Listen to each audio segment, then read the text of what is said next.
It was me. I got past the queue. Alrighty. But now I have to go through all the crap in my mailbox. I think I'm just gonna disenchant all this shit. I don't even know what to do with it.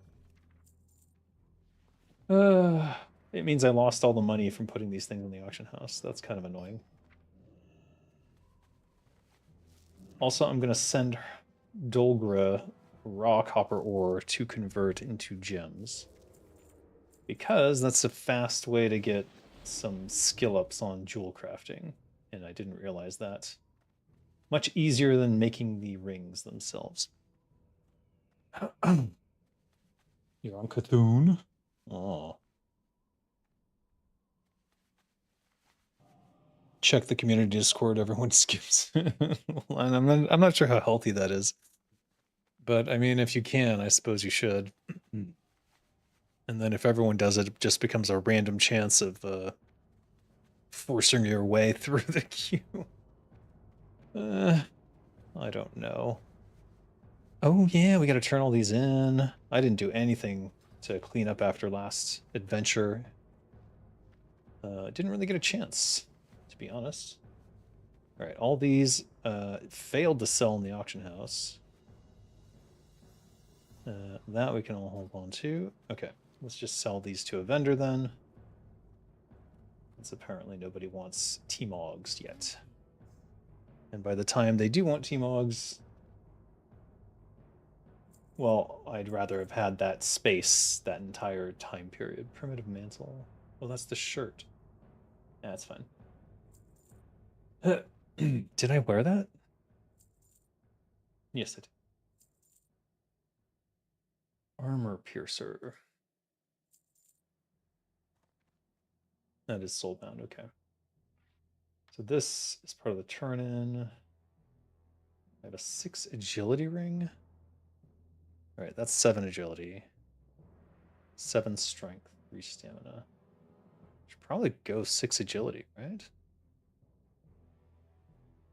Probably. Uh, I don't want to sell these, but I'm going to. Then stones, sure. Blah blah blah. Jewel crafting, gotta send that. Then I'm holding on to all this engineering stuff that I probably don't need to. Enchanting has to be Dave's most hated profession because he's a hoarder, not a destroyer. Actually, Dolgra is enchanting, and I'm sending a bunch of stuff to get disenchanted there. So we'll see. We'll see how that goes. Should I just sell this in the meantime? I can get this again quite easily, so I think we will. That one, almost not worth selling, but I will. And then these two I need to send. You didn't buy a shadowy eye that has +2 stats? Not yet. I'm trying to make all these things, you know what I mean? I'd rather have a character who can make it on them, even if it means delaying this character while that goes on. Should I send the rough stone? Yeah, you know what? Let's send the linen and the rough stone.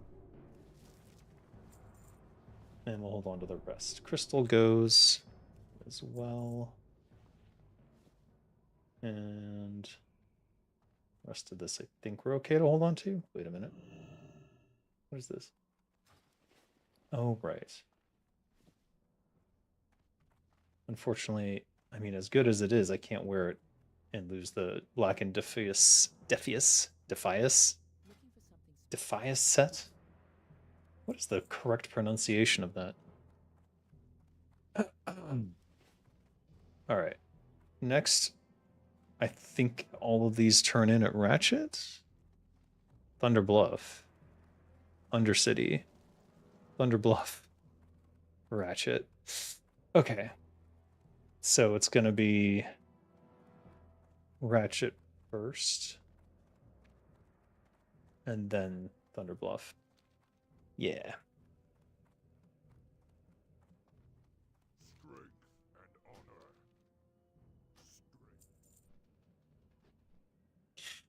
Half the time I feel like I'm managing the chaos of my inventory rather than playing the game. What about the ring you get from the Duratar questline involving the Theramore guys? I think I just sold that. I think. I don't know where I got these two, but 7 agility, 1 stamina, 2 spirit. Is that the one you're talking about? I think that's the one you're talking about. So I'm wearing that one for sure, obviously. 7 agility at this level is so massive. And the other one is just this monkey ring. I don't know where it came from, but it's 6 agility, so yeah. I did have a 7 strength, 3 stamina ring, which probably is the safer one to wear, but 6 agility gives me the dodge as well, so presumably in raw stats this is overall better than that. And then I've got Tazan's Tusk, +4 attack power. Huge trinket, huge. I was gonna play my paladin, but the queue was so long, and I didn't want to put 2 characters in queue at the same time, so we'll just play Krizix. Monkey Ring is from RFK Escort Quest with the Goblin. Ah, yes, that's right. It was one of the options. That was a great little quest inside the dungeon. I like that one. And here's my sturdy knife. Whoops, sturdy knife, which is ridiculous. 1.3 speed, 16.5 DPS, dagger that I made with survival. If you're a rogue and you're doing survival, well, actually, if you're a rogue, you have to do survival, because this at this level is just kind of insane. This will last me a while. Probably until I do the next big dungeon, I suppose. And then the meteor shard was a lucky first drop from SFK. 5 stamina. And then the Defias set. If you can get the Defias set in Dead Mines as a rogue, you better do it. Just fucking do it. Have you thought about a class whose sole damage power comes from managing one's things? I would be the worst at it, that's for sure. You think you would be good with such a class, or do bottom damage of the damage? I would be the worst bag handling class that ever existed. Is that bind on pickup? Is what bind on pickup? The Defias set, some parts of it are actually, I think, not soulbound, so you could potentially pick that up. I haven't checked, actually. I think most of them are soulbound, though. A small container of gems. Oh, wow. Oh, it comes with a 6-slot jewelry box. That's wonderful. All right, we're sending all these away. Oh, wait. All right, we'll go to Thunderbluff first.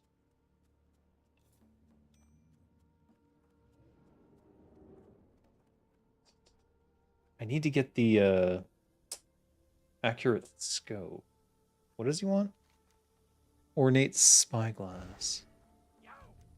That's engineering, though, and I don't have an engineering character yet. Off to Thunderbluff. The dagger from survival? It is not. It is actually, I don't know. That's a good question. Where is it? It's under daggers. Sturdy. Nope, it's BOE. So I should probably be making as many of these as I can and selling them on the auction house, huh? Assuming no one else is already. The only thing I need from it is coarse gridded paper, so I'm kind of trying to get my jewel crafter up a bit to get to the coarse gridded paper. Once she can start making those, and she'll probably have to make 2 stacks of them to level it up, then I can just send a shit ton of it. But again, copper is the mitigating factor here. I need a lot of copper. I need a ridiculous amount of copper.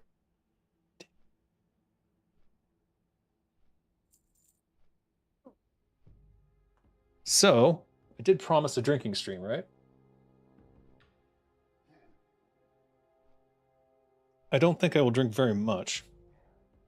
But I did get 4 beers.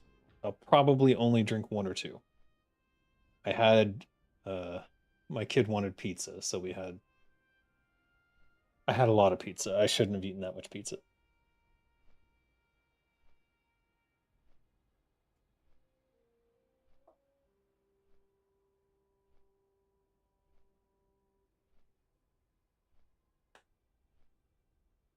Night Hunter IPA.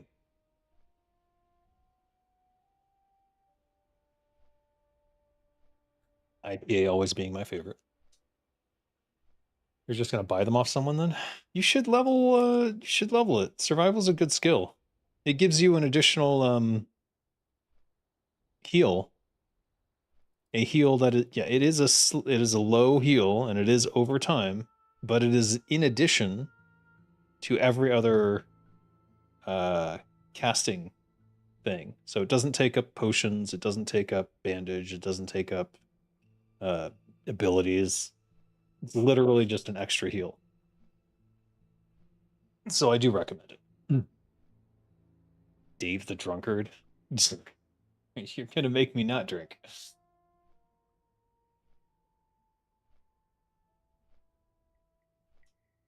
That is nice though. It's been a while. Oh, it would be interesting to have a flying merchant profession. Like, what's the secret behind the world's mail or bank? How are they all linked? Or has to imagine to keep those logistics lines going? Interesting. Flying merchant profession. What would they build? And I'm thinking, like, how would I carry that out? I think that would be part of, like, some sort of... That seems like part of engineering, really. That might be, like, one or two new items for engineering. Hello, Taurus Franco. Yes, I have returned. With the beer as promised.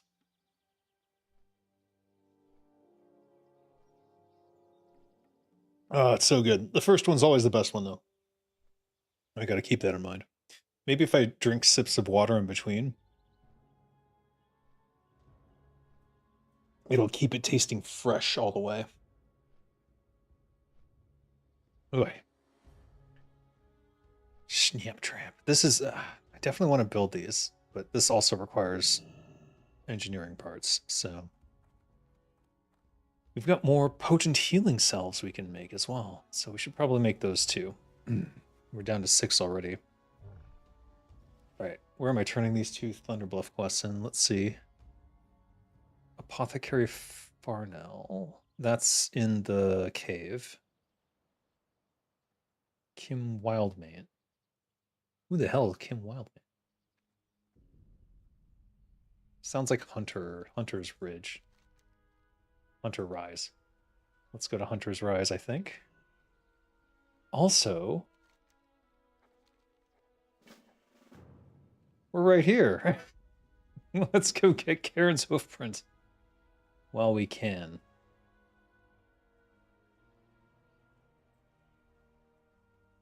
Just beer, no 2 liters of vodka, and dark secrets of WoW Warcraft.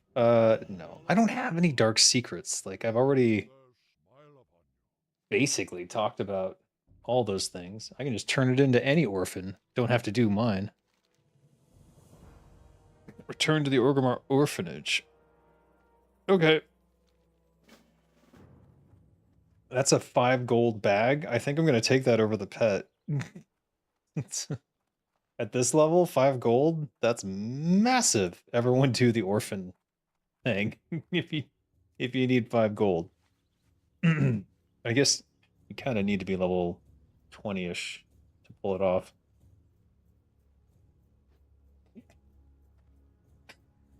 I just breathed that in. Ugh. I was trying to aerate it or something. Oof. Now it's in my lungs. That's not a pleasant way to drink beer. And no, I'm not drunk. This is literally the first one. But it's the first one in, like, maybe a month. When was my last drunk stream? That's the last time I drank. Oh, dear lord. Alright, it wasn't Hunter's Rise. I was incorrect.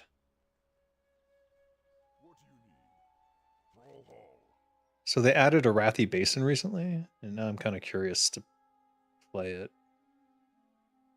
Maybe not now. I think those I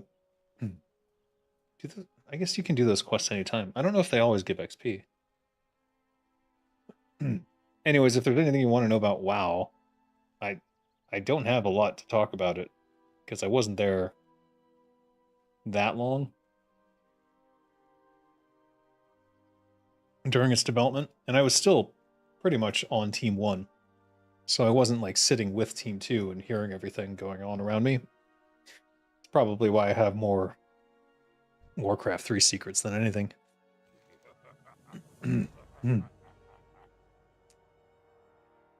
It's a blue, but it's so not good for me. They at least look kind of cool. Non-unique, though. Ugh. 61 silver? Or do I take the 61 silver?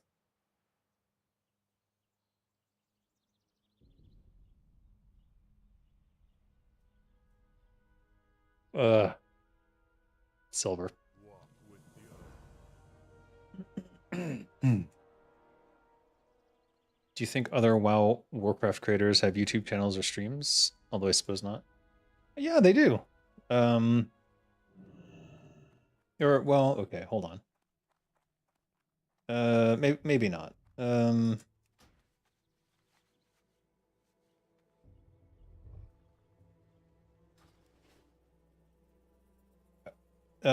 No, I guess not. I'm trying to think. You know, YouTube's not for everyone. There's a lot to deal with if you're doing YouTube. And some people, you know,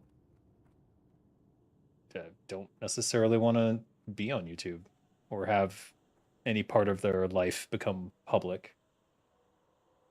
It's not in the cave. Okay, no, I'm fucking confused as fuck. All right, that wasn't Kim Wildman. That was the other one.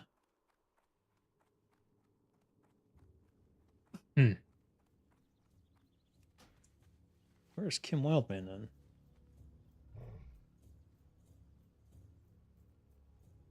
Damn it. It's a lot of agility. You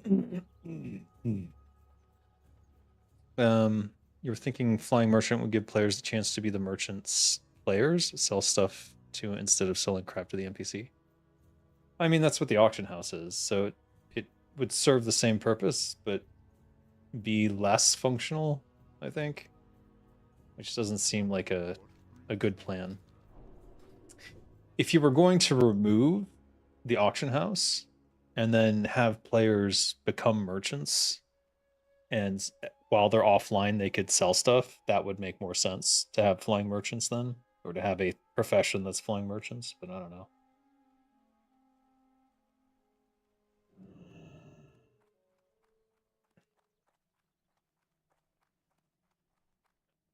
That's what EverQuest did.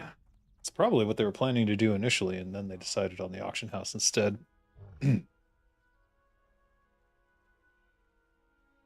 right, I don't know where this Kim Wildman is. I'm gonna assume it's on the Elder Rise then. Didn't I just come from there though?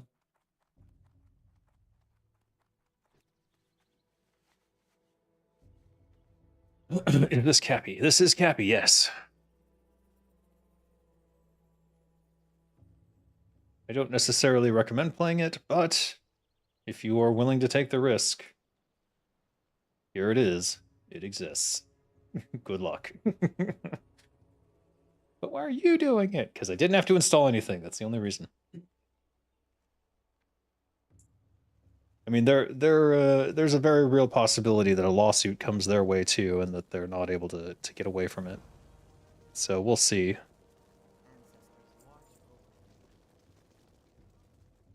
All right, that's those two. Next up, mailbox. Good. We'll send this to Dolgra. She's the jewel crafter, so she's carrying all this nonsense. Not sold out.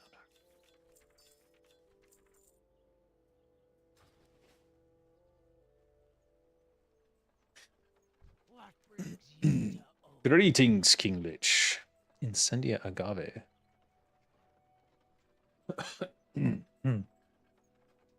What? Where's this quest from?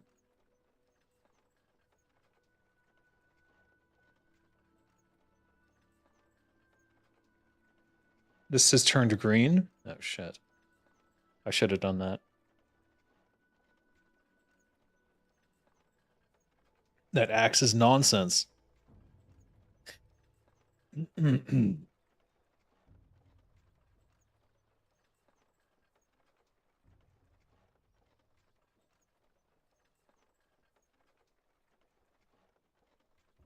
Is that a ratchet quest? Shh.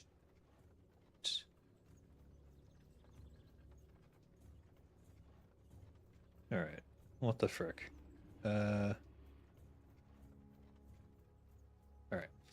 So, Undercity. I think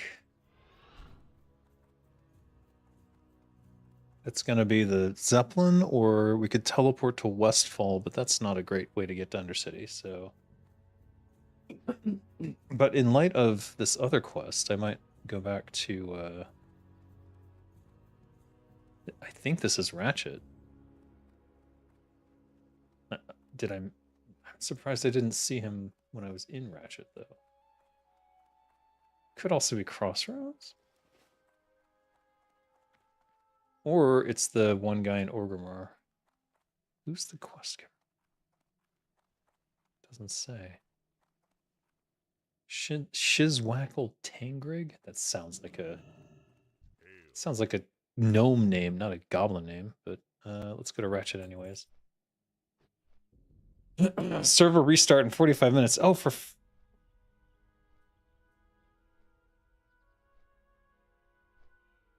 the love of all that is holy. Hey, Undead 4500, how you doing?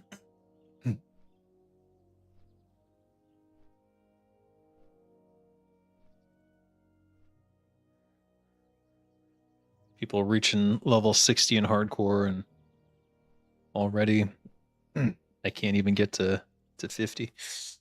What you drinking? IPA. It's the Night Owl IPA. I'm enjoying it. I'll probably only enjoy 2 of these.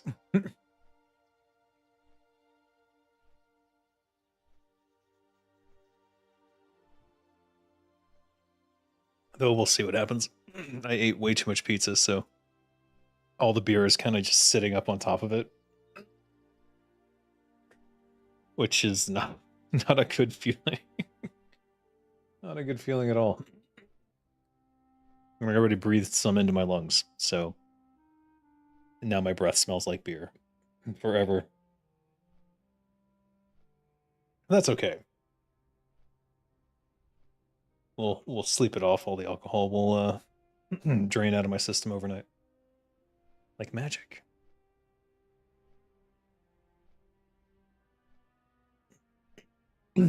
Level 50 in hardcore. Oh my god.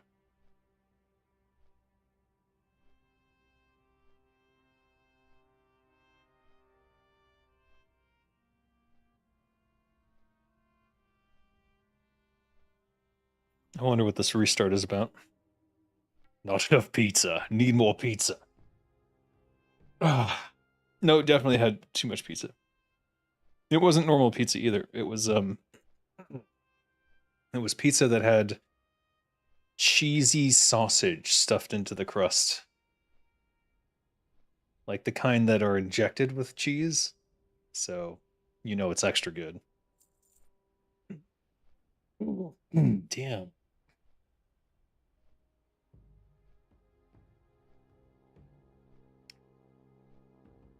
It never fails. Whenever I'm gonna have an interview, I'll usually inhale some water into my lungs just before, and then be coughing throughout the interview, which I know is very annoying. A lot of them edit out all that stuff. I wish I could do it on the fly. I could like self-censor with beeps and stuff. Maybe a cheer every time I do it.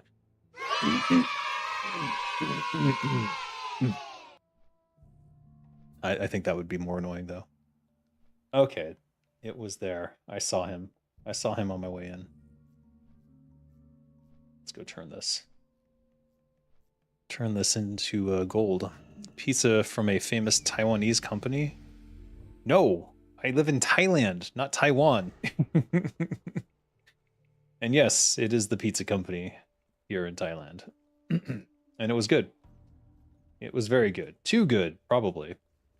Hence why I ate too much. And now do not feel as good as I probably should. You thought it was pineapples? Otherwise, you would have brought an angry mob. What was pineapples? Oh, on the pizza? No, no, no, no. If I have pineapple on a pizza, I call it a dessert pizza because that's what it is. Pizza is not supposed to be sweet like that. So if you enjoy pineapple pizza, just call it a dessert pizza, and no one will be mad at you. Because they're oh yeah, okay, I guess I can see that. It's the pizza you eat after you eat real pizza. Not to be mistaken for Pizookie, which is a cookie in pizza form, which is also probably one of my favorite desserts. That came from a restaurant in the California called BJ's, which is quite a name for a pizza restaurant, I suppose.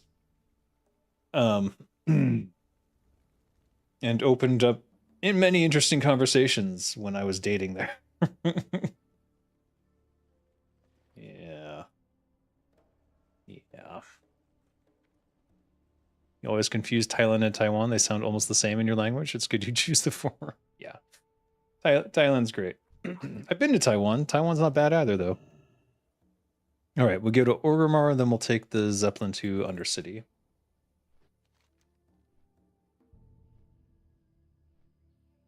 Yes. And then when we're in Undercity, we'll go up to Scarlet Monastery, and we'll see if we can get this done. Because if we can get this done, this is quite the axe. This is quite the axe. This is clearly a Turtle Wow disgustingly overbuffed axe that I would love to have. Ever been to Hong Kong? Yes. I went to Hong Kong while I was in China. We crossed over on the train. What's it? Where is it? It's a Guangzhou, I think. I'm not 100% sure. Anyways, we went there. This was when I worked at Spicy Horse, which was American McGee's company in China. When he had a video game studio, he doesn't do that anymore. We were going to see Linkin Park in Hong Kong. And I got to talk to the band, and that was really cool. And Chester Bennington was still alive then. He was really cool. They were very nice. And with the Mike made a joke that so at the time I had the goatee and I still had darker hair, and he made a joke that I looked pretty familiar to him. And I thought that he meant that seriously, but I think he was making a joke that we looked alike. So I only figured that out probably days after that meeting. But I was embarrassed because I took it seriously, and I was like, oh yeah, maybe we met around, in California, because I went to UCI and blah blah blah. That's not what it was a joke. So, it's cool. I got to embarrass myself in front of Mike Shinoda, so yeah. Anyways, I met Chester Bennington. That was really cool, and Mike was really cool too. And we were gonna make a game. It was gonna be a game about setting up stage concerts and stuff. And it didn't end up working out, unfortunately, but it was still cool to get to see them in concerts in Taiwan, Hong Kong. See, now you got me confusing it.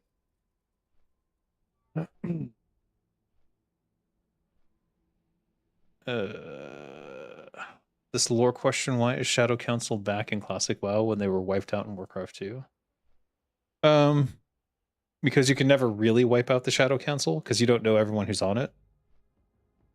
even if you think you've wiped out the Shadow Council, there's more Shadow Council people that you didn't know about. It's impossible to kill them all.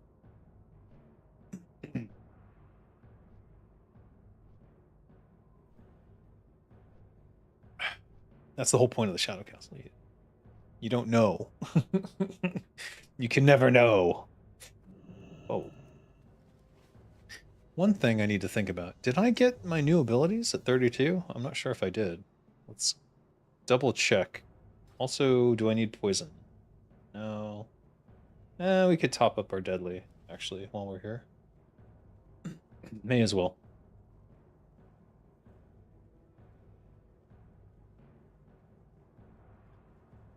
That beer is hitting the pizza at the top of the stomach and making a lot of bubbles. Orgrim did a poor job then. Well, I mean, Orgrim was, a master battle person. He wasn't like a shady, underhanded, kind of person who could figure out what was going on. Oh my god. Wound poison? Oh, for fuck's sake. 34 is blind. Okay.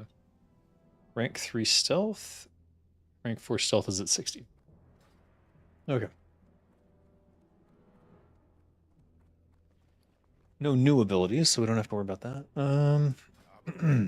If we want to do deadly, it's Deathweed.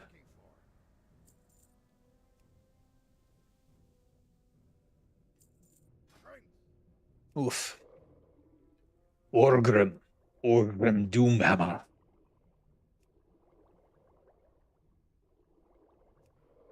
Will you show us Sylvanas in the Undercity so we can worship her a little? Sure, since I'm going there anyways, may as well dive into her area and see what she's up to. Maybe I've even unlocked some of those quests that they have over there. And we can pick those up at the same time. All right, that's 9 agility. At what point do we give up our Blackened Defius? I think the set piece is just too good. Yeah, I can't give up any of these. All right, we'll just collect it and sell it then.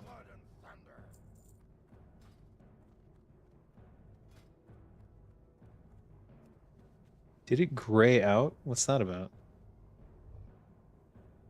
Oh, that's weird. Maybe that's why they need to restart the server. I hope I can get back in fast enough. They restart the server and then the queue goes up again.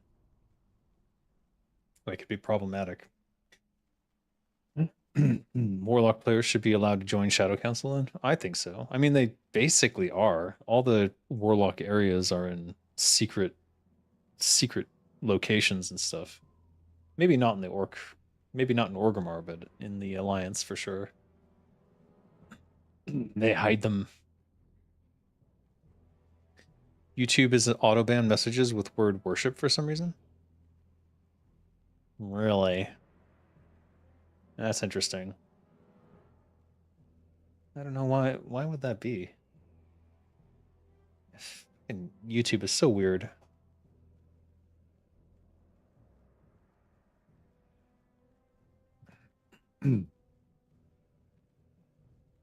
They have a stick up their ass about something all the time.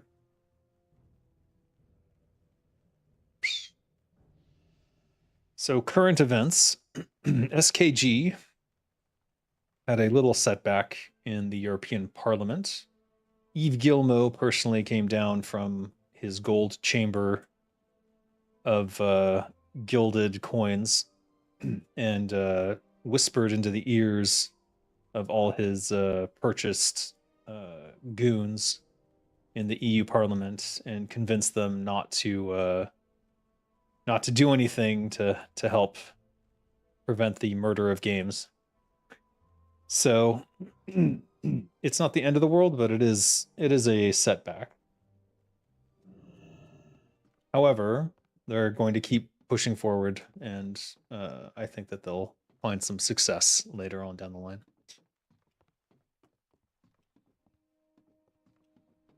Undercity warlocks are cool, but I wish we had necromancers. Yeah, no kidding.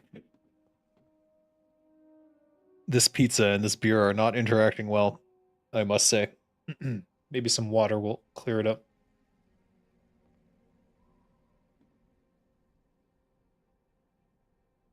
Ooh. Meanwhile, YouTubers, it's Jover, gaming is doomed. Yeah, it's not. Ross is doing way more than anyone should be required to do. Yeah, but he is still pushing forward on it, and there are multiple initiatives moving forward, so it's not over at all. And it will come back on these people in the EU Parliament in some amount of time. Don't know when. But they will eventually be forced to understand that they're on the wrong side of this. After all, there were was it 1.3 or 1.6? 1.6 million signatures, I think. I know I signed it personally. Since you stream on pirated WoW servers, Blizzard could theoretically destroy your channel with a strike. Would you create an alt channel or stream on Twitch in that case? Twitch would probably shut me down faster. I don't think that they would copyright strike my channel, but if they did, I'd just delete all the videos, I guess. And that would be painful, but not a problem. But they're not going to come after me, I don't think, because it would just give me so much attention that they don't want me to have. And I have so many stories to tell about my wonderful times at Blizzard, getting underpaid and screwed over and molested by my boss and shafted at the end, and like just so many stories to tell about Blizzard. None of which they can stop me from telling. And I've already told most of them on this channel. So if they brought a huge amount of attention to my channel by trying to do something stupid, I don't think that would go very well for them, and I'm pretty sure they know that, or they already would have tried. That said, again, I'm not promoting playing on a private server. I'm just playing on a private server and enjoying the experience because it has my quests on it, and they don't have my quests in retail. So that's their fault. Ross the man. Love his video reviews so much. Yeah, Ross is the man, yeah. Ross is doing more for the game industry right now than every fucking game industry CEO combined. So he deserves much praise. Only 1.3 million signatures? I thought there was more than 1.3 million. I think 1.3 million was the minimum, and I thought it got 1.6. Is that not right?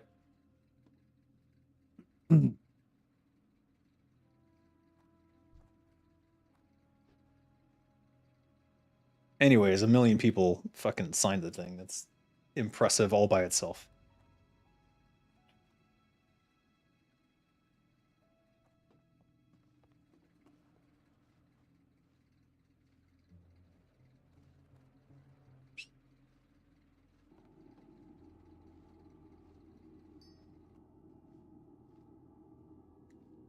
I do have safe fall now, so I can probably make this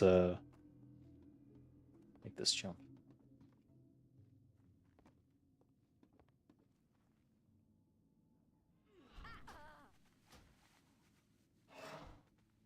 I shocked that someone who's playing hardcore would make that jump. Shocked. I guess as a mage you can no, that's a hunter. Can hunters like feign death just before they hit? Is that how that works? Still no beer. What do you mean? I'm drinking beer right now. I'm almost done with the first one. Jeez.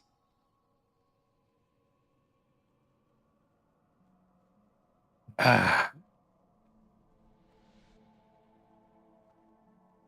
So you know too much and are protected. It's cool, like in the movies. I mean, if they come for me, they'll come for me, but it would actually probably give me a lot of attention that they don't want me to have, so it would be unwise. That hasn't stopped them from doing unwise things in the past, though. They came after Turtle WoW rather than giving them a license, which is they should have just given them a private license and then pushed everyone onto subs and everything would have been fine. But instead, they took them down, just like they did Nostalrius, which was the biggest mistake they made in the past as well, as concerns WoW, anyways. So there's no end to the amount of dumb things they might do. We'll just have to see, and if something happens, it happens, and I'll deal with it. Pretty sure they disabled fall damage on Zeppelins for hardcore players. Oh, is that why they're doing it? That makes sense. Oh, I do remember hearing something about that. All right, where's the apothecary? Oh, the apothecarium. Yeah, that would make sense. And away we go. You wanted to ask what the point of this Stop Killing Games initiative is? The companies own the games. They'll just say, no, get out. We're not worried, even if half the earth signs it. In the EU, the point of it is to enact legislation that would force them to have end-of-life services for the games. So, in the thing that started it all was Ubisoft's racing game. What the fuck is the racing game called? Anyways, they had a racing game. I don't remember what it's called. I don't really care either. But it was online only, and ergo, when they decided to shut down their servers, it murdered the game. And that's what sparked the movement for Stop Killing Games, effectively. And as a result of the movement, Ubisoft ended up having to provide some end-of-life services for that game. The Crew, that's the one. So they did, but it's too late. We want this for all games. We don't want people murdering games left and right.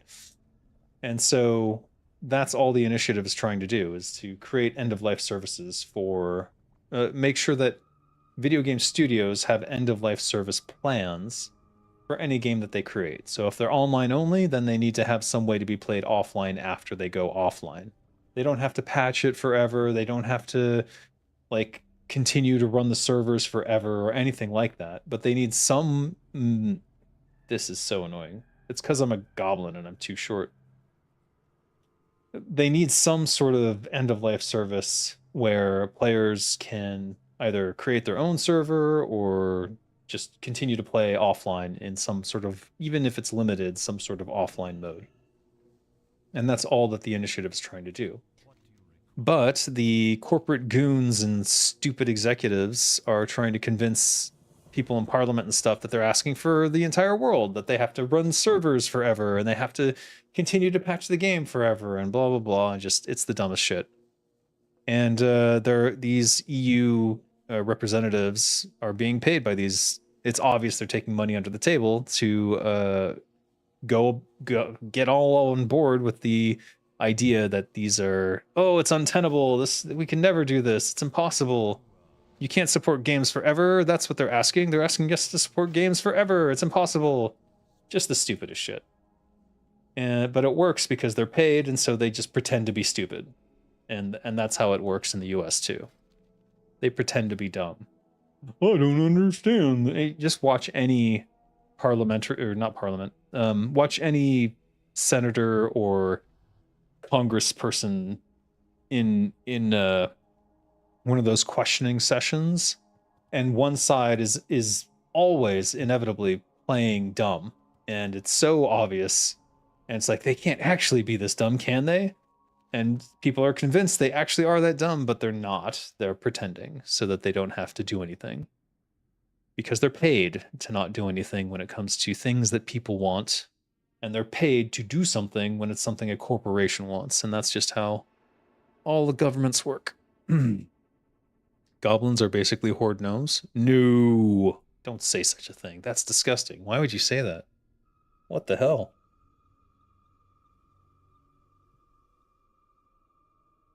It's a good idea, but how can we force a company to add offline components to their game if they weren't planned from the start? It's their game. They do what they want. The same way that you can force any company to provide services like through a warranty or something like that. It's like, you just make it so that they have to plan for these things from the inception of the game. So if you know it's an online only game, then you know that when the game ends, you have to provide the files so that anyone can put up a private server and they can continue to play on those private servers. That's sort of the idea. Did I turn this in or not? I did.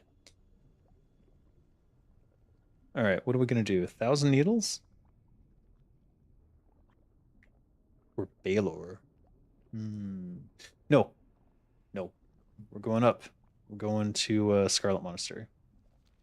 Can we queue for Scarlet Monastery? Actually, the server's going down in 20 minutes, so we can't do that. Let's see if we can do that quest, though. Anyways, in terms of like force a company to do something, it's laws. Laws force companies to do something, like not poison your water or not kill your game. that's the whole idea. And once we get to a point where these politicians understand that some of these quote end of life services unquote can be as simple as providing server files or like literally just in some cases enabling it so you can play in an offline mode, which is not as difficult as some might think. It just means turning off some of the DRM software, for example. And this is what is really probably spinning the heads of these executives, is that once you turn off the DRM so that it doesn't have to be online, then it can be pirated much easier. And they're all deathly afraid of that. Plus, these are games that they are ending anyways, so they don't get any money from it. And that pisses them off as well. So it's really for them about money. And so they're going to pay these stooges in the parliament and Congress people and senators to be stupid about it as well.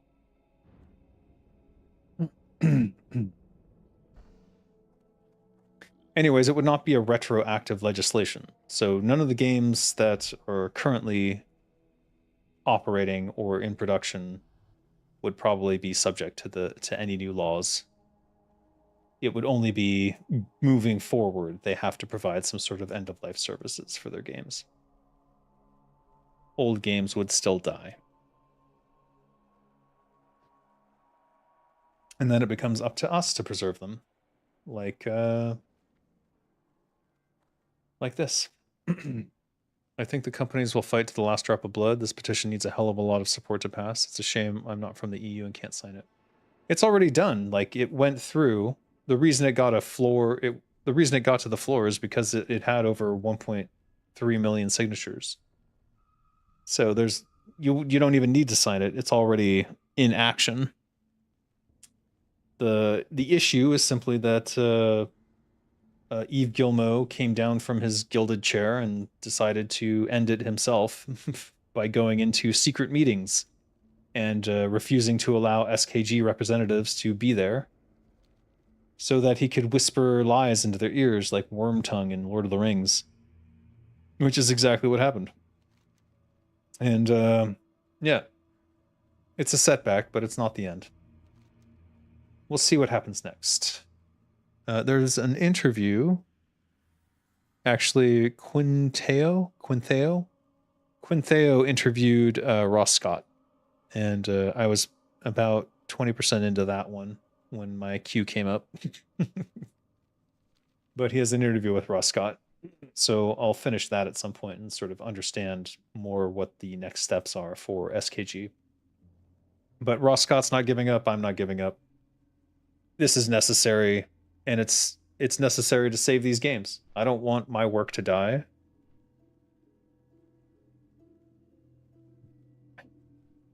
I'd rather outlive my work. I suppose. I'd rather not outlive my work, let's say. Hopefully people will still be playing Warcraft 3 long after I'm dead. But who knows?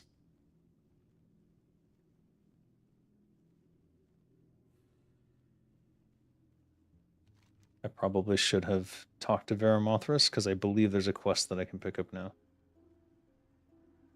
Alright, let's get this one done, if we can. Paint the roses red. Eliminate Scarlet forces outside the Scarlet Master. Scarlet Scout, Preserver, and Sentry.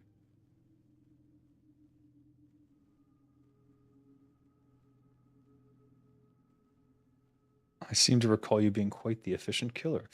Oh, well, yes.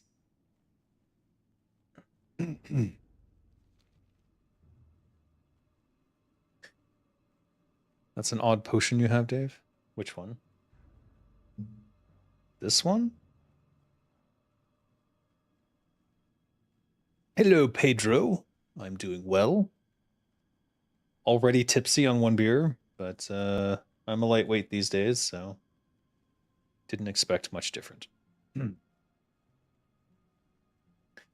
People are still looking for groups, even though they know the server's going down in 15 minutes. Hopefully it'll be a quick down and back up, and then I'll be able to get in ahead of the queue, but who knows. If I can't get back in and I end up in the queue, maybe I'll play OSRS again. It's ironic that I've seen banners about this initiative on many pirate sites featuring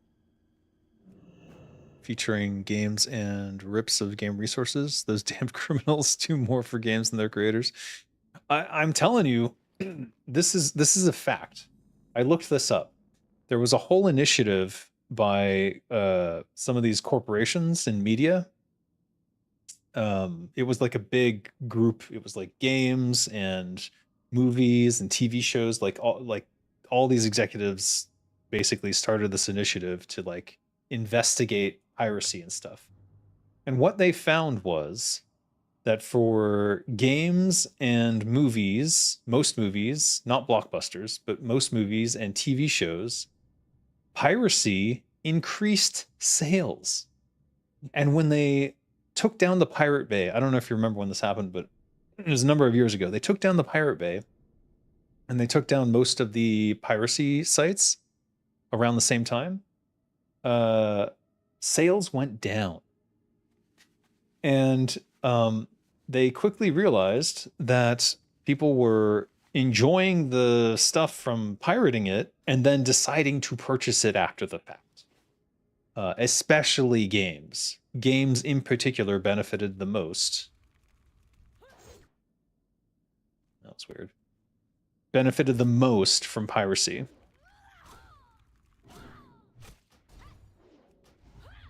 I forgot how to play.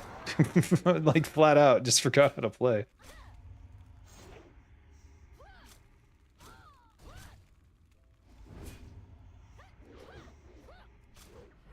And as a result, they put the Pirate Bay back up.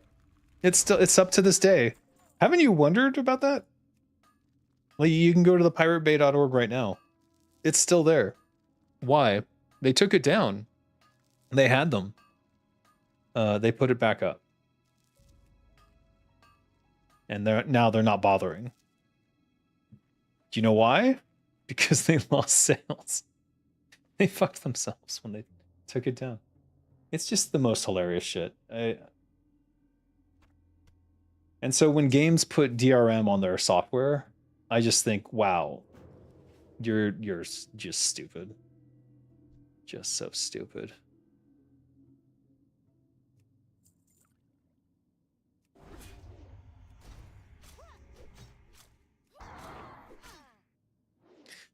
This is hurting me a lot.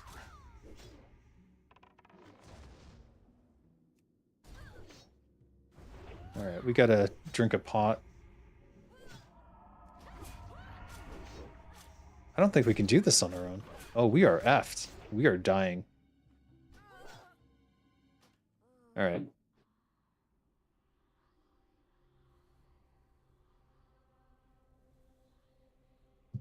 Boy. Games as a service is fraud? It kind of is. What it really is games as a monetization method to draw more money out of you. Because in 90% of these cases, those were the things that they're selling you are things that they would have given you for free in the past, and they would have just expected you to work a little harder to get them or to do different parts of the game to play to get to them. And now they are selling them to you piecemeal. In my video about I did a video about Anthem. I don't remember when I did this or where it's from, but anyways, I talked about, oh, it was the state of the game industry one from, geez, it's almost like 5 or 6 years ago. But nothing's changed in that they cut these games up to sell them to you in pieces. That's effectively what they've been doing. Drunk rogue is a dead rogue, for sure. I was not reacting quickly enough to do anything. I could have used evasion to get through that fight. Oh well. You followed my advice in the last live and dived headlong into a universe that you're creating. The best thing you've ever done. Well, I added the ever there. There are enough different things to not be Warcraft at its core this time. Perfect. That's all you need to do. Legally distinguished World of Warcraft. I saw this thing about piracy. Sometimes the thing goes wrong. Spore was a completely original game until today. I never saw anything like it and was completely swallowed by piracy. EA abandoned the game after. I'm not sure about that one. I'd have to look up what happened with Spore.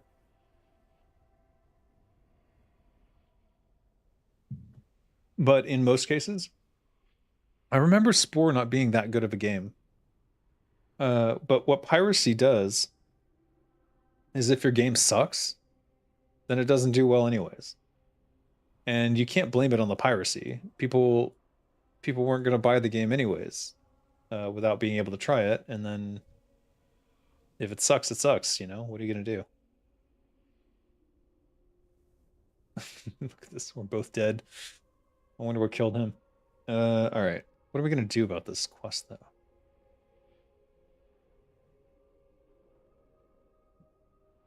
Oh, yeah.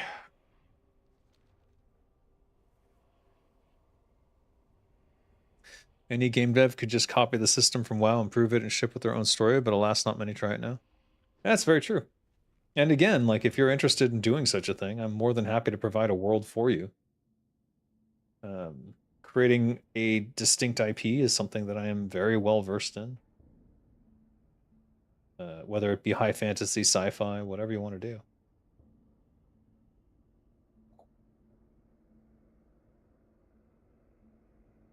That's what I'm trying to encourage the Unreal Azeroth guys to do. I'm hoping that they will take my advice, though I haven't directly talked to them yet about that. Any creators who just give up on piracy and move on. It's essentially free advertising.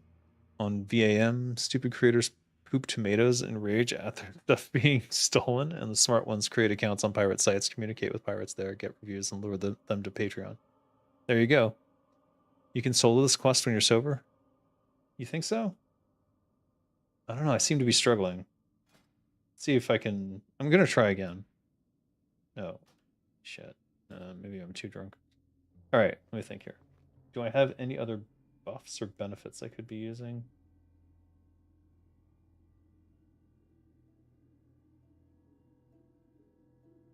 No, I do not.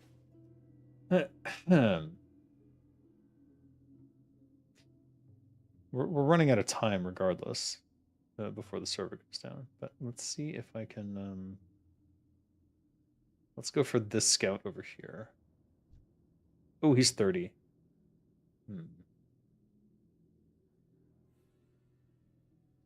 Piracy is the best and biggest. Direct free advertisement by far. All right, I'm gonna try this one again. All right. Let's actually use everything I have available to this time. Maybe that will help.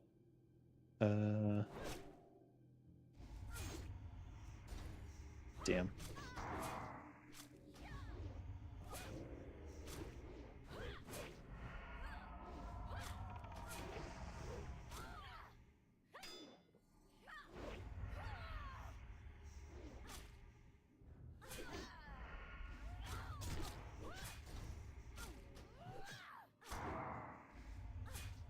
Oh my god, she runs. I didn't realize that.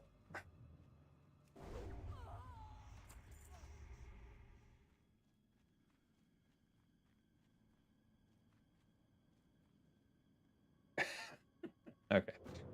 So it is possible.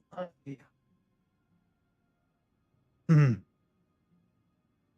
started to notice the amount of campaigns that people do within Warcraft 3 about old lore. I also started to realize that these people could be spending this time with new IPs. Exactly. But they're obsessed because they have all this nostalgia for this old IP. What level are these guys? Oof. Must be like 40-ish. All right, let's try the Preserver and see how that goes. This time I don't have evasion.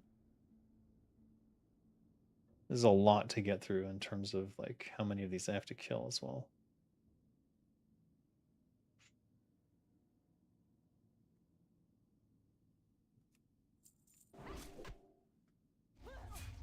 All right.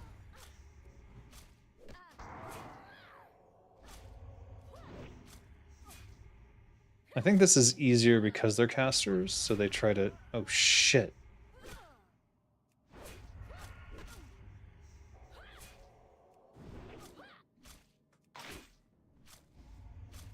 This is going to be real close. Okay, she's running, so I got it.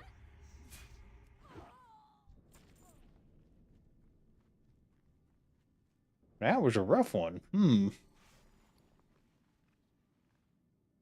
It would be good if I had some food on me.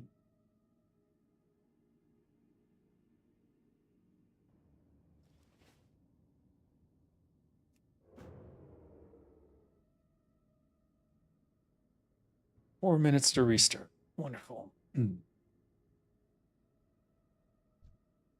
We don't even need the Magician. Scout, Preserver, and Sentry. Is there any chance there's lower level ones? Why is this quest green?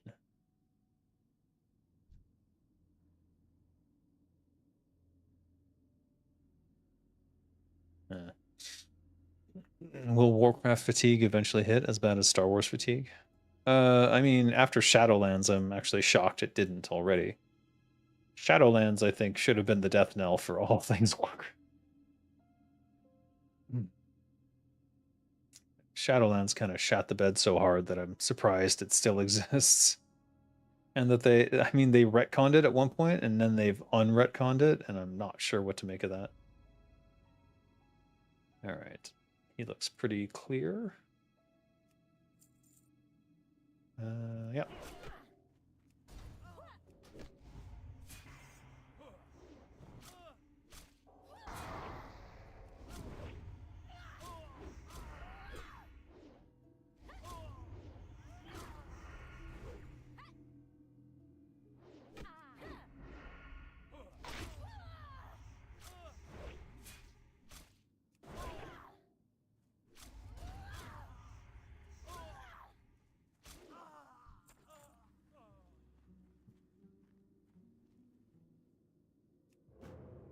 What did I do with all my food?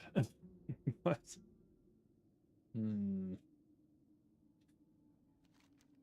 Yeah, I don't know. You're not going to get into this rabbit hole that is talking about how desecrated Warcraft's lore has been in recent years, but the fact that lore keeps getting worse and worse. It's not... It's just they're building on sand.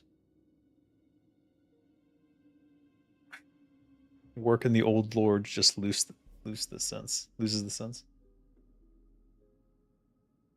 It really is simply that Warcraft was built on Warcraft 1 and Warcraft 1 lore.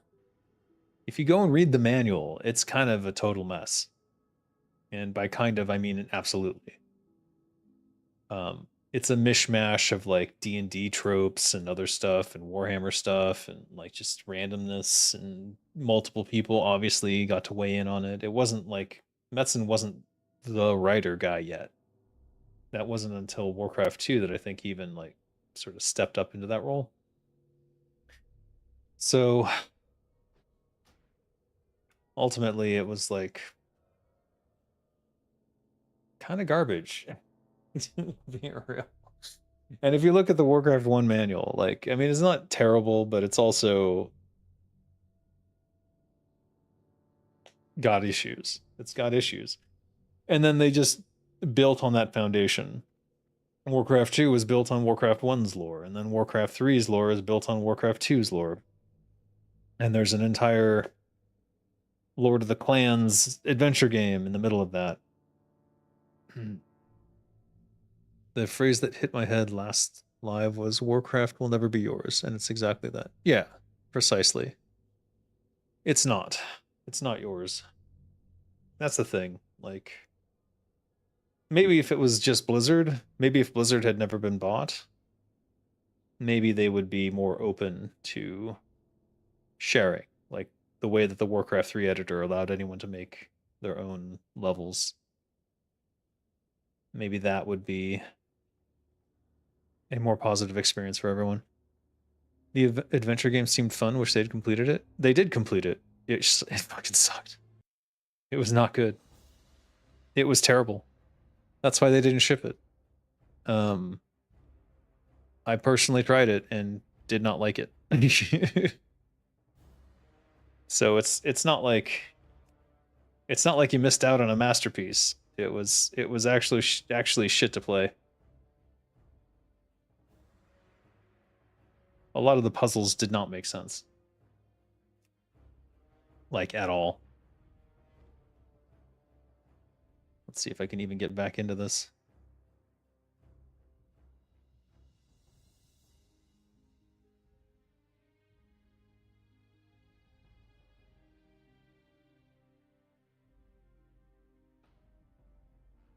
Success? Question mark. Logging into game server? No? Alright, it's in a loop. I've logged in, but the server's still down. Authentication successful. Oh, okay, I'm back in. And away we go. But yeah, the Lord of the Clans adventure game was not good.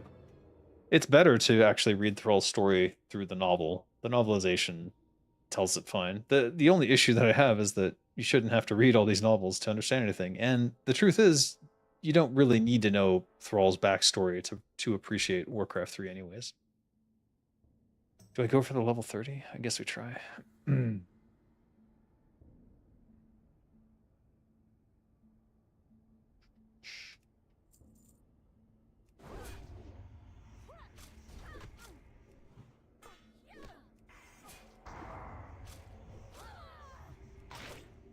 Oh my god, that sucked. I might die now.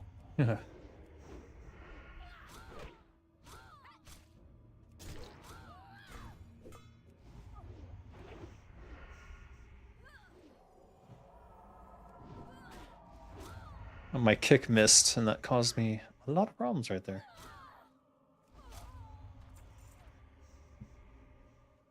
Alright. Thrall is just green Spartacus without a getting. Well, no, Thrall's a mix. He's a mix of Thor and what else? Thor and Spartacus, yeah, that makes sense. And I forget. But the thing is, every story that's written is built on the back of past stories, so that doesn't make it bad. Like, it's not bad because it's sort of based on those things. In fact, I could argue it makes it quite good.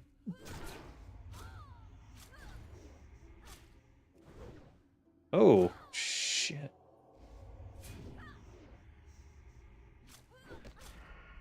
Oh my god. Please die! She's gonna turn around and kill me. God damn it. I knew that would happen too.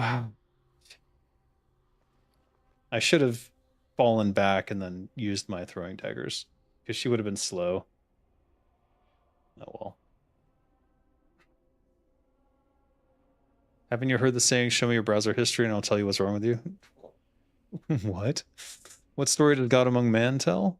Like a general of history? No. It is each world in God Among Man is its own thing. So it's actually 7 different intellectual properties combined into one game.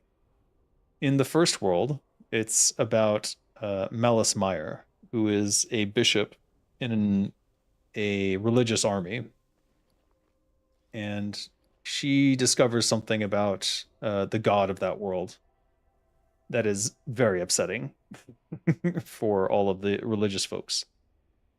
And then you, as the player, get to decide whether she relates this information to the rest of the world and how she relates that information to the rest of the world.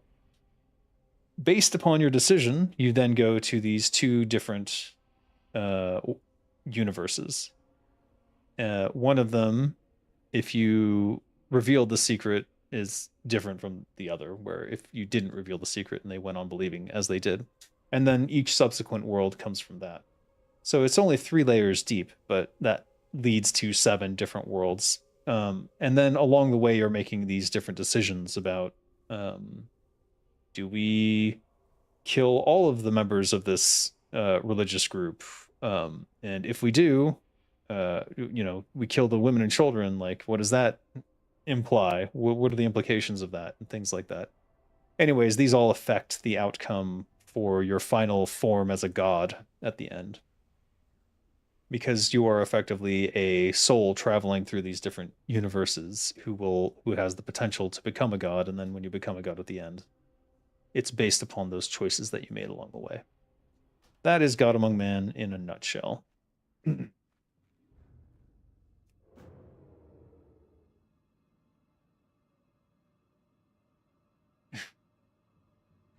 Nobody knows what you're talking about.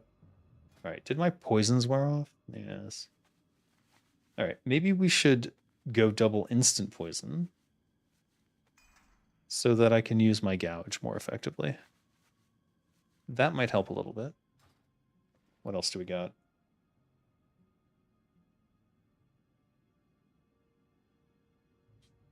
That's about it.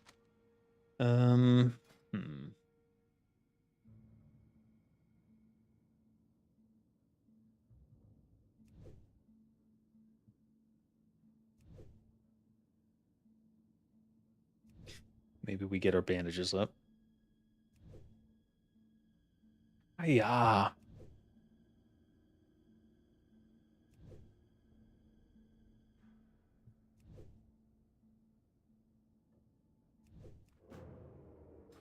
All right, take 2.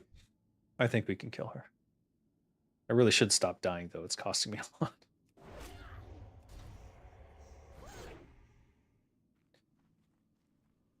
Damn.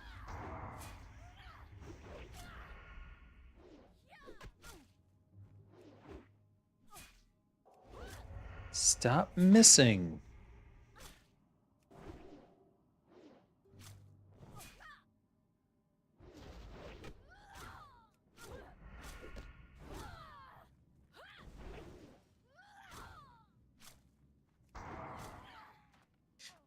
That went a lot better. I would say that having the availability of gouge and stuff to have their full effect is probably better than trying to do dots. Story looked very cool. I think each world is going to have a lot of very unique elements to it, and I'm pretty excited because the third one that I'm working on now is about a world like basically like Earth if Earth fell to anarchy, but it's through the eyes of the animals who are living through it and what they want. It's a lot. I don't know if you read George Orwell, but like Animal Farm and that kind of stuff, that's a lot of the inspiration for it.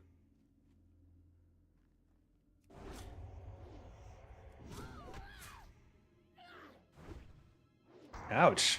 They get these big crits and there's not sure what to do about that.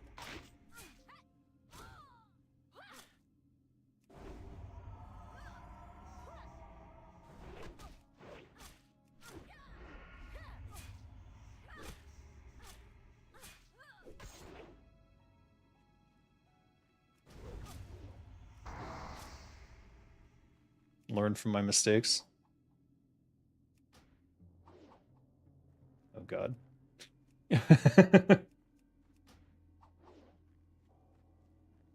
No. Oh, no. Fuck me. All right, we're losing way too much experience.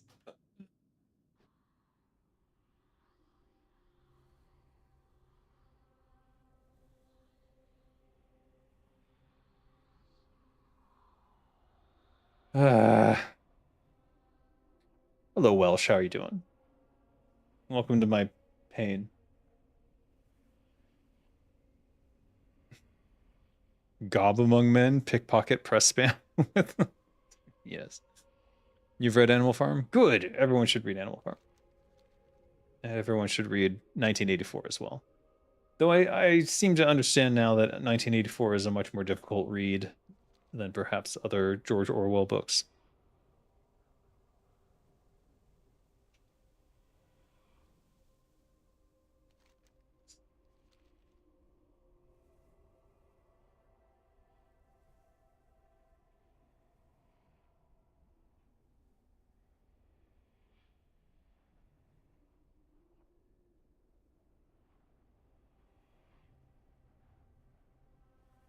HEI.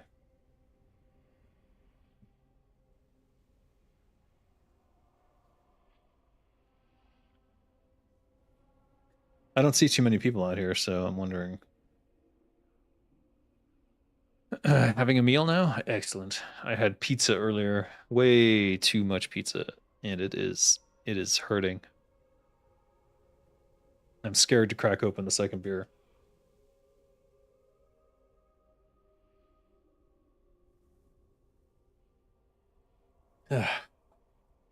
Or eyes and mouth? I see. What? Oh my god.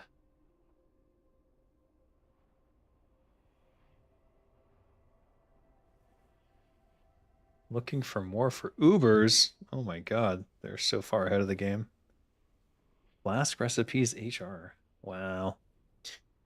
You're going to ask what you think about using ChatGPT to generate art that exemplifies elements of world building. I know how to draw in a modest way, but I don't have time to draw everything. Well, take the time.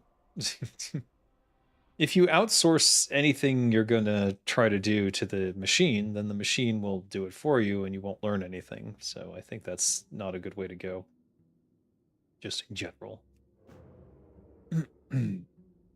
I think that is the path of ruination for humankind. And more than likely the path we are currently on. All right, we need to find level 29s because these level 30s are just working my ass.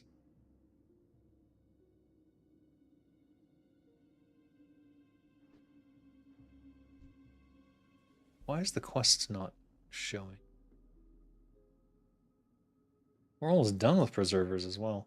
I guess I was doing the preservers because they seemed the easiest since they were casting spells and stuff, and during that casting time they aren't hitting me. Let's see. That's level 30. Let's try the scout. Oh, he's level 32. Eh.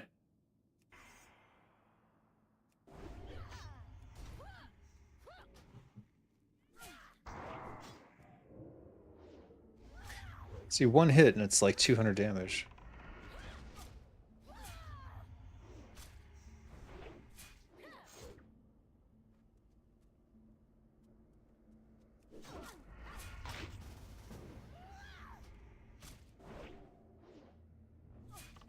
All right. Someone's trying to do stuff.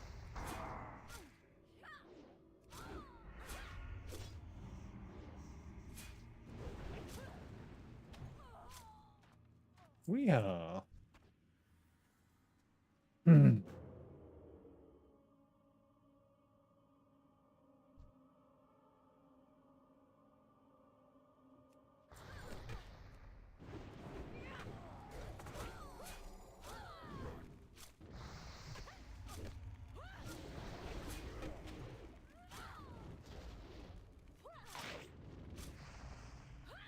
He just does a lot of upfront damage.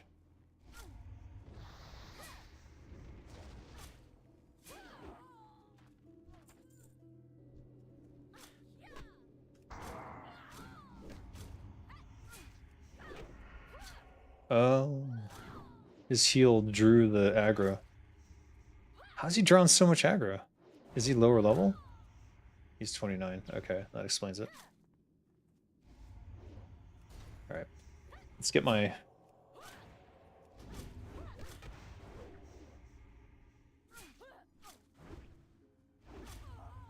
Jesus. Alright, at least it's functional with 2. we can figure this out.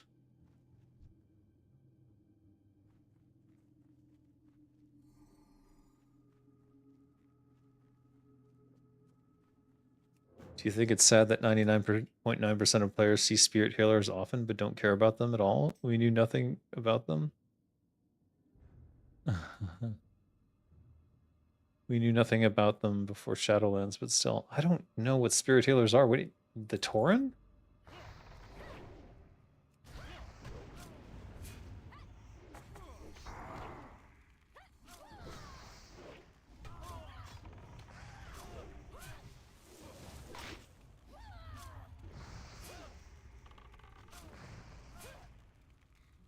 Oh. No, well, okay. Fuck.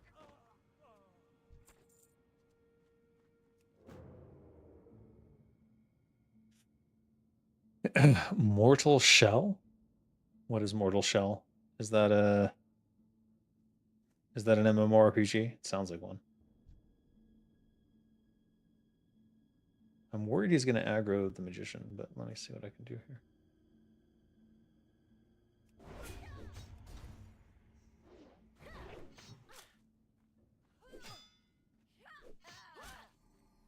I'm surprised that magician didn't come for me.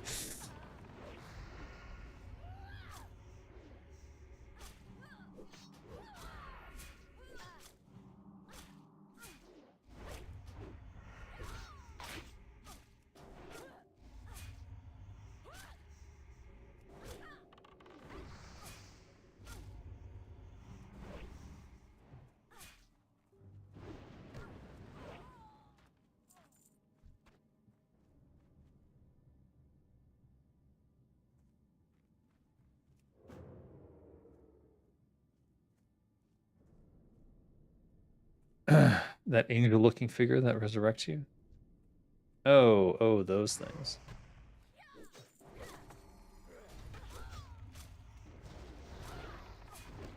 Yeah, they got done wrong in Shadowlands, didn't they?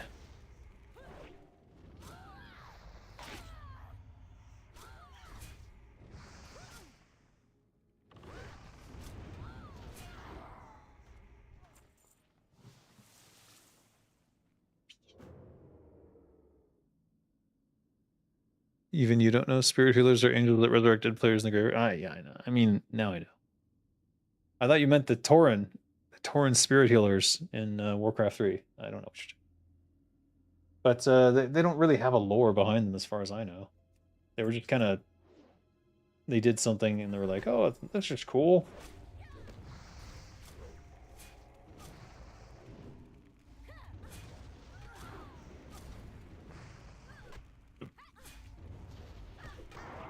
You saw a video that with lowered speed and decoded whispers from spirit healer? What?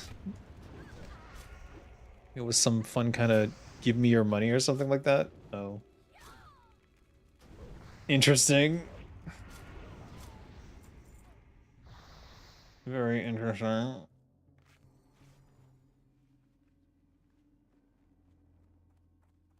So where are the sentries then?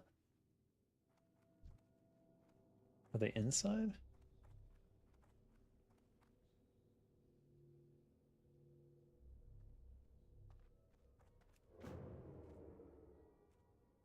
They must be inside.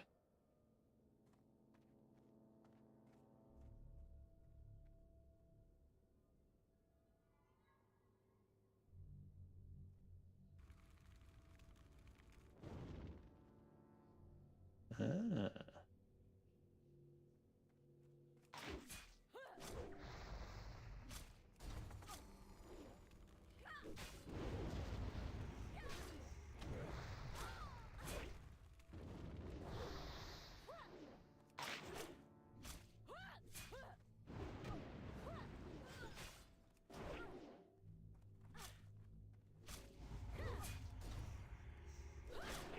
I'm missing a poison. That's not helping the situation.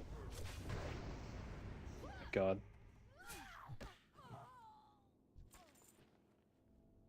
Viking sword. Nice. Let's apply more poisons. They say play World of Warcraft. Give us your money. Yes, they recorded a human voice and added effects to it. It's an Easter egg. Yes.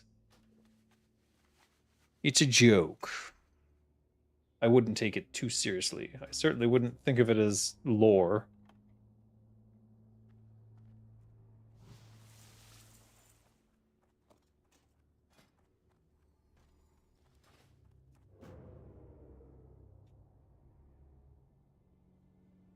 They've resurrected the player character hundreds of times and nobody ever paused for a second to say thank you. It's sad. Yeah, it's pretty sad.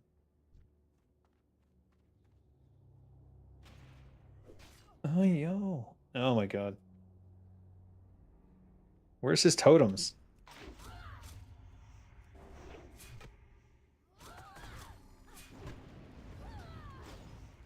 If now the totems are useless. Yeah. Oh my god. He's dying. He's fucking dying.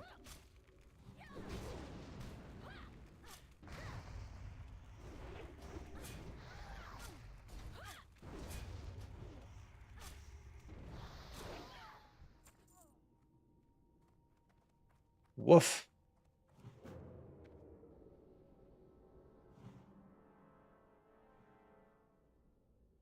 What channel should I post that I'm looking for ears to hear my history? Ears? I don't know.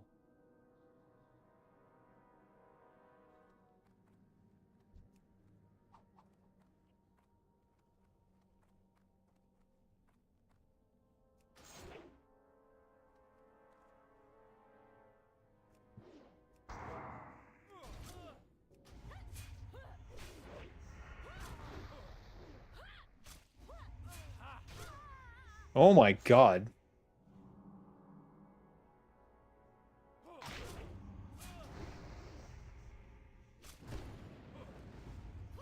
It's because he's level 30. Oh my god.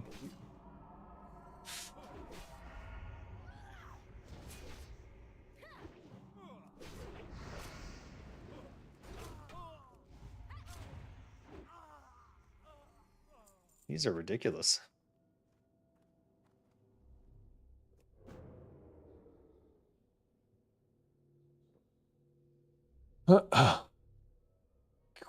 Game narrative? Yeah, that would be a good one.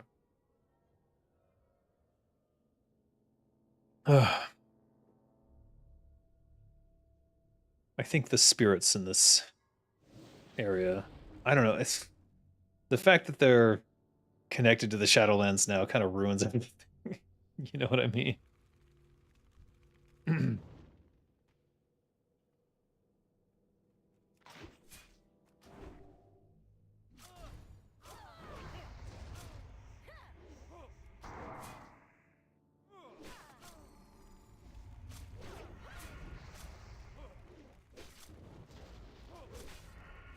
Oh.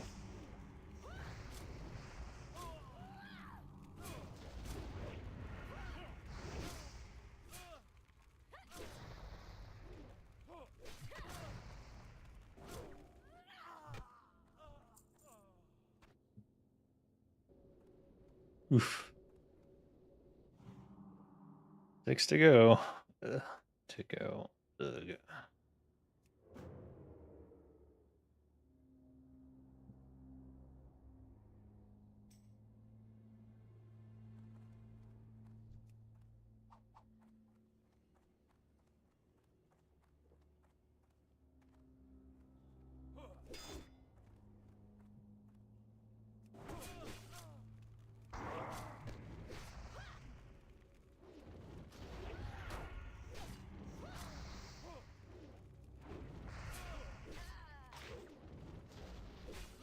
Oh my god.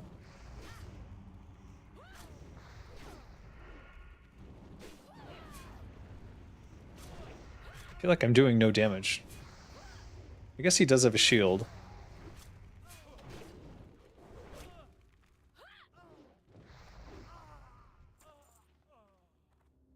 Painful.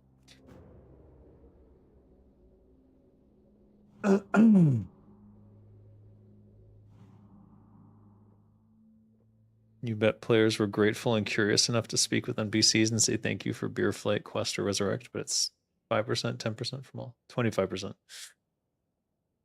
Damage to all your gear. You did a lot of talking back then? What, to the spirits? Interesting. Interesting.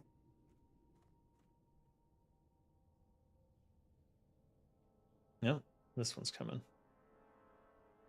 I'll just poke it.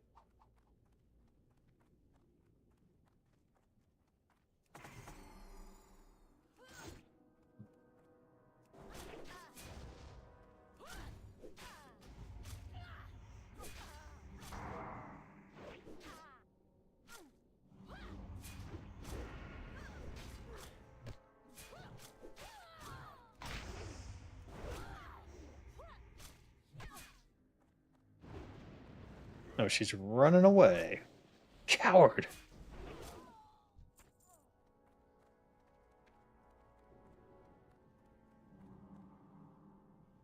He needs his mana. I'll have to give him a moment. Scarlet Augur. Scarlet Disciple. Oh. Come here, you.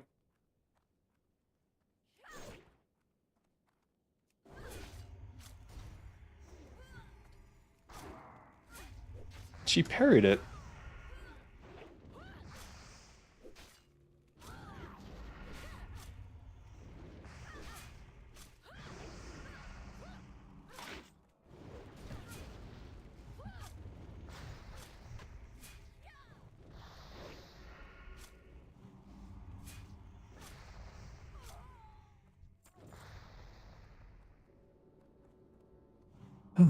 Three more.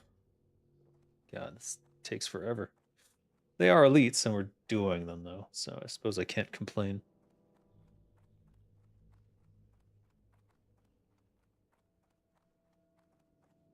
Oh, definitely don't want that.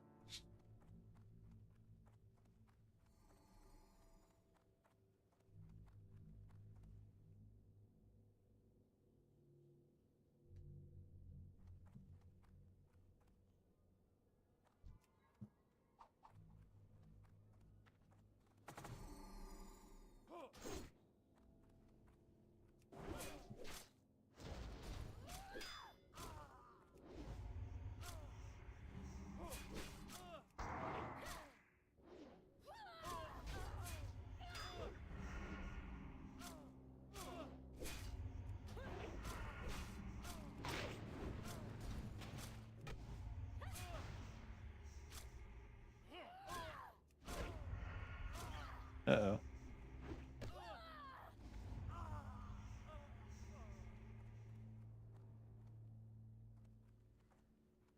Two more.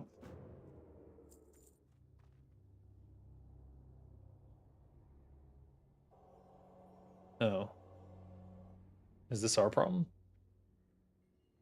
I don't think it is. Damn, these respawns are slow. To spirits, yeah, and to those paladin gals who occurred to heal me, or maybe young priestesses, you know, to express your gratitude. Especially the ones with the big bottoms. Those are my favorites.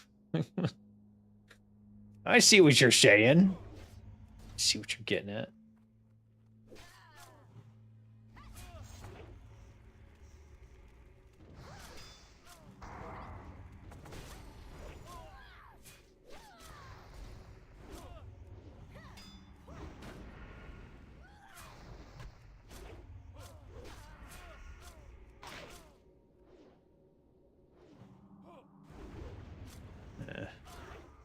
I just didn't want him running back into the monastery there. One more for all the marbles. Actually, you don't get marbles as horde. I was playing my paladin and I realized by level 10, you have like 3 different items that are fucking super utility useful. You get the marbles, which give a 25% miss chance for 10 seconds on an enemy mob. You get your choice of 3 different ones. One of which can be like an AoE rocket. And then there's like what's the other one? There's one more, but I forget what it is. But regardless, on the horde side, you get like the sticky sap, and that's about it. It's like, come on. No.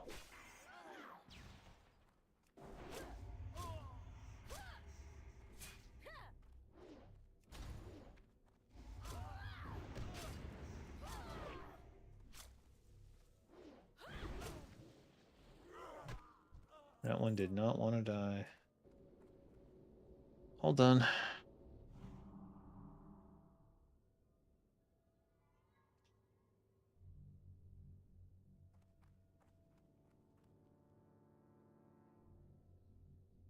Let's get out of this hole.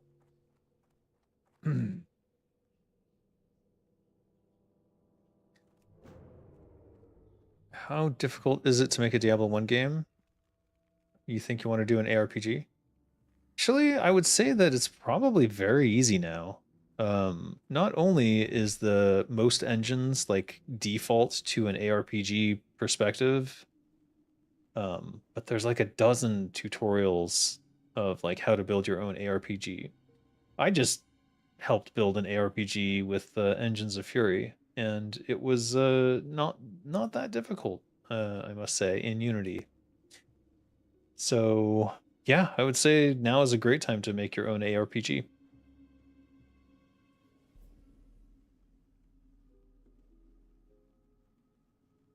Anyone up for Dead Mines? I think I'm too high level now. I am tempted to go to Dead Mines for trying to find the last piece of the Defius set that I didn't get. No, it's grayed out. Nah, I don't think so.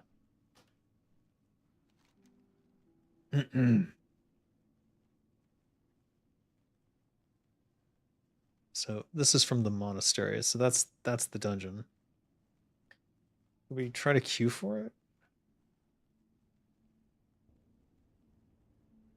Oh, that's not the monastery though. It's the graveyard. I need the library to get this one, right? That's why it's red. Yeah, I probably can't do that one. Since we're here, let's queue for it and see if anything pops.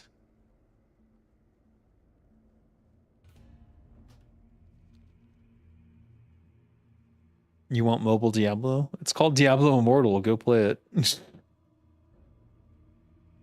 You're asking about Diablo 1 because of the simplicity? I mean, any game has like a number of systems. The thing about Diablo is the only complicated system in it is the drop system, which is a prefix, prefix, suffix, suffix system, I believe. Or is it just prefix, suffix? I think it's just a prefix, suffix system. I don't think they added double prefixes until Diablo 2, maybe. Or maybe they just had legendary. I don't know actually. But so prefix suffix system is simply like you have a number of stats um, of different types that you can add onto a weapon or item or armor. You separate those out. Obviously, some weapons can do things that armors can't. And then you have some after effects that add on to it at the end. And however you want to arrange those is entirely up to you. Like you can say, oh, prefixes are all passives and suffixes are all like procs. Procs meaning like it does something when the character gets hit or when they hit something. Um, you can do it any way you want. But yeah, that's the only really complicated system in Diablo. Everything else is like scaling, leveling stuff, which is not difficult at all. You just figure out your formula and then you apply it to both your hero and your enemies, and then you decide how to spawn things and where to spawn them and what kind of spawners to have. All of which are like easy tutorial things that you can learn in Unity or Unreal or whatever. So I don't think an ARPG is that complicated. But I have a lot of familiarity with ARPGs, so it could be that I have some bias in that regard. Is the summer thing happening? Oh, that's why they restarted the server? They started summer? Oh. Oh.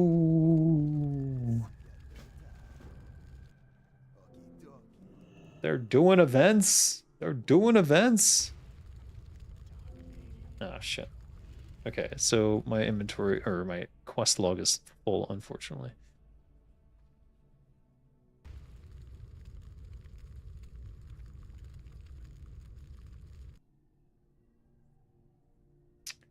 The Deburi farmstead. We're not going there anytime soon.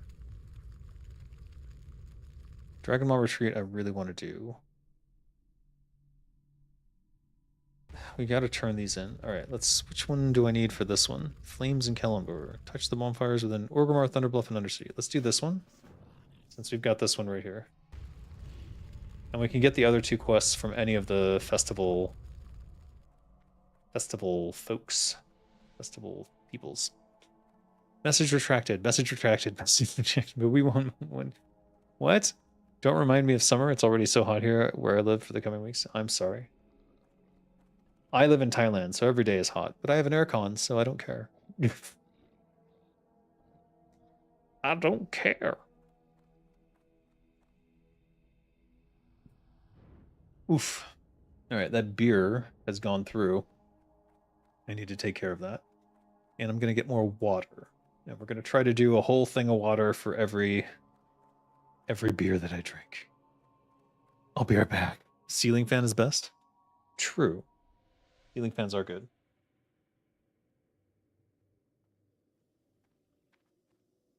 Enjoy the sights of Undercity.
Oof.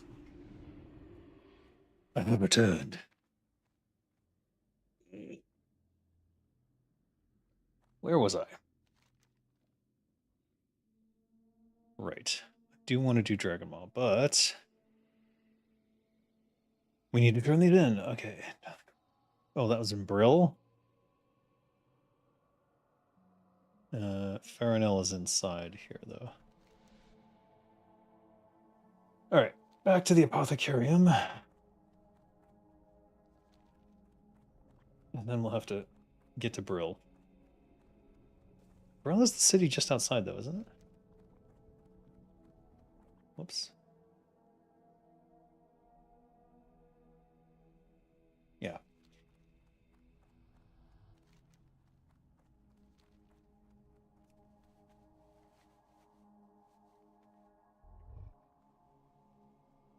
You sent the last message in Portuguese? Yeah, I can't read Portuguese. Sorry. I want your opinion. The focus of my world is the exploration of the map and the conflict between two main races. I don't know if an ARPG is the best type of game to explore these different scenarios. Can be. If you're doing an exploration ARPG, there's a game. I can't remember what the game is called. But it's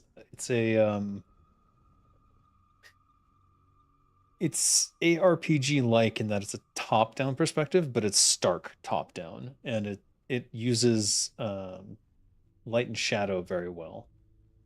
I'm gonna go check on Baromothras, by the way.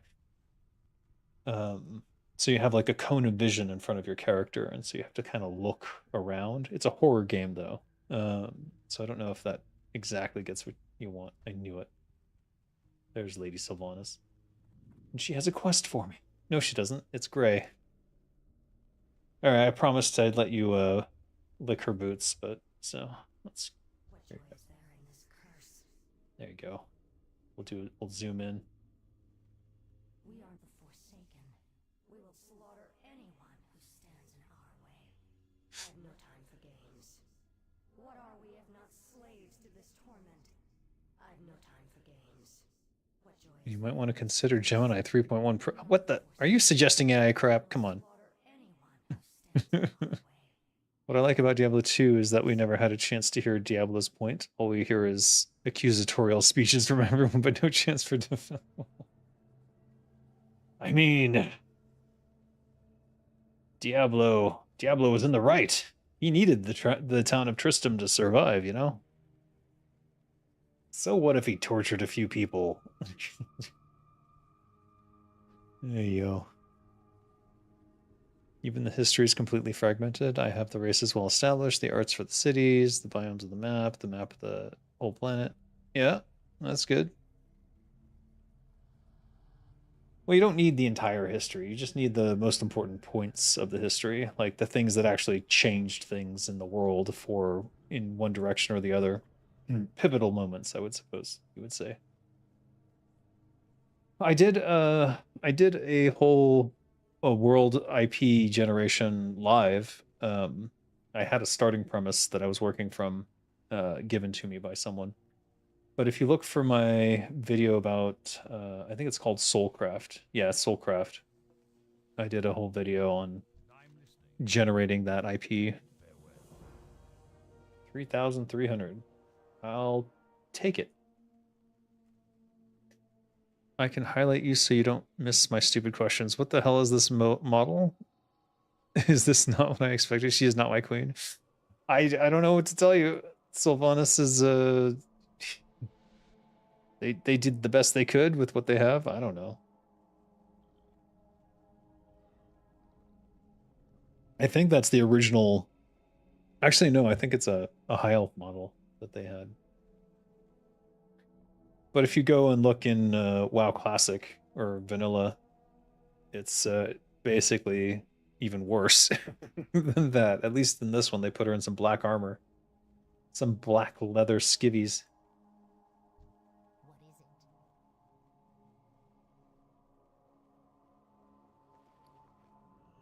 Are we actually gonna wear this? Thinking about it.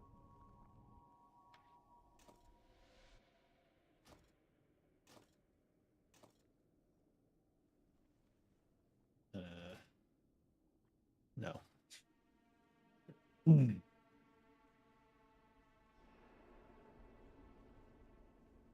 I haven't got all day. That's the Debiri quest. We're not doing that, so let's see. We need to go up. Up to Brittle.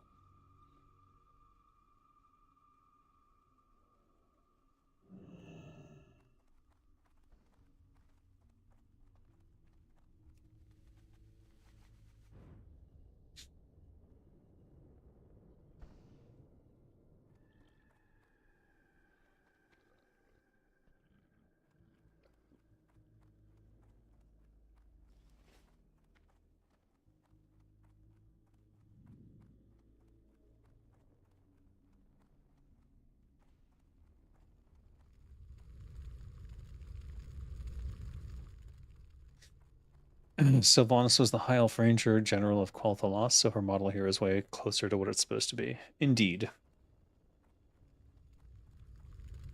And much closer to looking cool than the one that was in original WoW.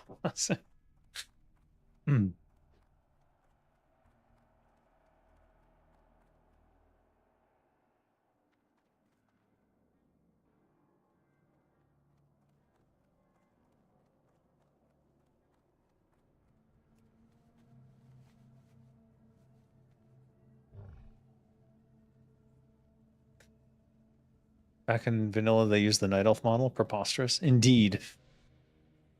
Indeed. Lady Sylvanas deserved her own model. Even then, like, I think.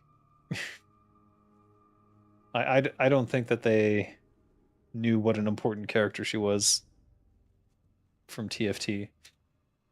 I mean, even when we were making ROC, like, what did we use? We used the Banshee model when we swapped her out. She didn't get her own model until TFT. Perhaps you should start with a point and click visual novel to show people your ideal world and try your hand at game creation. It'll be much easier for a beginner. Visual novel is probably the easiest way to go. That's what I'm doing for God Among Man. Toronto Builder is a very easy to use tool. Can it doesn't have any, I don't think, doesn't have any point and click features. It might. I'm actually not sure. But either way, it's very easy to make a visual novel game with it. All right, give me that axe. Are we swapping? I guess we are. I'll put this in the offhand then. All right, so we're not doing ambushes anymore. Let me think here. Slash macro. I guess we would just swap these. Yeah.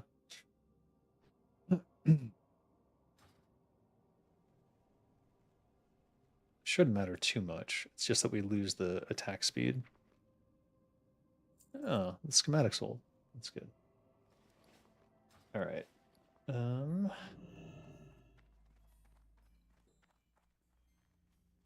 Now what? Let's see. Everything's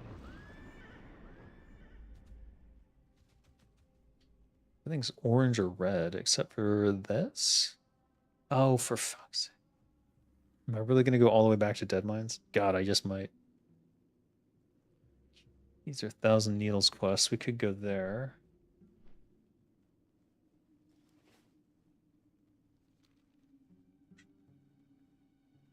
There are a ton of decent Sylvanas models that can be pulled from WoW using WoW resources and used in this client. It was just awful. I'm disappointed. Aw.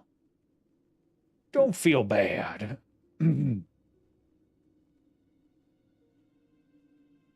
Okay, wait. What am I going to do here? Let me think. I think we go to Thousand Needles. Ordinus's head. Eldest son of the forest god?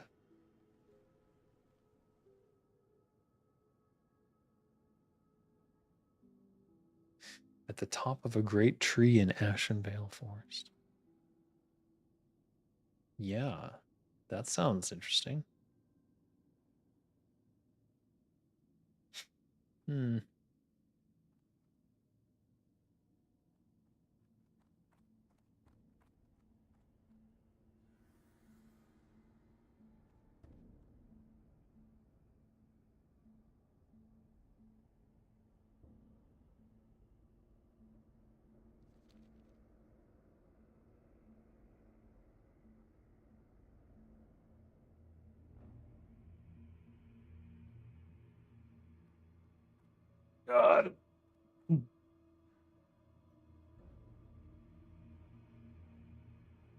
Well, we didn't get the Sylvanas we wanted, but we got the one we deserved.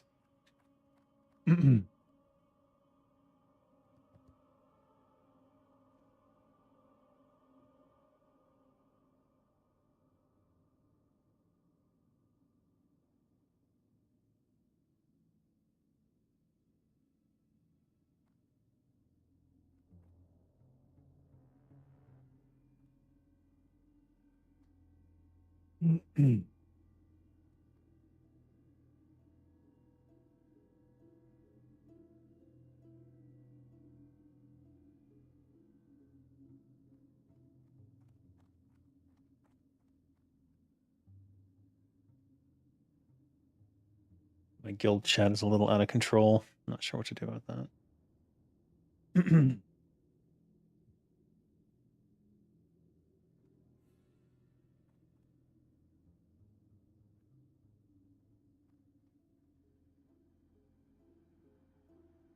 You gonna make a visual novel game? Do it, do it. It's the best form of storytelling for that that's that you can do in games. Oh. Oh. Oh shit. Okay, I forgot. I forgot I was cute. Hey yo.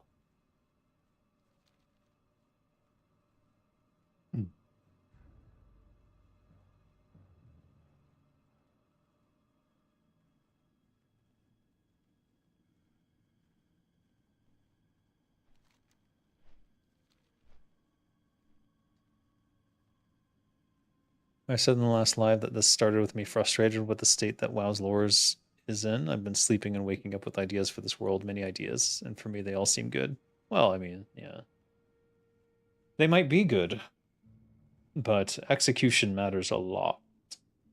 It can be very easy to think up cool ideas, but it can be very hard to tell the story that expresses those ideas well. It's something that everyone struggles with. It's like with Dead Gods.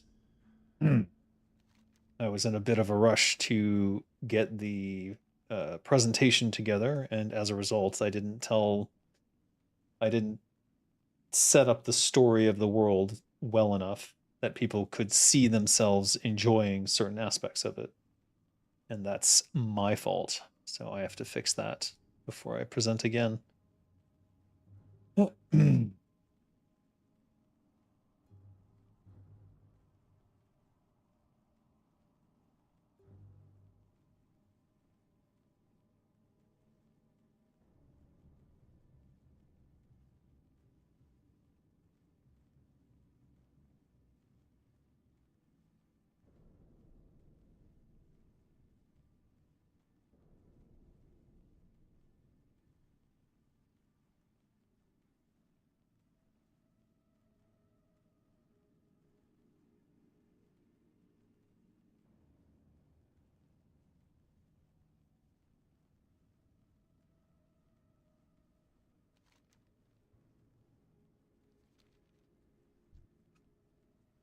But you'll figure all that out soon enough. The focus is now to find some people with opinions. I got plenty of those.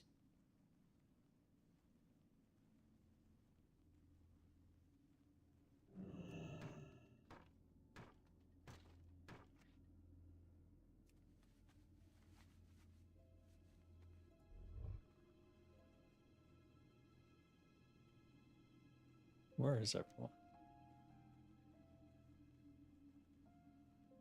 Jesus Christ, they're all over the world. Gross, a gnome.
Will your game contain NSFW elements? I know a guy who would be very helpful with distribution of sound.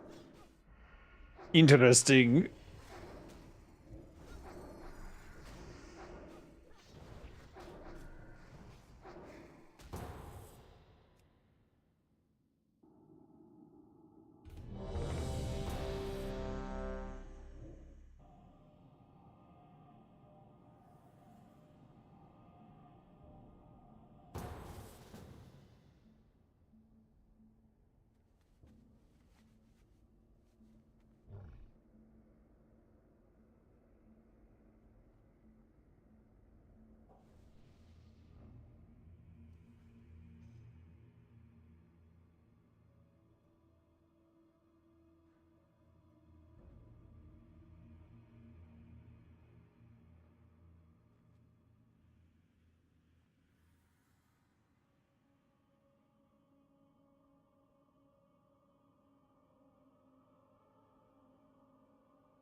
Oh,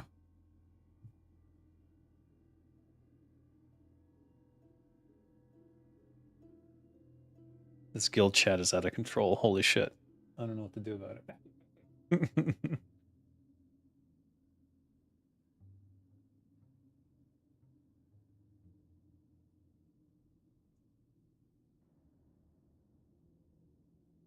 Well, what are we going to do in the meantime? There's got to be something I could kill for XP around here. I guess I could try to kill more of these, but if I die again, I'm just losing XP.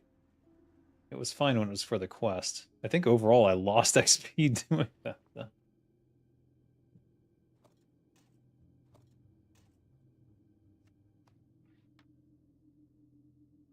They drop Mage Weave. What are they saying? They're talking about well, they're Nazis. That's what they're talking about. And they're talking about how leftists have abused the word, so it doesn't mean anything anymore. Now they're trying to justify being Nazis by saying they're just skinhead culture. Like, just I don't know what the hell is going on. Hey, Pork, how you doing?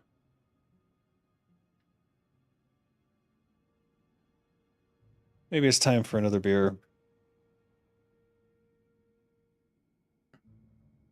Might make all this guild chatter go down easier.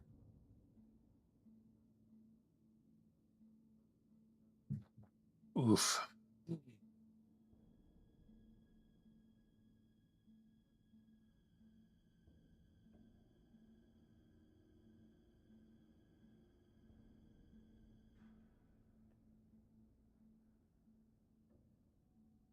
This is a Thai local beer.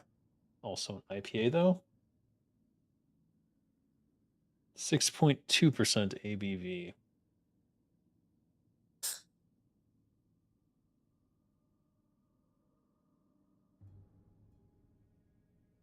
Slightly different from the previous beer.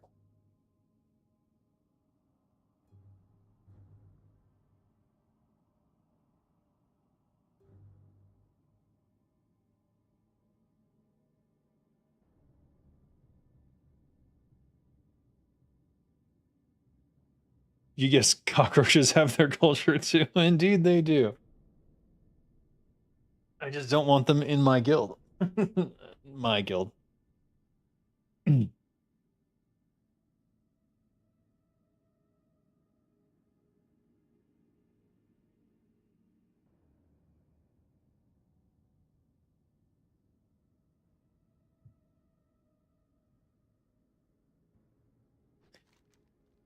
Oh, good.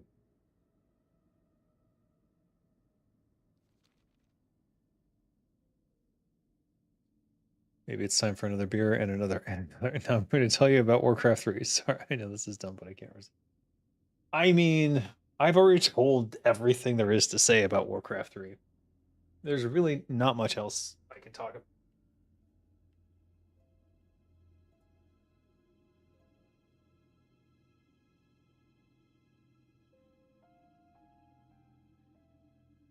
Ugh.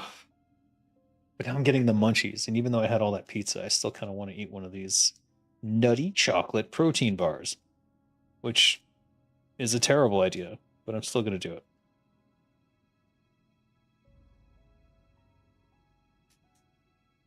In theory, there's not too much sugar in here, so it should be okay.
Warcraft 5.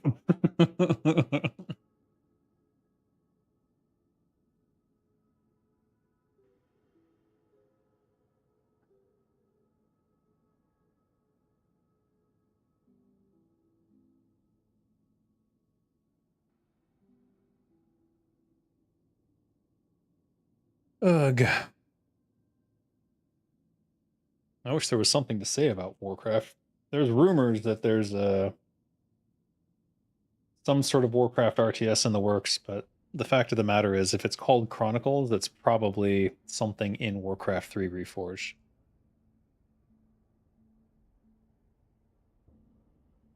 So I wouldn't get too excited.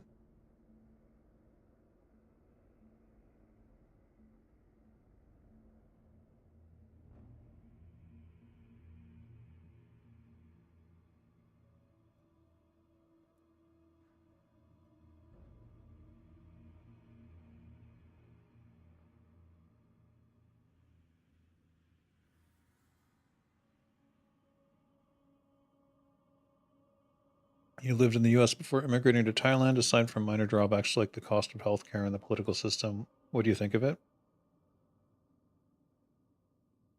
The US? It's a shithole.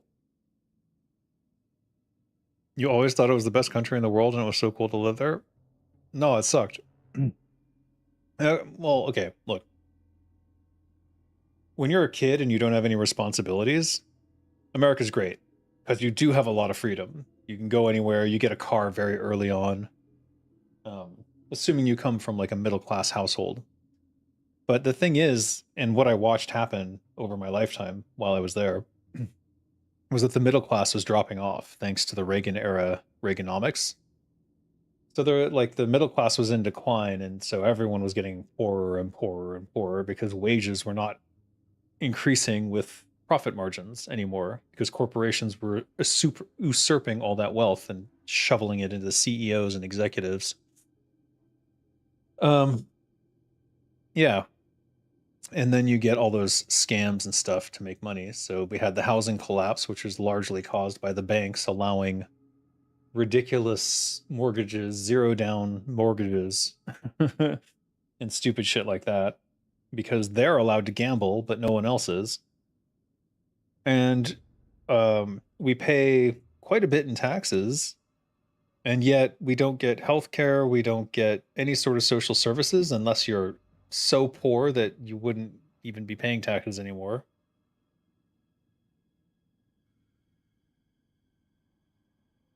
And the cops can just shoot you and get away with it. And that's kind of the most harrowing thing is that I was watching increasingly the US become a police state over time. And I don't say that like I'm not like being hyperbolic. I mean, it was literally becoming a police state. You couldn't drive anywhere or do anything without a cop showing up and trying to escalate the situation so that they could shoot you. They always had their hand on their gun, getting ready to pull it at a moment's notice because they were trained. Um, Later, I find out trained by Israel to escalate these situations so that they can kill. So it's not a great place to live. And right now, it's one of the worst places in the world to live. I would not go back to the States. I don't think for any reason other than someone would offer me so much money that I would be able to live as a rich person in the US, and then it's worth it. If you are rich, then the US is fine because you get access to all the best healthcare, you get access to everything. You don't have to worry about the police because the police are there to protect the rich. Um, Generally speaking. And yeah, you'll have a good time. But if you're not rich, uh, and if you are in particular middle class or lower, you're in grave peril of falling off the edge of the economic cliff there into being homeless and poor and destitute for the rest of your life and not being able to escape it. So I saw with the housing collapse and my house now being worth less than the mortgage I was paying, that seemed like a good opportunity to leave and get away from all that before I go into debt.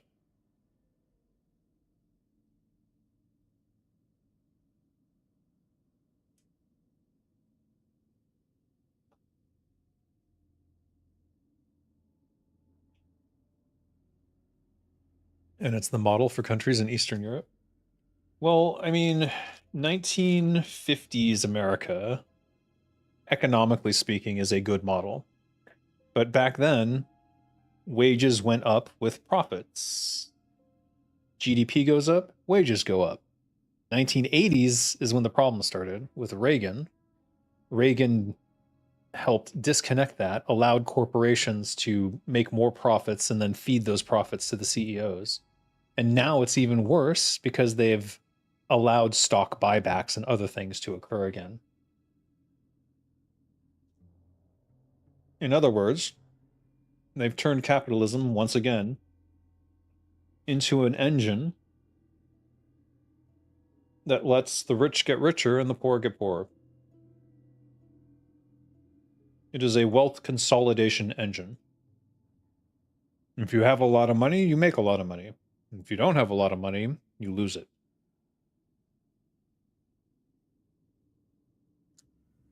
Chat was right about talking about Warcraft 3. What a dark fantasy we got right now. This is reality. I don't know what to tell you.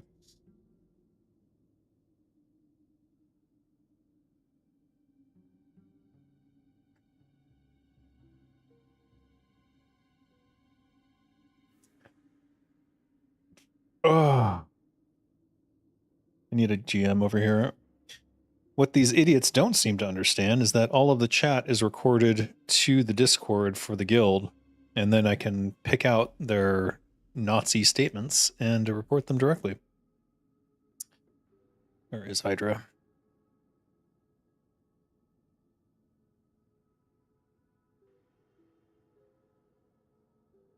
There we are.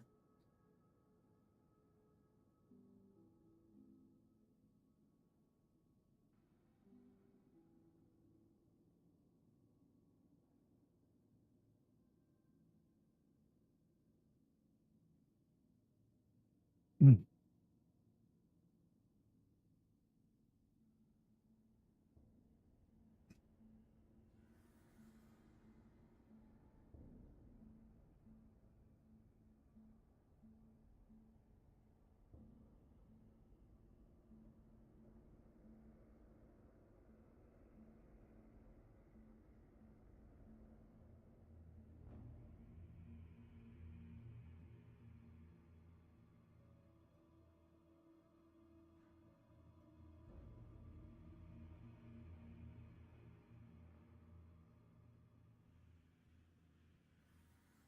Yeah. Do you want to make a visual novel based on that fan fiction, Dave? Fan fiction? What are you talking about? As far as I know, every state is very different in the USA. Texas is not the same as California. Yeah, but they both suck. They both suck in their own ways. So Texas is considered kind of right wing, right? And then California is considered left wing, but that's not true at all. Both of them are right wing. California is neoliberal and very much technocratic, and Texas is very much like woohoo, guns everywhere, no laws, and at the end of the day, they both basically perform the same when it comes to economic treatments of people. The poor get poorer, the rich get richer, and Texas is now going through like a bunch of companies are moving there for the lower taxes, but things are going to change. They're gentrifying.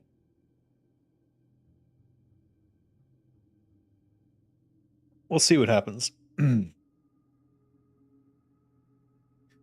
a while, I considered taking a risk and volunteering to join the U.S. Army to expedite citizenship through combat, since I already had experience serving in your country, but overall you changed your mind. Good. Do not serve in the U.S. Army. You would be doing horrible things you don't want to be doing.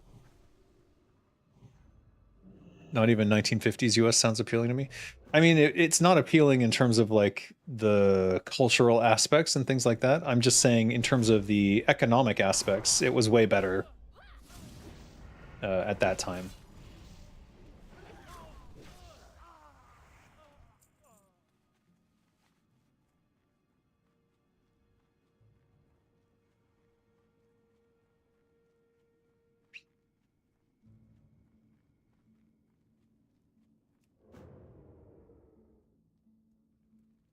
That's what I thought.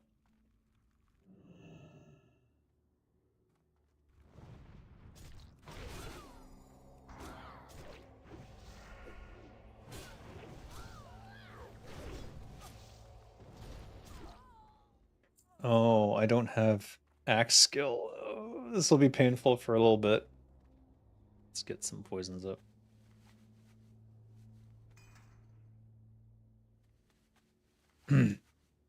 The army made me what I am today. Guy with no legs, Starship Troopers. Yes, Starship Troopers is a great movie if you want to understand the US. Um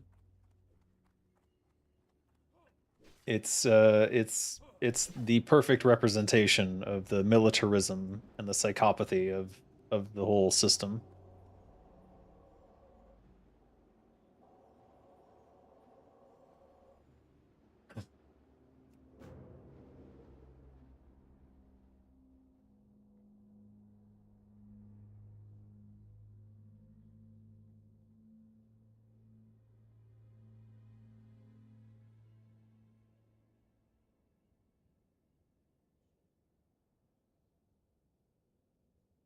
The more I read, the more it seems the US was better before. It had different problems.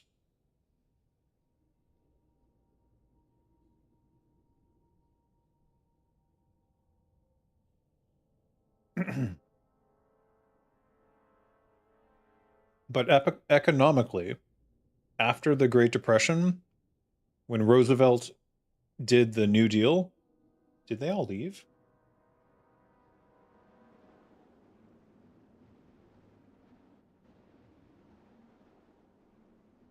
What?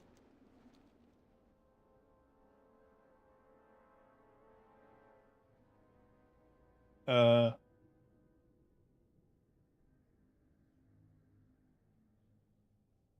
this one?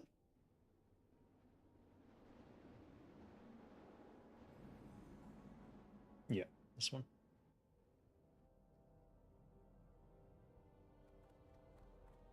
Anyways, after the New Deal, so there was the Great Depression in the US, right?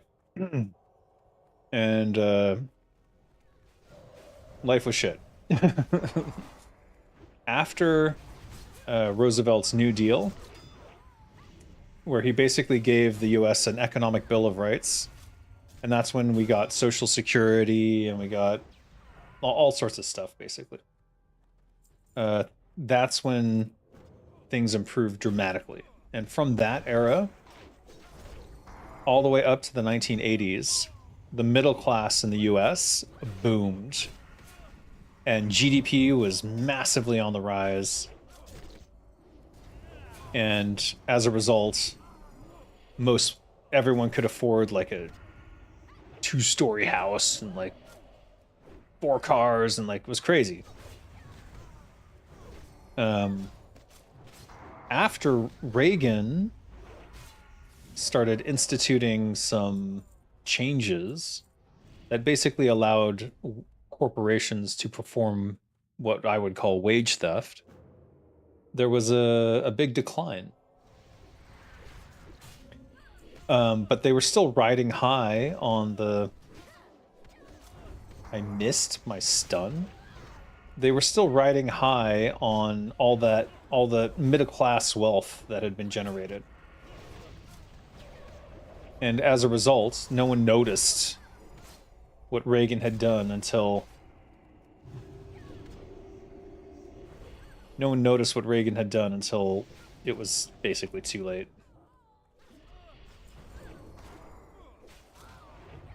Or at least the American people still don't understand what happened. They just know things got worse, and things keep getting worse and worse and worse. But they don't understand why, most of them. And so they vote like morons. Like Obama didn't help them at all, but they think he did because he sounded nice. It's ridiculous. Happy Midsummer! Midsommar. That's a great movie. It's a horror movie. I haven't even watched it. I've watched more YouTube clips of it than the movie. How you doing, Red Stray?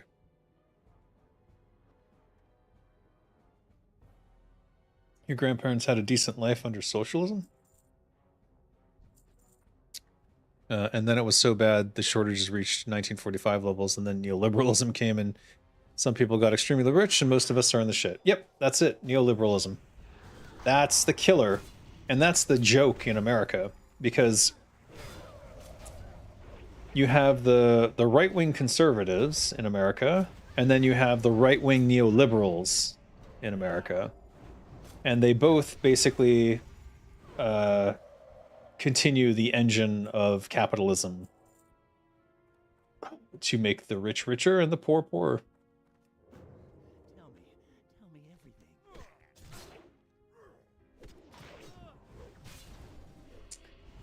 everything. And that's the way it will continue forever, until everyone's dead.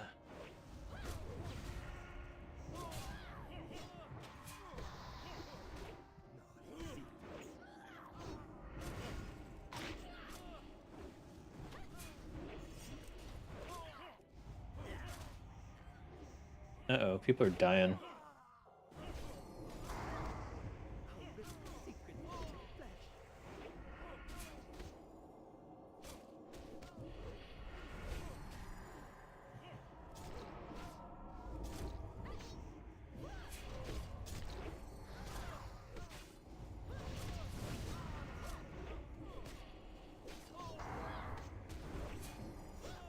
I don't need that. I'll just greet it.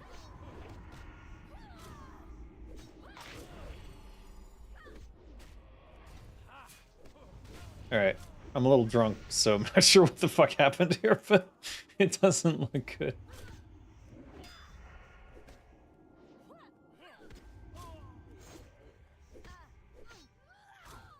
Oh, I'm on my own. Okay. Well... I'm gonna die. Oh, I really gotta pick up that flash powder. I keep forgetting to do it, and, yeah. Away we go. You tried Cappy to level 15, but now you're on Octo. Better lag for you or something? Better latency? Not everyone can have 60 millisecond ping like me.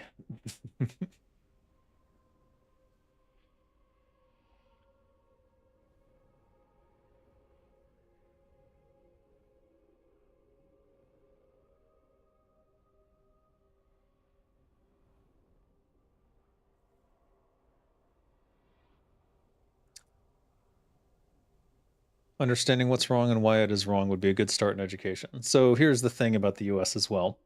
Reagan also started the trend of defunding education, claiming that it was propaganda of communists and stuff like that. So the US has been steadily watching its education, which is the engine that drove them to economic prosperity, because during the New Deal and stuff, they were funding education and funding college education in particular. So Reagan made sure to defund that, and they've been defunding it ever since.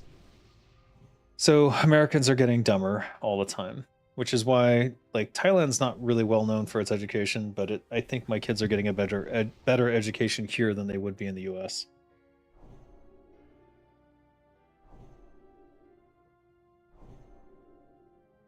Especially since I can afford the nicer schools here.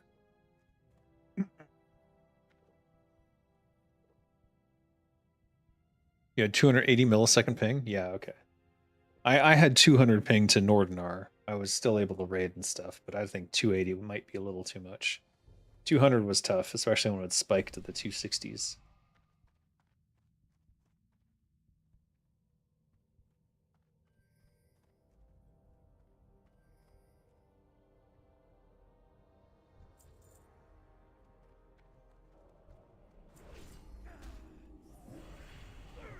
No, they killed him.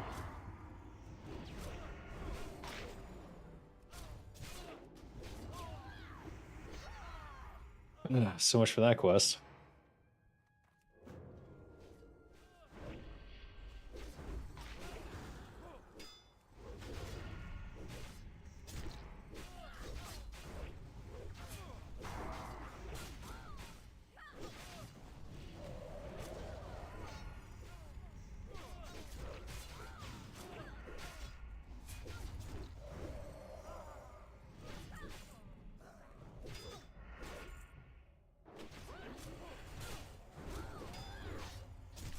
Apparently there's a VPN that can bring down your ping from 280 to 180, I read about.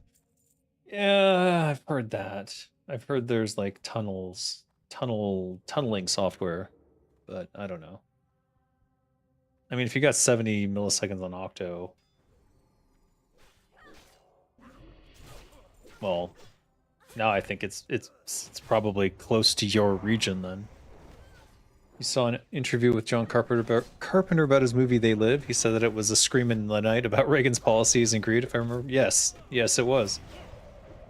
And it's a great movie. If you haven't seen They Live, I mean, every John Carpenter movie is a banger. Let's be real. My favorite will always be It. No, not It. The fuck.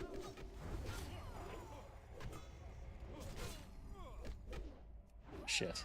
The sci-fi movie.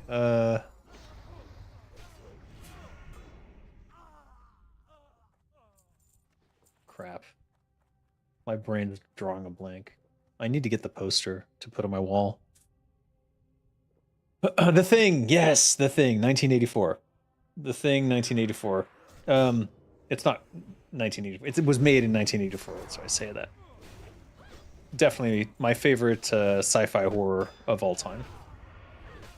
If you haven't watched The Thing, John Carpenter's The Thing, you absolutely have to. It is required watching. In fact, you are allowed to leave immediately and go watch it if you want.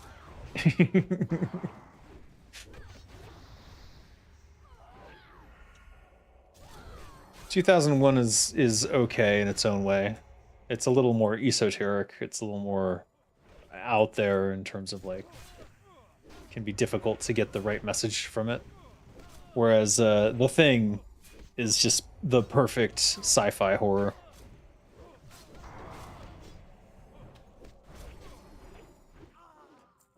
I'd say followed closely by Aliens, perhaps. The Thing, Aliens, then Alien. Yeah.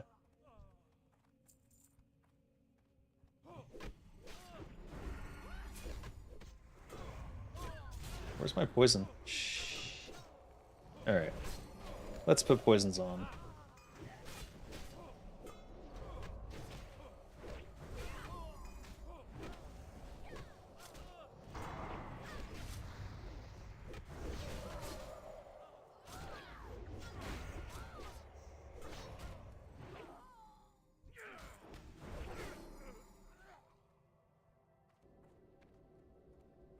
Dreadmore.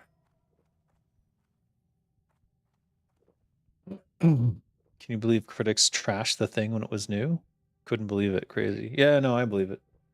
They trash everything. There's no accounting for taste. This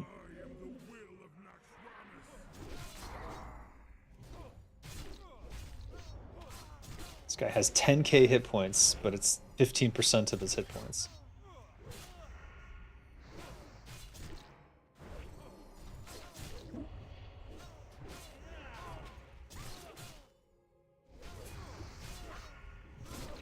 My deadly poison took me up to the top of the DPS chart.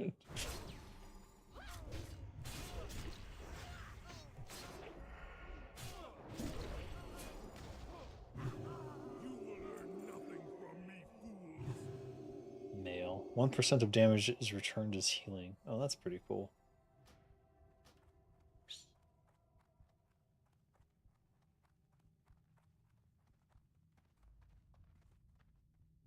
The old horrors with practical effects are nice. Yeah, practical effects, you can't beat them.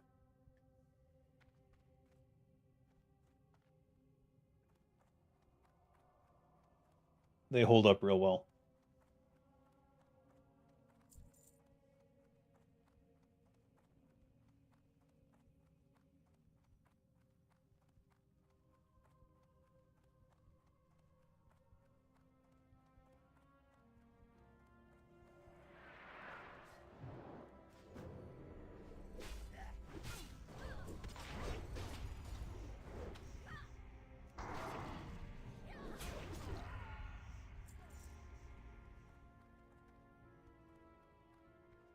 Have you had any good, bad experiences on Cappy so far? All my experiences have been good on Cappy. Except the queue time. That has not been so great. There's been times where I'm like, oh, I'd really like to play and I'd like to stream.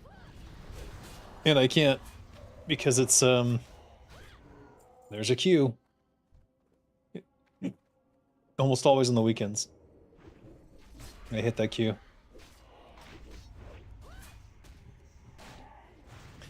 But the people have been very nice, and that's the thing that I was most concerned about, was like, is the community going to be as good as the original Turtle WoW community? And the answer is yes. Everyone's been very nice, even though they can't speak to me some of the time.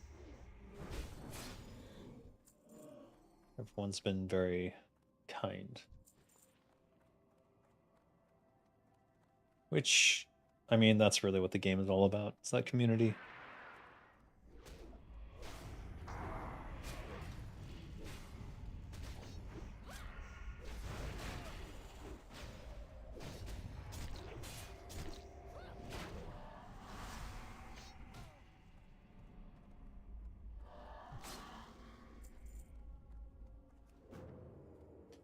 You tried playing at 3 p.m. and queue was long?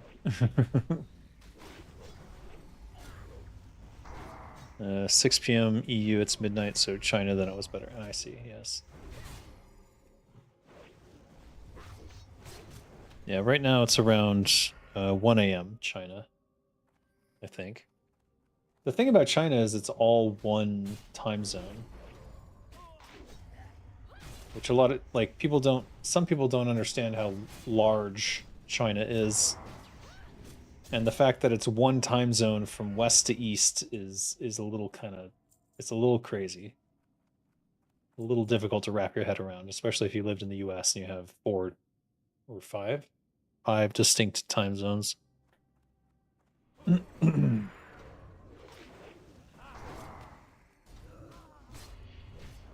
So, you were surprised to learn about the idea that Carpenter put into the thing. He said it was about big social crisis, alienation, and distrust among people. Yeah. It's about not being able to trust the people around you. So the thing was an image of another person in people's mind who could turn a monster and eat you at any time. Yeah, yeah. All good horror comes from something in reality. They're all sort of parables of something. Ebon Vice. Well, that's interesting.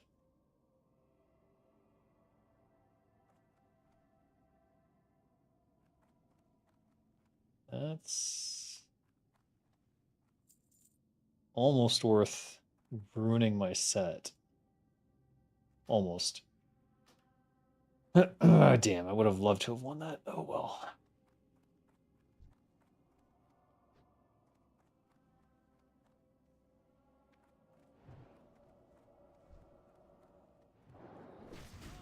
John Carpenter is a great actor. He's not an actor. Is he? Does he act in any of his films? I don't think he. I don't remember him being in them.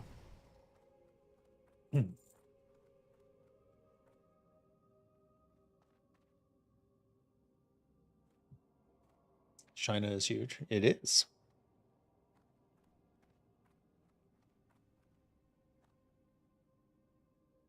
Don't know what they're doing.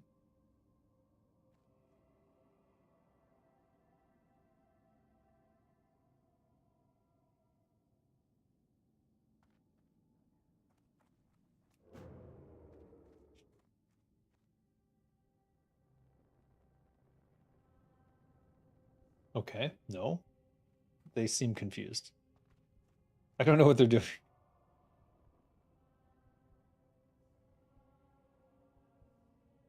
Are you coming?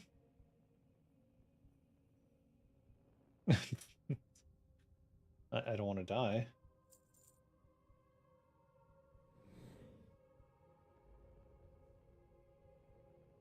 All right, here, I'll pull it.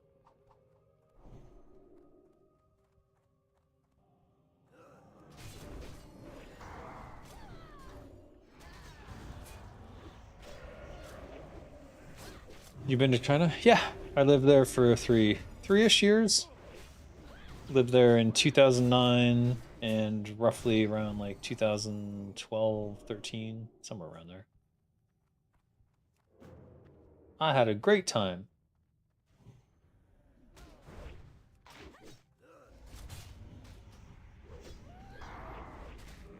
I would move back to Shanghai if I could find a decent job there, but I've been really struggling to find a good one. The problem I keep running into is there's a sort of I don't know if it's nepotism, but it's definitely like friends putting friends in charge of stuff they probably shouldn't be in charge of. You know what I mean? And so they're like really excited because I have a background in like, oh, Warcraft, we love Warcraft, we love, high fantasy. And then they're like, but we're not going to listen to you about anything because this guy knows what he's talking about, and that guy definitely does not know what he's talking about. I keep running into that. It's interesting. Interesting.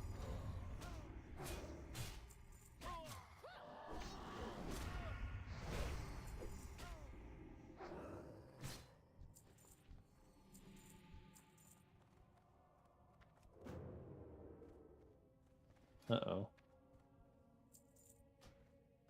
Rebuff this.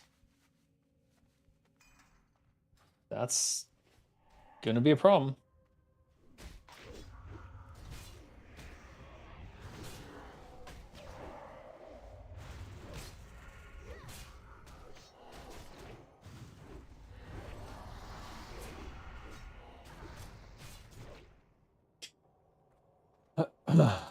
The one thing I miss about China right now is a place called Yang's Dumplings, which had the best soup dumplings I've ever had.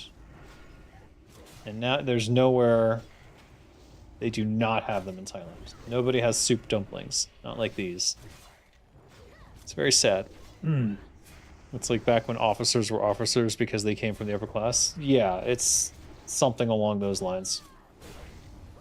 It's definitely like they're putting people in charge of stuff who definitely should not be in charge of stuff. Orb of the Forgotten Seer. It's cool. Oh, did I win this one?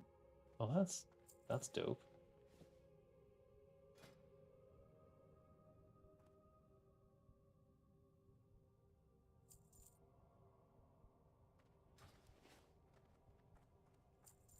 What is the quest? Oh, that's wrong. I don't have any quests for this stupid area. Damn it.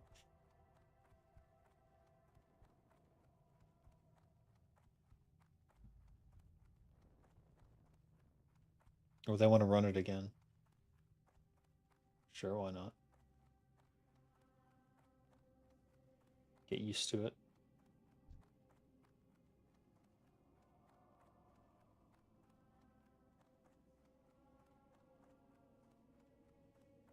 I don't know. We should just kill that and get the chest. All right, whatever. Nobody has herbalism? This is so sad. Isn't there a huge amount of competition in China? 90, like lots of game developers are released. Oh, lots of game developers are released every year, especially these days. I mean, there is a lot of competition, but um, China's game industry only really started like, well, I don't know, maybe 15 years ago is when it really kind of started. And they didn't even have game design as a discipline when I was there. Like, it wasn't a thing. It was literally some rando dictating what the programmers should be doing, which is just a weird way to do stuff.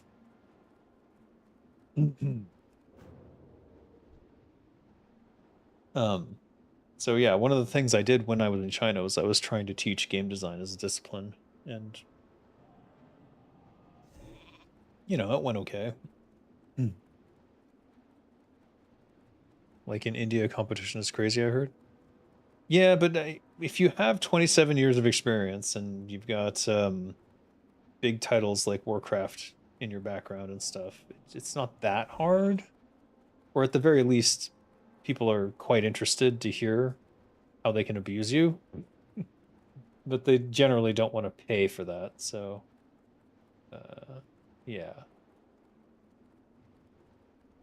It's the main issue now is just that there's enough game developers from America who speak Mandarin that I'm competing with people who are bilingual, and I just can't learn. I can't seem to learn new languages no matter what I try.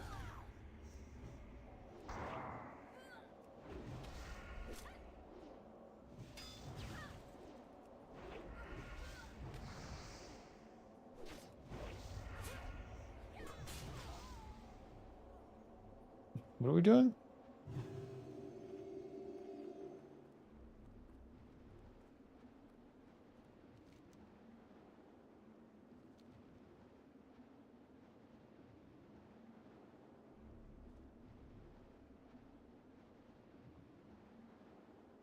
Oh.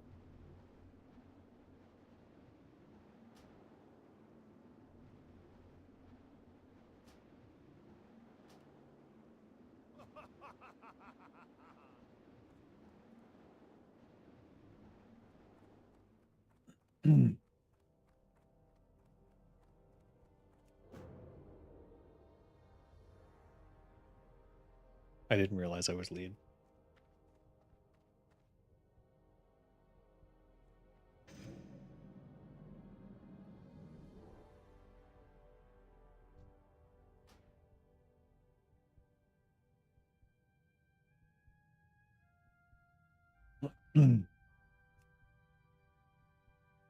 I'll just make him the leader so he can mark stuff.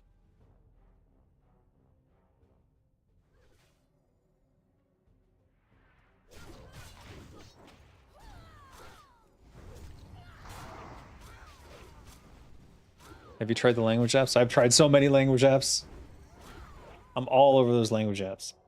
I tried Pimsleur as well, which is the CIA program for learning languages. It helped me, like, sort of learn how to speak in Thai, but if you don't use it every day, like you kind of lose it. And the problem is just that I don't have to interact with anyone in Thai if I don't want to.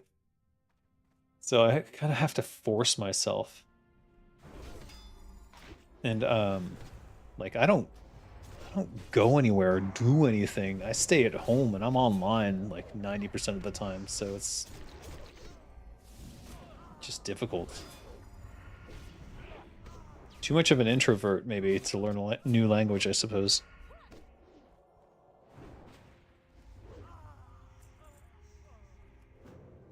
Tell me everything. Oh shit. Was this a good idea? This is a terrible idea. What are we doing?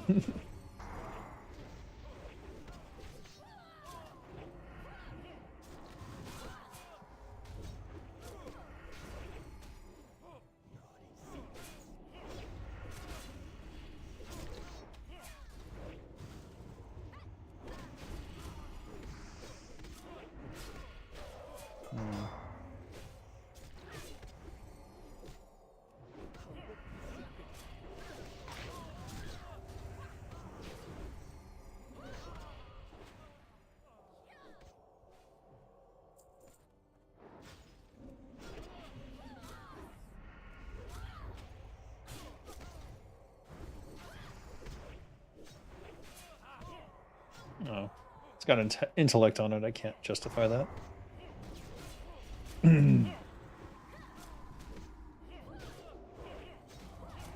Why is the whole dungeon pulling? What is going on?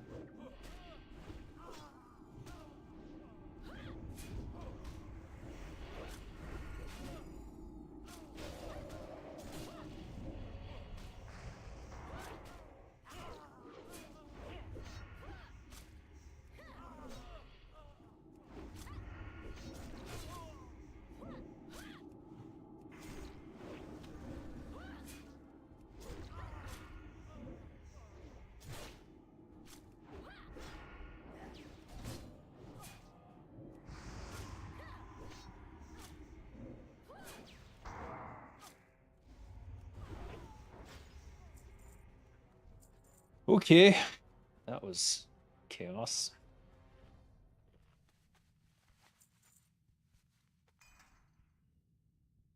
You have to get outside and actually speak to people. I know. Though I basically learned English through video games. We used to play point and click adventure games like Monkey Island with your brother. Crazy. If I swapped my everything to another language, maybe that's the way to go about it. That's one thing I could potentially do. Play games in another language. The Thai language would be difficult to find, I think, in games.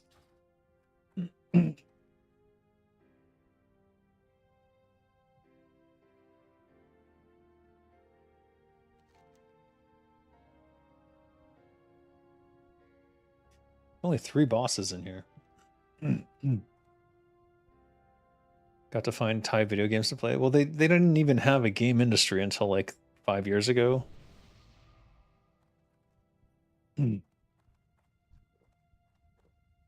Maybe 10 years ago. And it's all mobile games, so.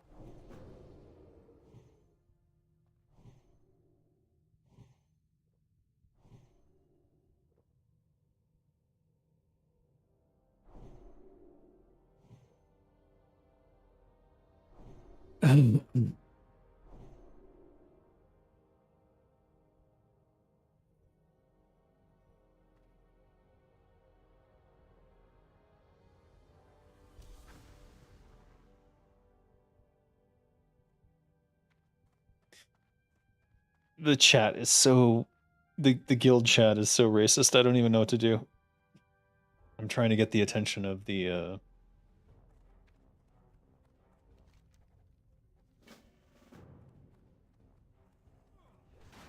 guild masters to do something about it, but it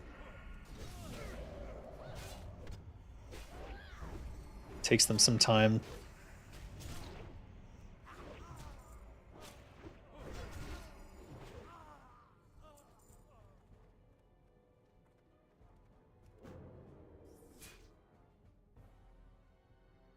No worries, Dave. Your one-man game industry army. They don't need any whimsy mobile if you have to show them what's good and not. Well, I mean, I just need to make my own games. The problem is finding a way to fund myself while I do that. And then, I mean, in all likelihood, my games will not find a terribly big audience, so it probably won't be worth the time investment anyways, but that's okay. Like, I have Geek Words. Geek Words was doing reasonably well on mobile. It could have been a nice supplemental income if I was able to figure out a... Jesus, why all this stuff? If I had been able to figure out a way to keep it running on mobile. But on Steam, it's just not doing any business at all. No one cares. And it's, you know, it's not... the puzzles are not the greatest, so I'm kind of hesitant to advertise it too much. As I don't think it's an outstanding example of what I'm capable of. It was something that we did in a rush in order to get something to market to save a mobile game studio that ended up dying anyways. You can only see half the chat, but you can see why. Yeah, it's not good.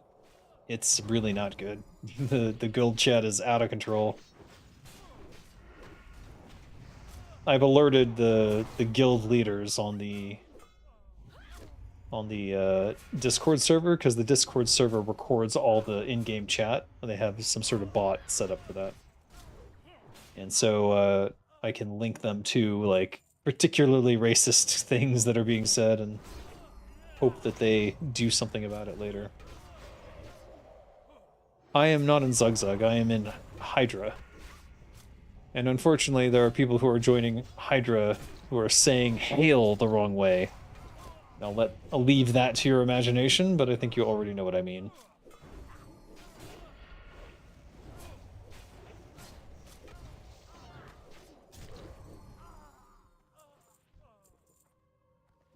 Shoulders.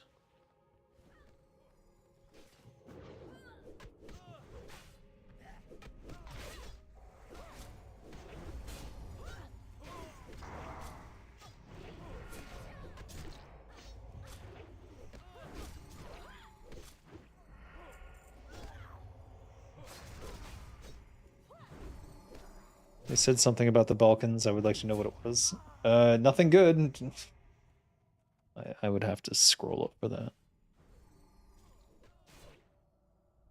They're saying there's still a few good countries. Balkans and Eastern Europe are okay, but Western EU is just silly. And they're talking about that's in response to he's going to Asia to start a business because the EU is pointless because it's just full of low quality immigrants, and he doesn't want to raise his children there. That's what they're talking about in my fucking guild chat. This is like great stuff. Just wonderful.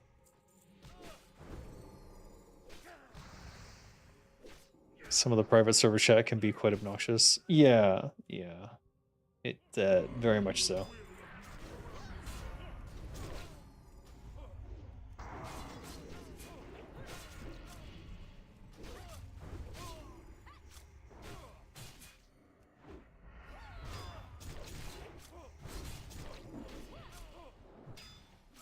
What did he say wrong?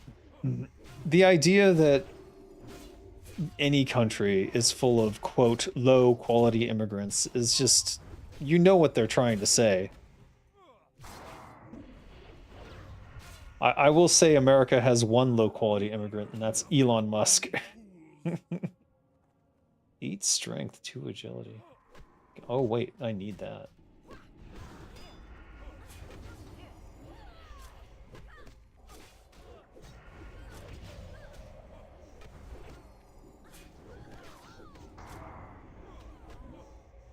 And they're all lamenting the current state of Germany and like, oh, they need to go back to the good old days. Like, it's just so obvious what they're getting at, what they're trying to say.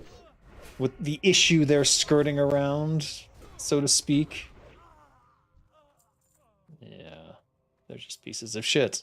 And I want them gone, but I can't, I'm not the guild master, so I can't do anything about them yet. Off to buy something before the stores close? Excellent. Get that beer. I guess he would make a good high-quality immigrant.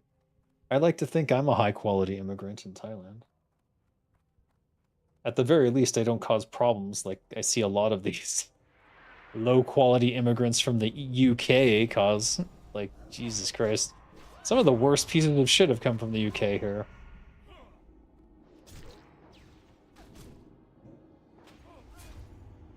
Uh-oh.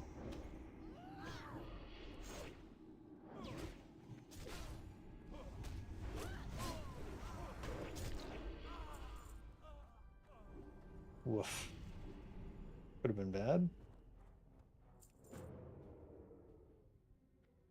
And German girls are happy with them too? What? Immigrants are the backbone of Germany? And yeah. I don't know. When I was in Germany, there were a lot of immigrants there, and they were all very hardworking and very nice people. So it's like, I don't know what they're trying to say. I mean, I do know what they're trying to say, and they're fucking pieces of shit. That's my problem. I don't want to hear this shit.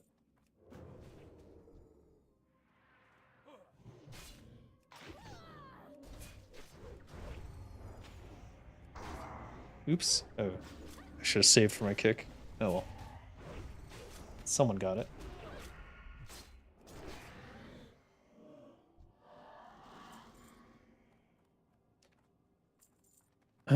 In my country, it's immigrants who are taking jobs that no one else wanted to do. Precisely. And in the US, it's the same. Like, everyone's like, oh, the immigrants are stealing our jobs. And I'm like, they're not stealing shit because you can't steal a job. Someone has to give you the job. So what's actually going on? It's just the rich using the lower cost labor. And these are jobs you wouldn't want to do anyways. So what are you even complaining about? It's just the stupidest shit. But these racists want to blame anything except for the people who are actually the problem. The rich! It's the rich reducing your wages. It's the rich who are causing inflation. It's the rich who are giving the jobs to immigrants, that even the ones that you would want. Like Elon Musk is using the H-1B visa to bring in programmers from other countries because he doesn't want to pay Western wages.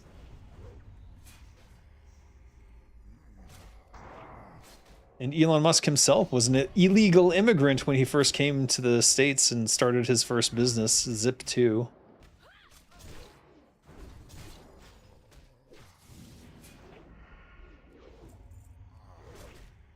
The irony of Elon Musk being the one to complain about illegal immigrants when he was an illegal immigrant is, I don't know, I don't even know how to, like, there's no humor in it anymore. It's just stupid. Oh, yo. You have pretty conservative opinions as well, not gonna lie, but I don't like people spewing hatred regardless. Precisely. The hate doesn't help anything. And it certainly doesn't get to the heart of the matter. The heart of the matter is that the rich people are stealing all of the wealth. Because that's how capitalism works. Anyone who's played the board game Monopoly already knows how capitalism works, and I don't know if they're in denial or what. That's just a board game. A board game invented by a woman to show the evil of capitalism.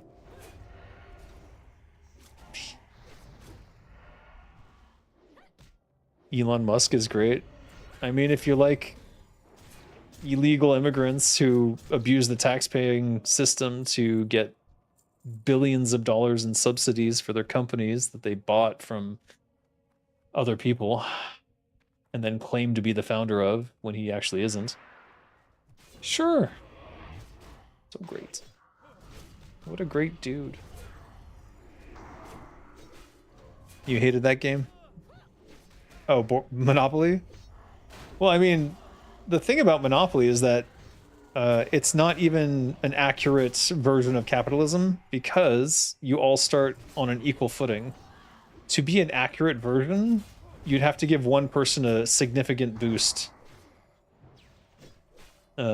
first. They just have like $10,000 when everyone else has only like $2,000.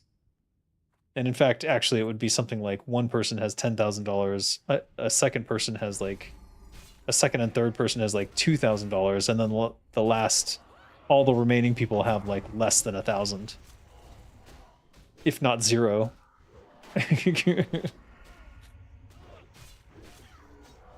You're so zealous in your campaigning against capitalism that I'm starting to suspect you have a red flag hidden somewhere.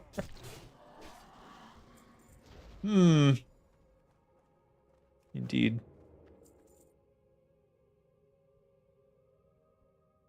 Monopoly underscore.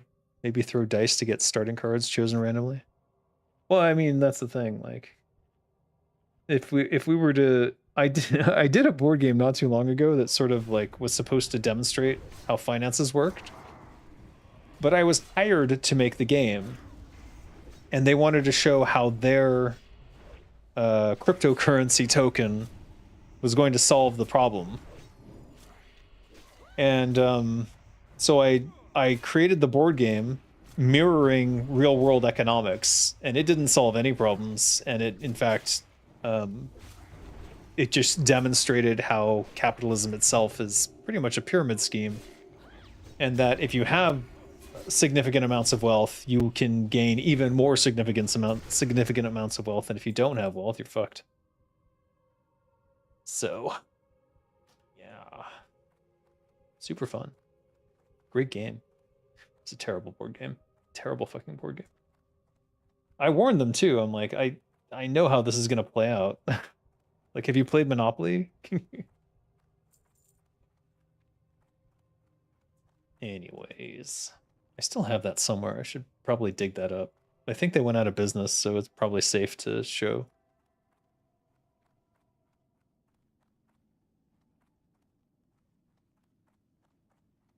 Let's be honest, there's no such thing as a good government system. They're corrupt and inhumane to their core. So in essence, it doesn't really matter. At some level, it's capitalism compared to what we have in China or North Korea. Well, it's just that if it goes too far in one direction, it's always going to be a problem. What you need is a mix of systems so that you can make it work. Like Soc Dems, social democracy people, are probably in the right in the US in terms of like, we need more socialism in the US if we're going to survive, and we need more democratic processes if we're going to survive. Ooh.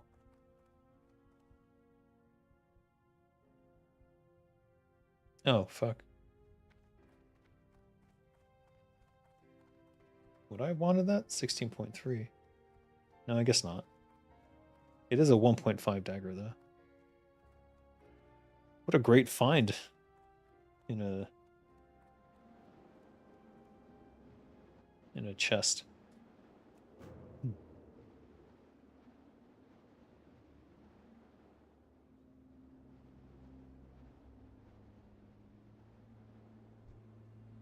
Level 40 dwarf.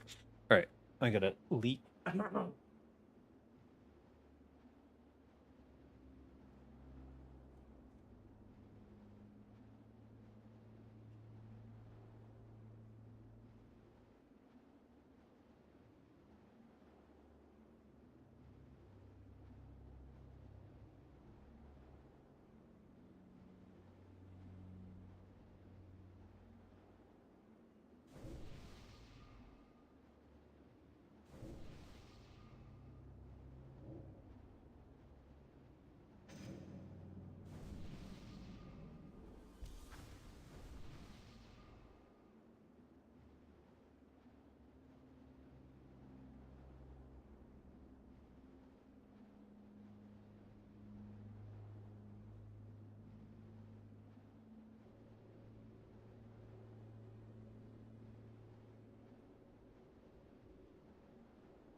Apparently, we're doing more dungeons.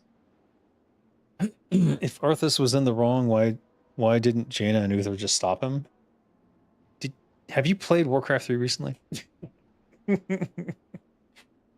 How could they stop him? He's the prince. What do they do? What did Arthas do when Uther said, "Hey, let's find another way"? What did he do?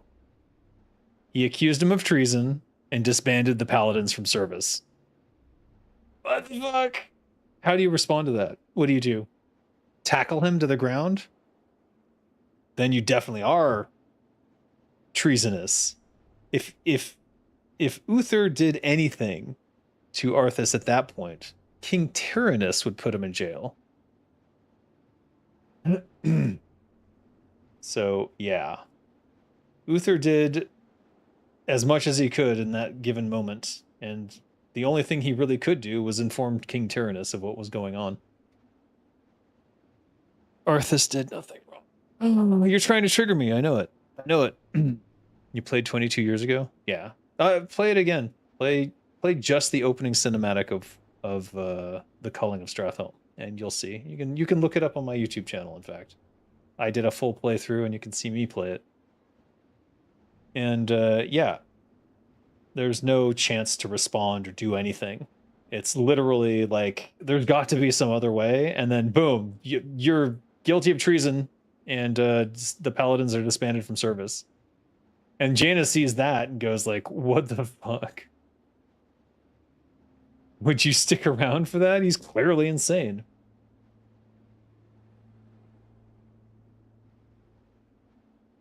But he's also the prince, so you can't really stop him. Monarchies. Can't guillotine enough of them. And there's no other thing to say about it.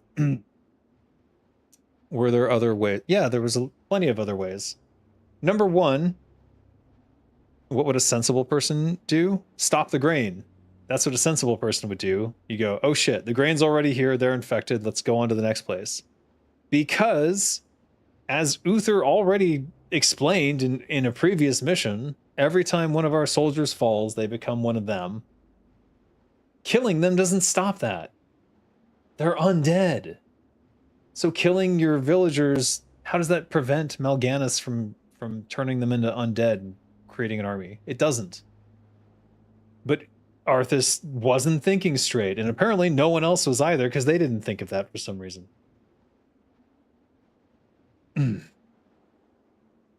Jaina wasn't a citizen of Lordaeron. If she did anything to Arthas, it would be an act of war between Kul Tiras and Lordaeron.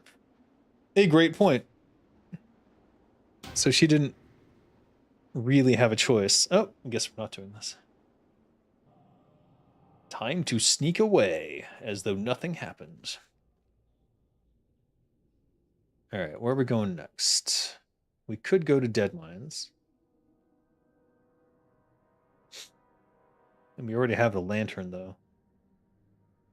Oh, chopper, two-handed. Or 1,000 needles. Kind of want to grab this while it's still green.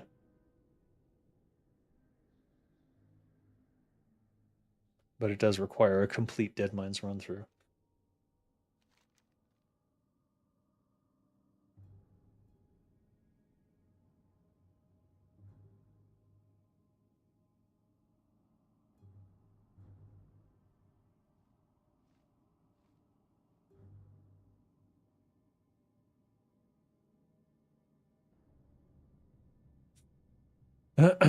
I only don't agree that Uther and Jaina just walked away.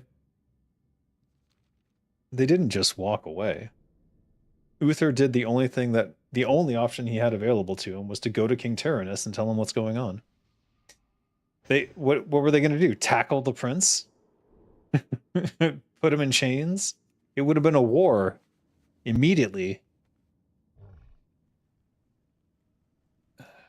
I mean, think about it. Like, if you do anything to Arthas at that point, he's got all his men rallied up and full-blown, like, ready to fight.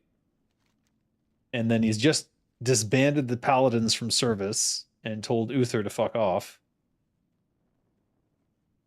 So what happens? if Uther's like, no, and he fights. It's a war in front of Mal'Ganis and Mal'Ganis's army. Dumb. Not gonna work. At least Uther and Jaina would do something other than just turn around and leave. They did. There was no convincing him at that point. Arthas literally accused Uther of treason and disbanded his paladins from service. What is your response to that? Anything you say at that point, Arthas is going to escalate. He's going to take him prisoner. And then what does Uther do? Now he's in a jail cell. There's nothing else to do there except go to King Tyrannus and tell him what's going on. It seems they have gone on foot. Jaina could have teleported them. I mean, yeah. I don't think Metzen thought of everything in that regard. Uther and Jaina could have refused to kill civilians. They could have gone for Mal'Ganis and his base. Again, Uther questioned him just a little bit. There has to be some other way. And the response to that was treason. Disbanded the paladins from service. He's not rational. You know he's not rational. He's not going to listen to reason. He's not going to capitulate even a little bit. You know you're dealing with an unreasonable person at that point, and given that he's the prince and he has his entire army backing him, you leave. You don't stay. You'll die. Like, if this were a Game of Thrones episode and Uther stayed there to argue with him, he'd be dead. That's just... Think about it. Mal'Ganis should have had a spy among Uther's paladins, have the spy attack Arthas. I mean, that would have been a good move. But the whole point was to get Arthas to go to Northrend. So their plan was already working. Arthas was falling into the trap. Hook, line, and sinker. He was going to murder civilians to try and save his people by murdering them. He was already doomed. You want to send me a YouTube link? Is it some stupid video where Arthas did nothing wrong? Because I don't want to see it. I've already seen all of them. I bet you if you look in the comments of whatever video you're trying to send me, I'm in there. I bet you. Look in the comments. I bet you can find me.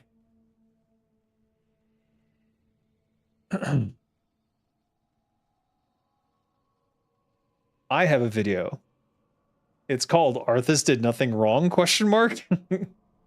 Guess what that video's about. Go watch that one. It covers pretty much everything.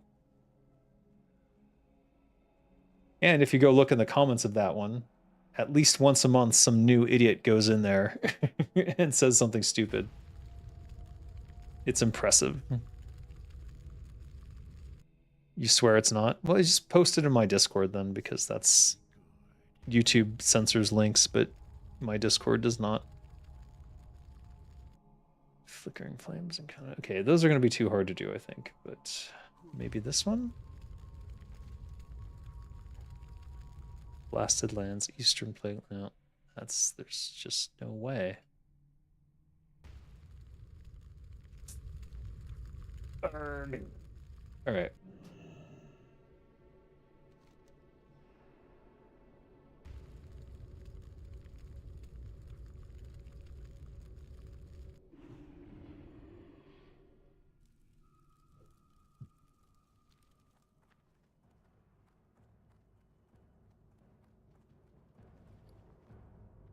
I haven't even looked at all the shit in my inventory.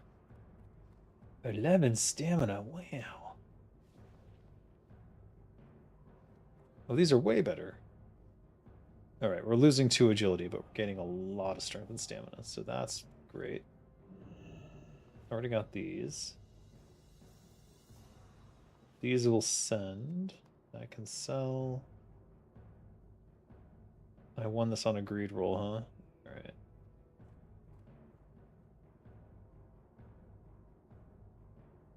Non-unique. What does it look like? Terrible.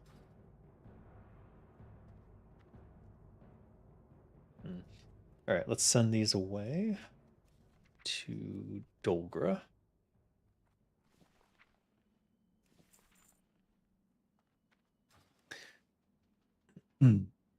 Sent it on Discord.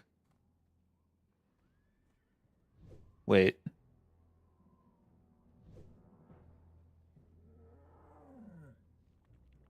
Fiverr version of the Calling of Strahl.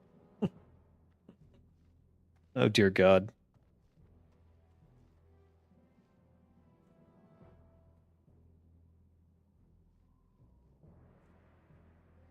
Dare I share this with you guys?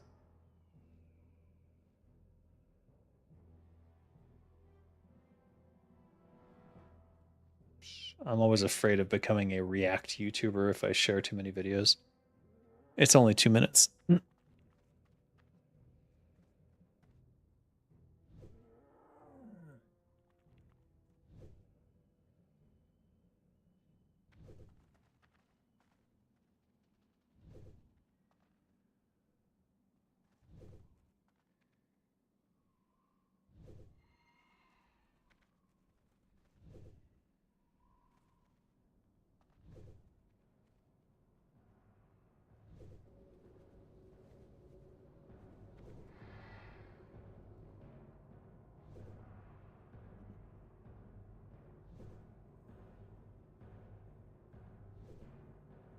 Here you go.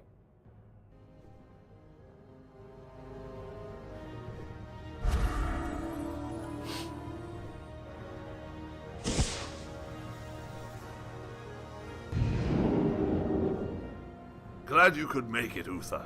Watch your tone with me, boy. You may be the prince, but I'm still your superior as paladin. As if I could forget. Listen, Uther, there's something about the plague you should know. Oh, no, it's too late. These people have all been infected. They may look fine now, but it's a matter of time before they turn into the undead. What? This entire city must be purged. How can you even consider that? There's gotta be some other way. Dang it, Uther. As a future king, I order you to purge this city. You are not my king yet, boy. Nor would I obey that command if you were. Then I must consider this an act of treason. Treason? Have you lost your mind, Arthas? Have I? Lord Uther, by my right of succession and sovereignty of my crown, I hereby relieve you from your command and suspend your paladins from service. Arthas, you can't just... It's done. Those of you who have the will to save this land, follow me. The rest of you, get out of my sight. You've just crossed a terrible threshold, Arthas. Jaina? I'm sorry. I can't watch you do this. I'm sorry. I can't.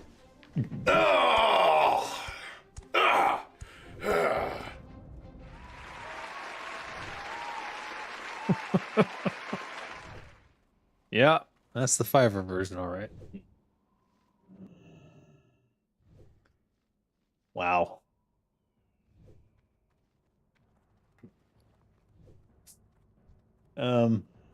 So yeah, there you go. For you, it's not about Arthas, but Jaina and Uther did nothing at all. If you make an oath as a paladin to protect and then you just walk away in the most crucial moment, it felt so bad. He had no choice. He had no choice. Like, anything he could have done would only have made it worse in that particular moment in time. This is soulbound?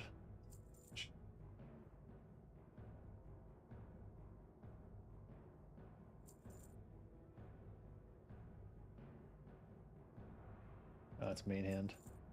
Main hand only. Bummer. Alright, did we get any more? I think we have enough silk bandages to get to heavy silk bandages.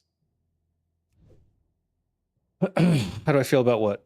It's literally just the words from the culling. Ergo, I already knew what it said. Those words are ingrained in my brain at this point because I literally sat there and made that fucking cinematic, so I know exactly what's in it. I wish we had all Warcraft 3 cutscenes and cinematics remade with Muppets. Yeah, fair enough.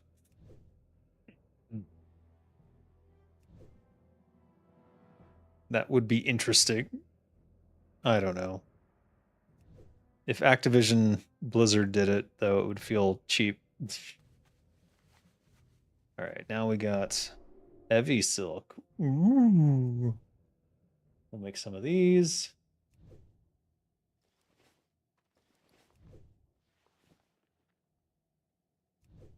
And now we can replace the silk bandages.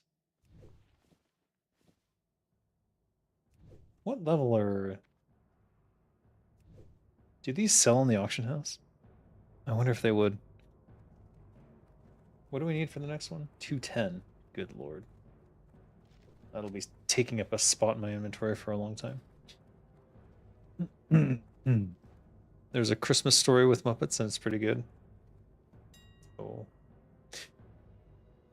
Yeah, but that's like a Christmas story.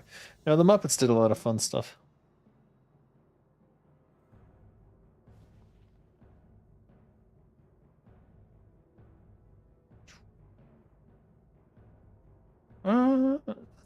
That's probably worth it, isn't it? Is it? No, it's not.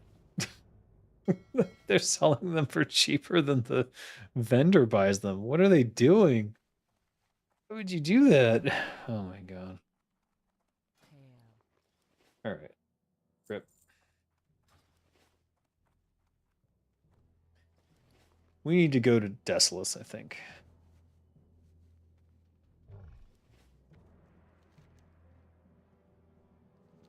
And now I'm trying to think how to get there.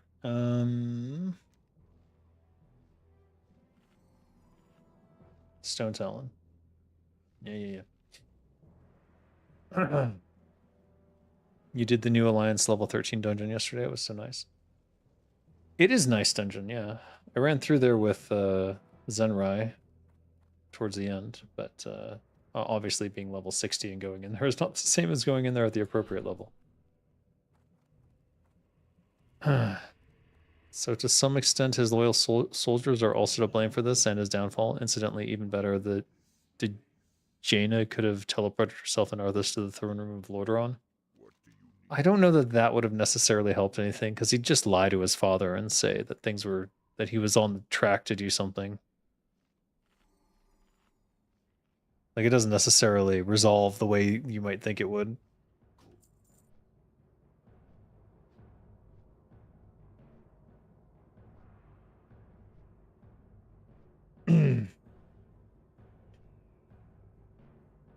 But yes, the soldiers who agreed to kill villagers were definitely partially to blame. Their only excuse is they were just following orders. Where have we heard that before?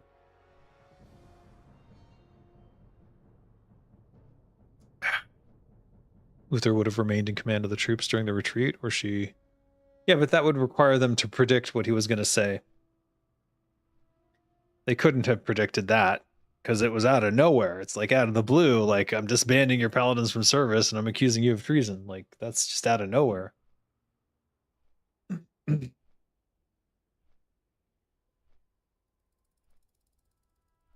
So it wouldn't have mattered. But, like, now you're using magic to resolve everything. It's not very satisfying.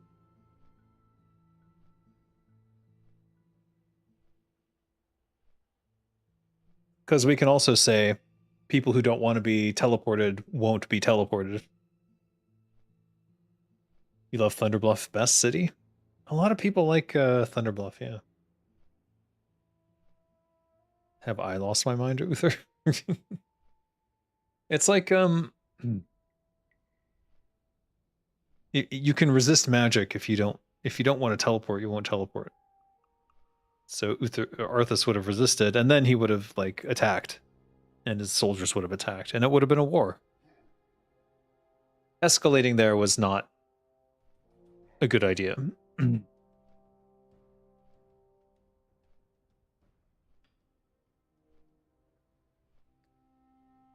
look, I'm not saying they had no choice, therefore end of story, but I am saying like any other option at that point leads to war.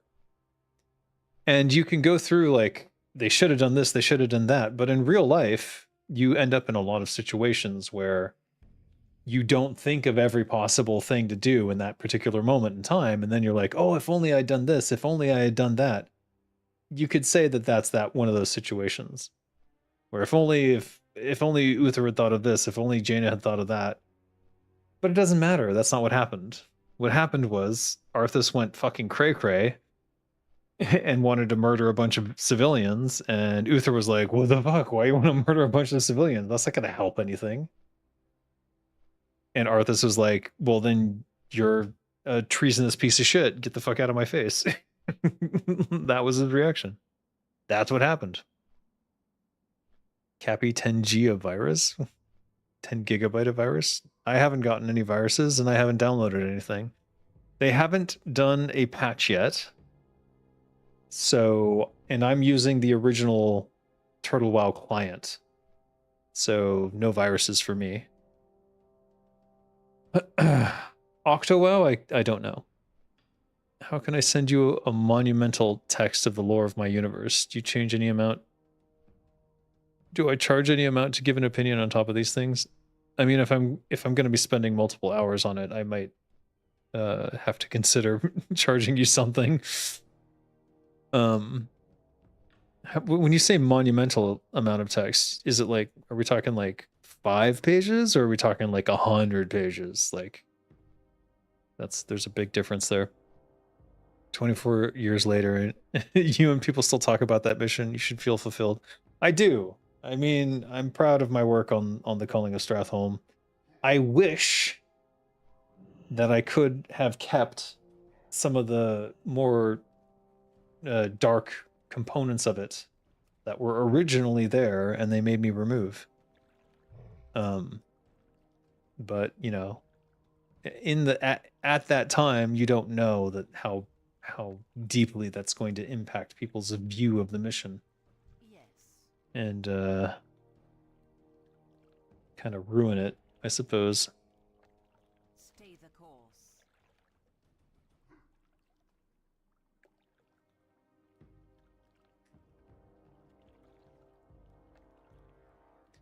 What? At the top of a great tree in Ashenvale Forest. That's an Ashenvale. She's talking about Rainwood, which is like here. All right, so we're not doing that. Not right now, anyways.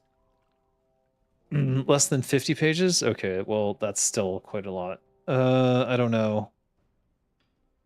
I'm not comfortable necessarily charging for that. What do you mean ruin it? The original Culling of Stratholme. I've talked about this before, but I'll say it again. In the original version of the Culling of Stratholme, the villagers did not turn into zombies. Instead, they ran in all directions. So when you would crack into a house, they'd book it in all directions, and you'd have to chase them down and mow them down, and they would never change into a zombie. They might run into Mal'Ganis, who would then teleport them away, but no one changed into zombies. They forced me to have it so that after a couple seconds, they would turn into zombies because they said they didn't want to kill villagers. And I'm like, that's the point of the mission. But somehow I lost that argument. I mean, there wasn't really an argument. It was pretty much just change it. And so I ended up having to change that so that there was a timer and then they turned into zombies. That's not in the original The Culling that I wanted to do. It's also not in Insane Monsters version of The Culling because he talked to me about it. And when he was doing Reforged, we discussed that mission and I told him what the original Culling was like. And he was like, "Oh, that's very cool." And so he changed it back. So if you want to play something closer to the original version of The Culling, you might want to play Reforged from Insane Monster. It's on Hive, and you can see what was originally in there. And it also has, when you smash into the houses, they cry out and they're like, "You're supposed to be our prince," and they're like, there's voice lines for all that stuff because I requested them because it was not supposed to be a mission where you're like, "Yay, I'm murdering the villagers." It was supposed to be a mission where you're like, "Oh my god, I'm murdering these villagers. What is going on?" And it all got ruined, I think, because of one person, which is kind of sad. Kind of sad.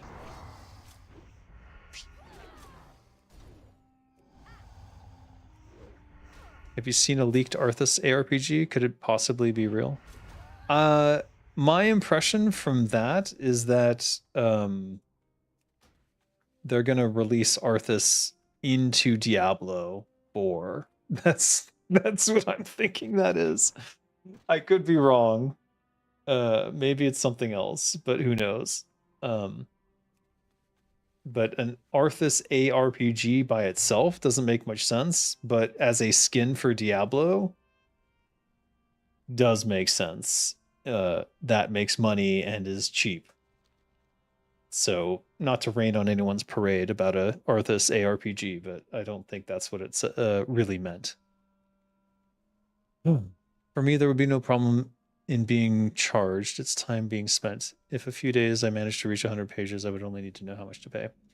So, I guess I would give you my copy editing rate, which is something like 6 cents or 7 cents per word.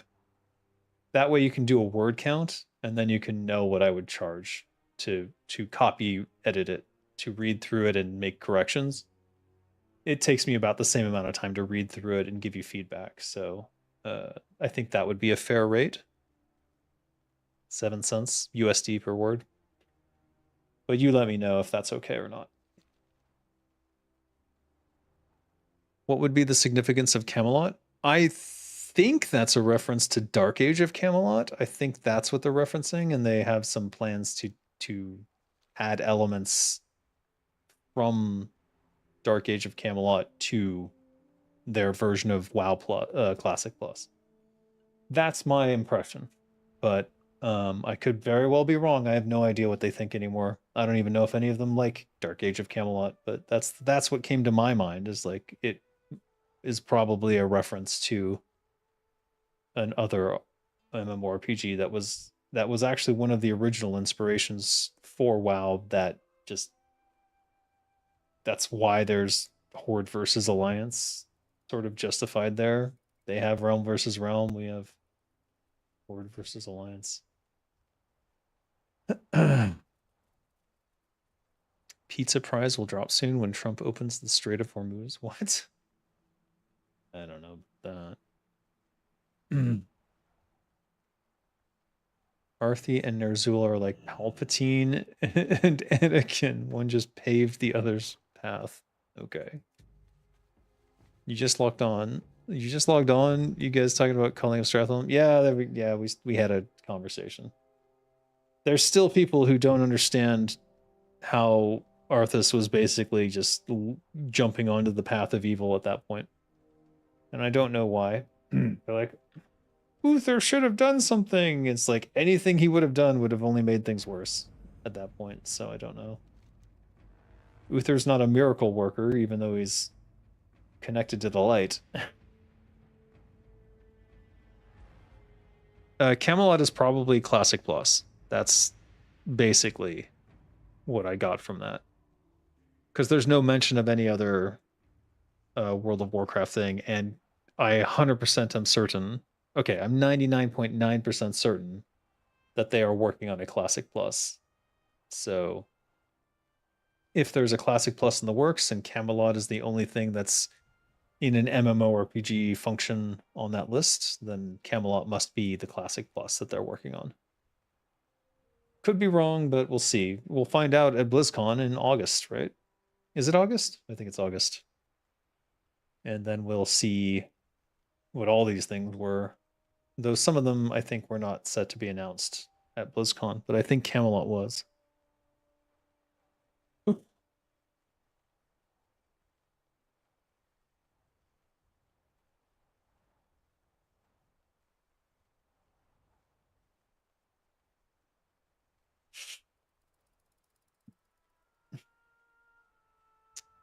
So just to have an idea, if we consider the estimate of 847 words, 847 times 7 cents equals 59.29. So I'd pay approximately 59.29. Yes.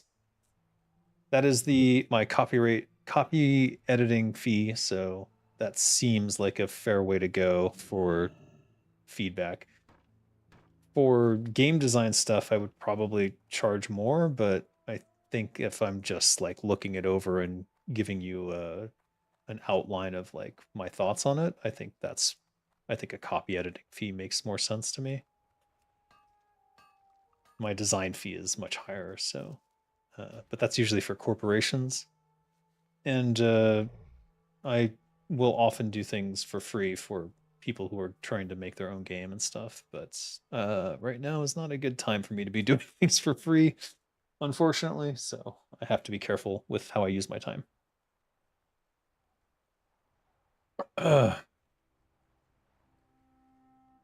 Pardon me, stupid peasant, for freedom of thought and disrespecting. I'm not saying you're stupid or anything like that. I'm just saying it's a conversation I've had so many times that I'm a little frustrated whenever I have to have it again. It's not your fault. Oh, it's me. I need to get over it. I should understand that people are here's what it is when it comes to the Calling of Stratholme is that people played that mission when they were young. And they didn't necessarily pick up on all of the narrative elements of that. They're there. If you go back and you play it now, I'm almost certain you would see it all. But I understand how people miss that stuff. Takata Steelblade. I knew it. All right. Will you ever move back to the US? No. The only way I would move back to the US is if I was offered some sort of crazy design director or creative director position at a big studio and they were going to pay me ridiculous amounts of money. Because if you're going back to the US, you better be going back rich or you're going to end up poor. And yeah, my life here in Thailand is too good to abandon. And I don't really want my family to be in the US, especially not right now. Given that my children are half Asian, I think that could be a very bad situation for them, given the current climate. And like, if another COVID incident happens and the US tries to blame it on China again, like, who knows? Has anyone ever made a $1,500 Patreon donation to help with games in history? No. No one's done the $1,500 Patreon to hire me. If you go to my Patreon, there is a $1,500 option to literally hire me and get some of my time every month. If you're interested in that, it's there. There's a limit on them because I can't do. I can only do, I think, 4 of them at a time. And actually, maybe I need to reduce that. Actually, no, right now is fine. But if I were to have more contract work, I would have to reduce it again. So if you're interested, you can hire me. Literally hire me. I probably don't advertise that enough.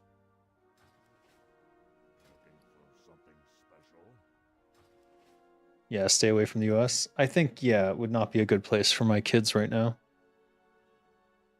And then Kisef, another 19 months in the secret society.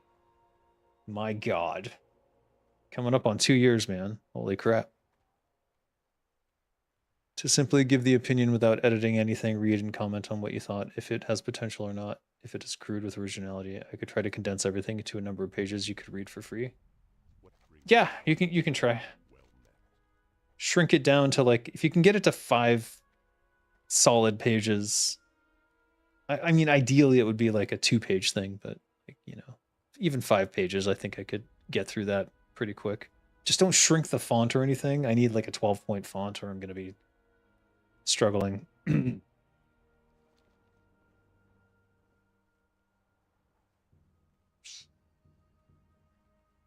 It's not unusual for me to have played a game as a kid where I played as the bad guy and I kept thinking I was doing the right thing.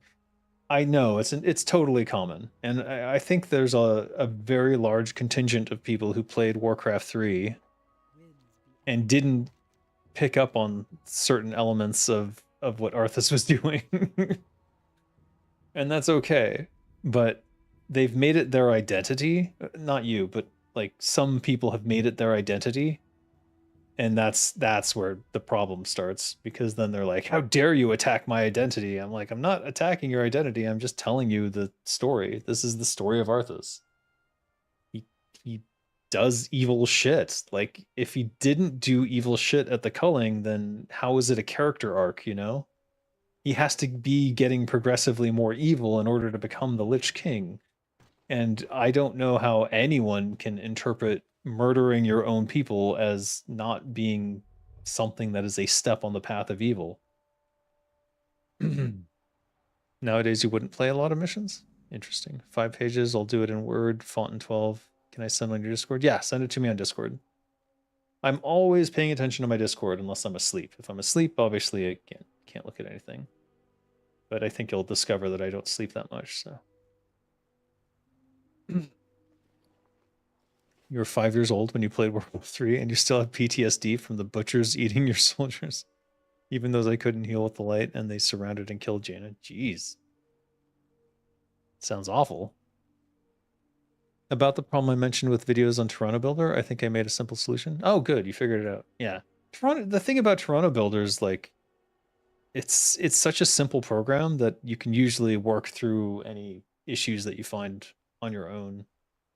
I'm not really an expert at Toronto Builder. I've just been using it periodically over the last couple of years. So, did you send a message on Discord and I missed it for the Toronto Builder issue?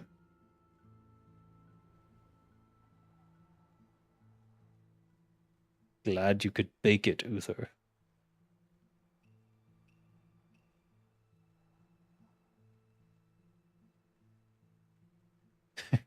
Curzon is going to help you out. Put your story there in game narrative. Thanks, Dave. It made my weekend. Excellent. That's what I like to hear.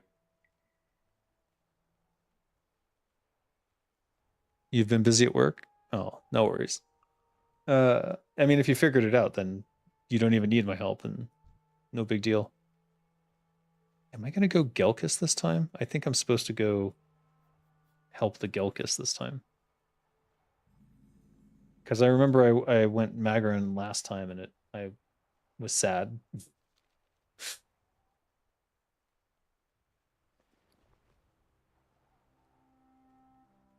Burning gem.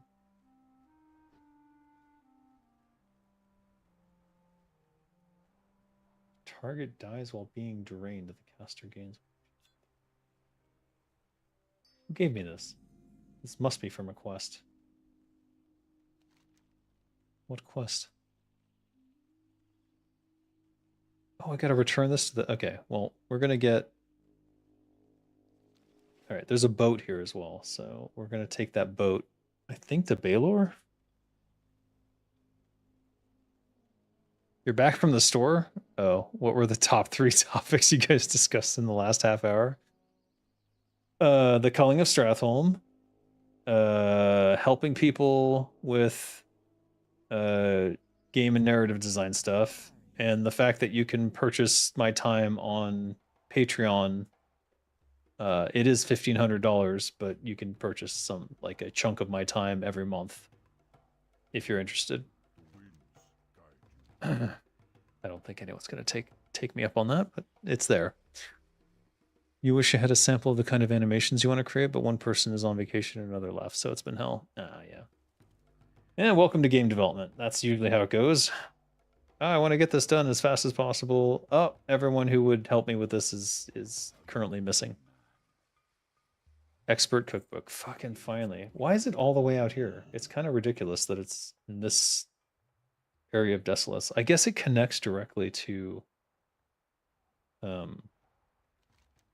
where you're supposed to come through, but not many people take this path.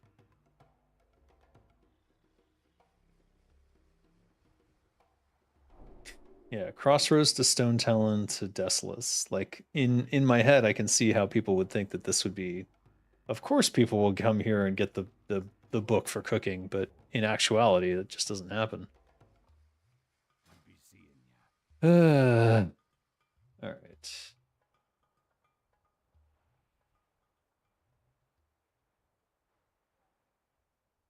At least now we can make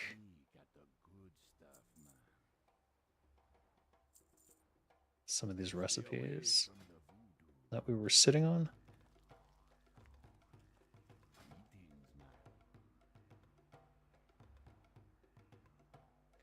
Should probably just grab all these while I'm here. Let's just buy these while I'm here.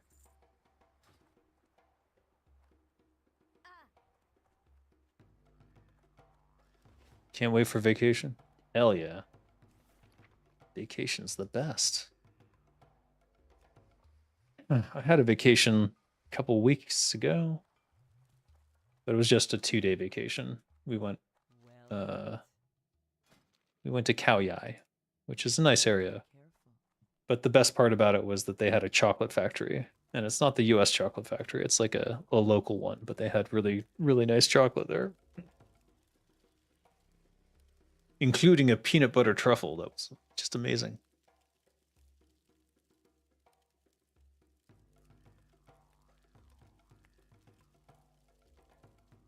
$155. I think I put a bunch of bristle whisker in the bank. I'd have to port there.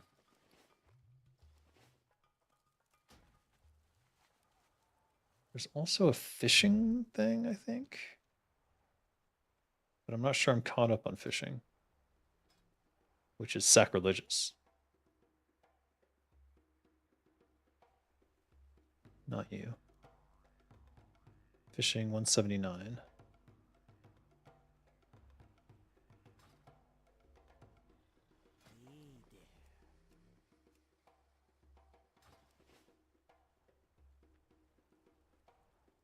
How you doing, man?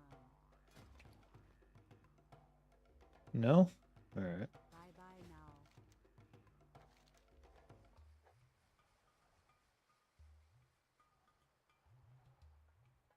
Soft-shelled clam meat. Good to meet ya. Hmm.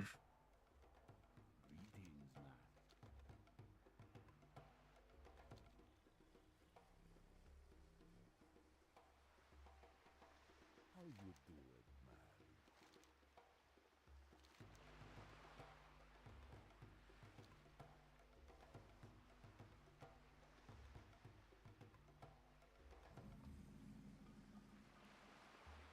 All right, let's wait for the boat.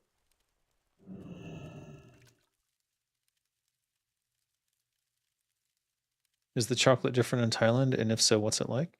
There's multiple types of chocolate bean here because it's actually a really good climate for chocolate. So there's some that are more bitter, and there's some that are quite nice. But I would say that it's hard for me not to say this, but the best chocolate in the world, I think, is Carl Fazer milk chocolate. How you doing, man? Oh, she doesn't train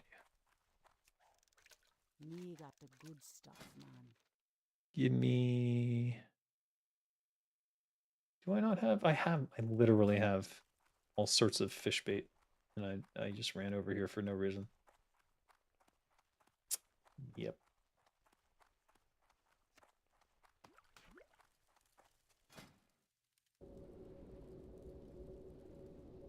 The price is fair if the conversion from Brazilian real to dollar was not $1 for 5 Brazilian real, which turns to an account of R$7,500. You would already have the purchase notification on your cell phone. Thank you. I appreciate that. I try to be reasonable, but I also know that it's a niche. Like, there's not a lot of people who individually would want to hire me. There are companies that would want to hire me, but they wouldn't go through Patreon. They would hire me directly, and usually through a contract, which has all sorts of wonderful law language in it. Anyways, if you ever get the chance to try Carl Fazer chocolate, Karlfazer, like if you're in an airport and they have imported chocolate from everywhere, most airports will have Carl Fazer chocolate, I would think. They have it in Thailand. Give it a try. Let me know what you think. Because to me, I think that that's the best milk chocolate in the world. And they have other stuff that they make um, that is also good, but just the milk chocolate. See what you think. Because to me, I haven't found better, and I've been looking real hard to find the best chocolate in the world. I kind of want to be the Anthony Bourdain of chocolate. Oh, they put the boat so that okay.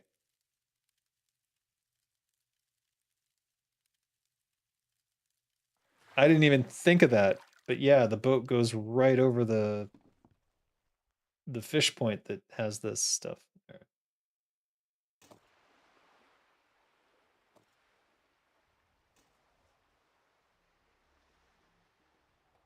Damn it. You've tried candy and such from an Asian market once? From my understanding, they focus more on flavor than sweetness. Um, just depends. There's lots of different chocolatiers here, and it's getting more and more popular in Thailand. So I'm getting more and more options every year of things to try. So it's kind of nice. Ooh, greater healing. Finally. Was there a third one or no? Guess not. Oh, I got the Rumsey Rum Black Label. Perfect. All right, those will go to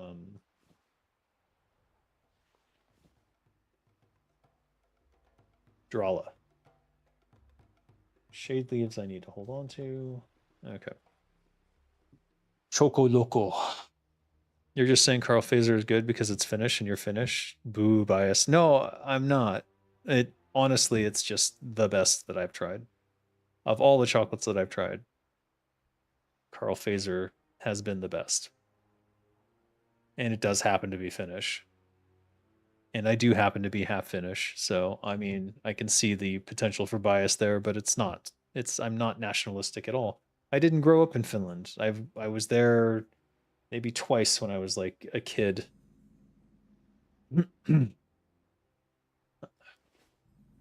I'm lucky I was able to reclaim my Finnish citizenship and all. It was actually quite a fight, and it caught. What the fuck is that? That's not. That's new. What the hell? I remember that border, but it wasn't here. Like you couldn't see it from the boat. Or could you? Oh, it's Moon Whisper Coast. So it is here. All right.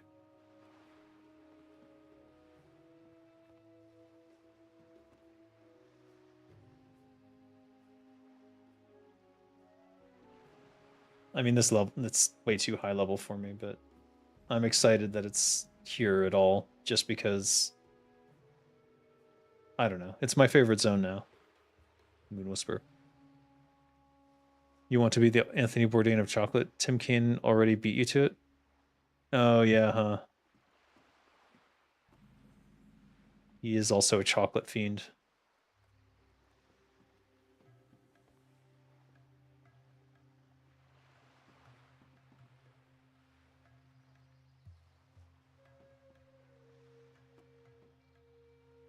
Never been on this boat. Where did it land? It goes from, yeah, Desolace to Moon Whisper. Uh-oh. That's not good. That's not good at all. Well, at least he says something. Let's go get the flight point.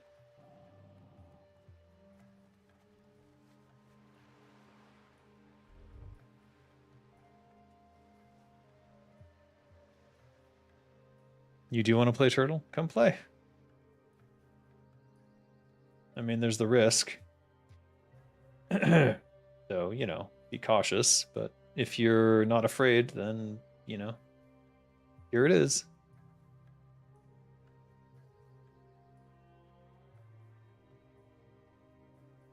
It's the music.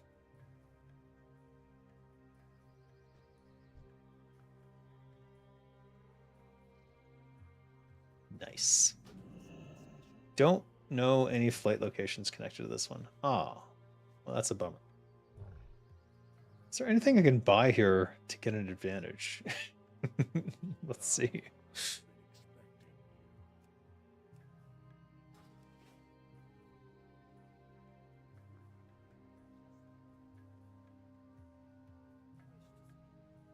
You're going to work on this project of 1 billion years of a universe in a nutshell. Good luck with that. Good live, Dave. Good live to everyone in the chat. Later, Pedro. I'll be keeping an eye out for your world, and I hope I can help you find a path, a positive path.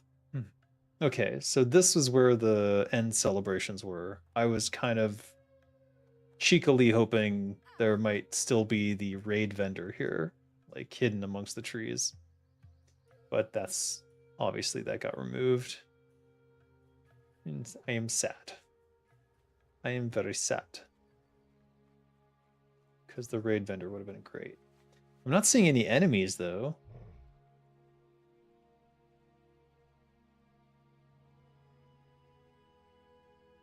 Perhaps they don't have all the data. Oh, nope. Never mind. Never mind. I spoke too soon. No wonder you didn't know about the boat. You only played a lance at the end. We only got a puny little outpost.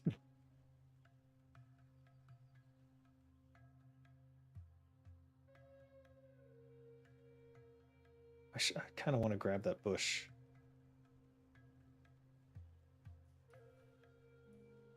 Let me see if I can get it.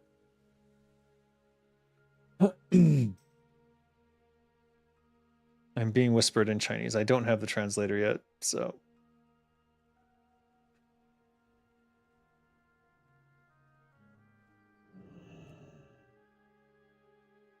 He doesn't seem to be moving, though. Whisper berry.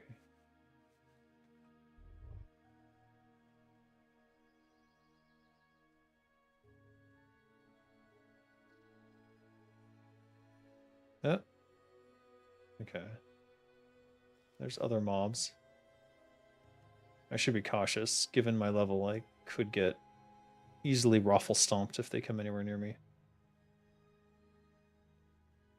I'm just presuming that they're pathing.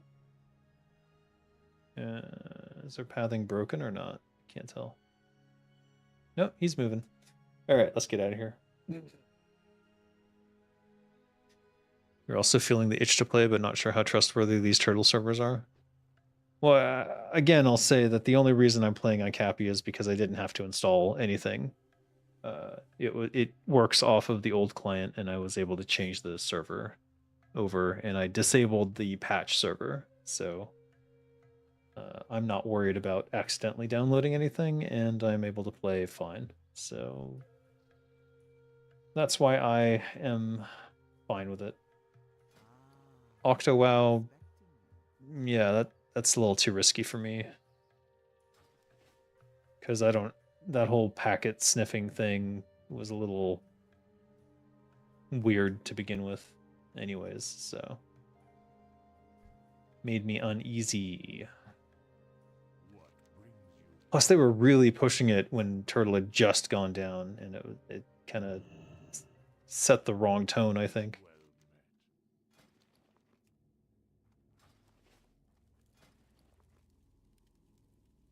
Really?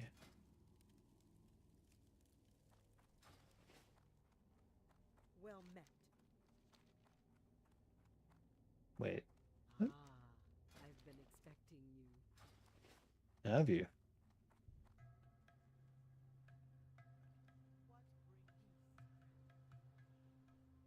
Not quite sure what I'm looking for, but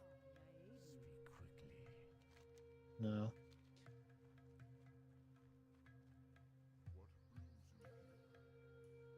Maybe you got auto response to those Chinese with I don't have a translator yet. Sorry, I don't understand you. Could use Google Translate for that. That's true. It wouldn't be bad to have that on a macro, actually. /R in Chinese. Sorry, I can't understand. You came across a YouTube channel named Ghost Junk. His last video, he talked about what the TWoW devs had planned for the next update, Southern Silithus, Silvermoon, etc. Ah. Don't know, not familiar.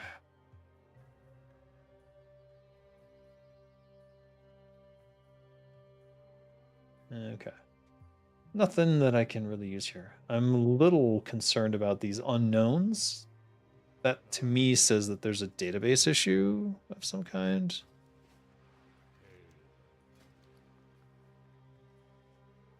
Or that they only had the Chinese names, they didn't have the English ones, which would makes me a little nervous that they might not have had the proper servers at all, or they copied them down as opposed to having them in the first place. Yeah.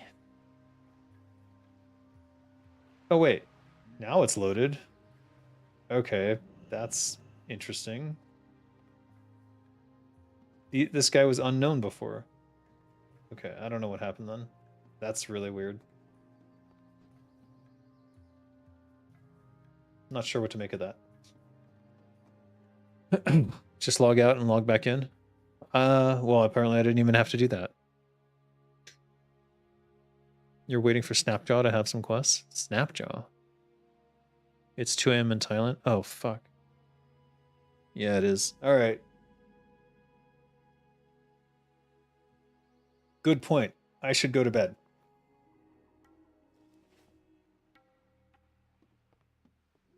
Or I'll get in trouble with the wife.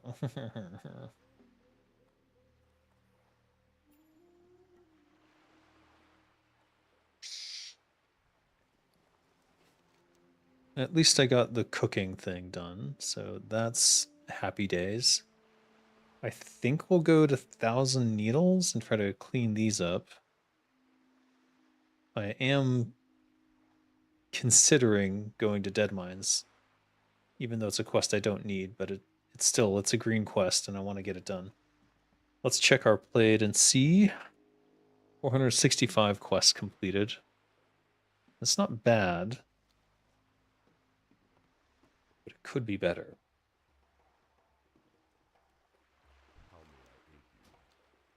And now we have this flight point. So, flight point wise, if we were to go down south, that's Hyjal. So we'd have to go all the way. Yeah, that's not likely. It would be easier to go through Ungoro anyways. All right, we don't need to worry about it.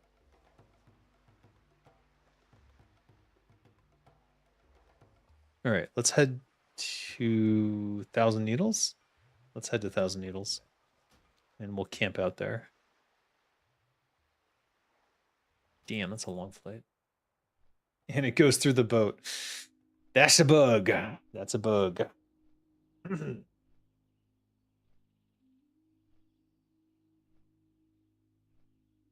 South Silithus sounds amazing. I'd like to see Ankaraj. Ankaraj is an open world variant. Would that have been South Silithus? I don't know. Yeah, if you find the video posted in the Discord on the Warcraft channel, I'm sure everyone would like to see that. I'm curious myself.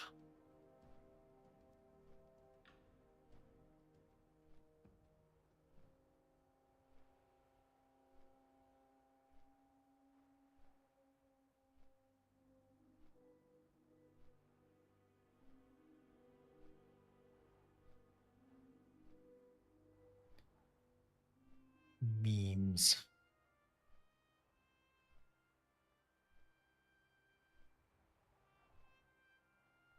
Oh dear.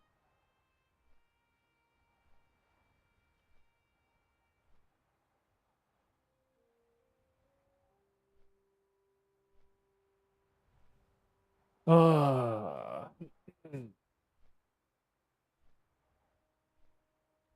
What level are these anyways? Shoot, I didn't click on one fast enough. 34. So I'm not too far off.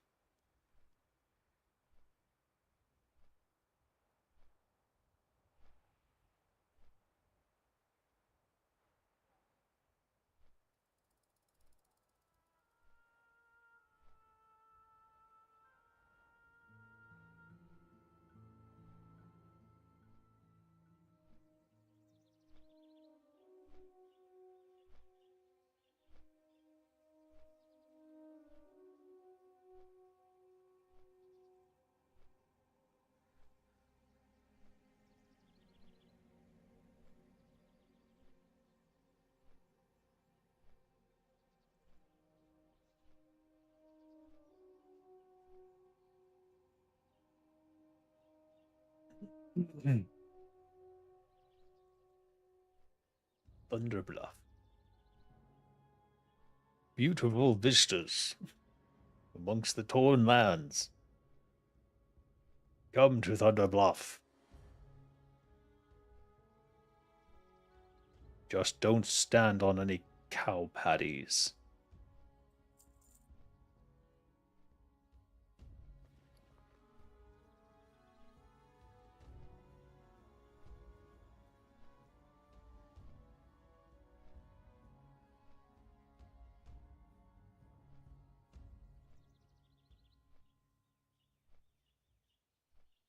It is a cool place.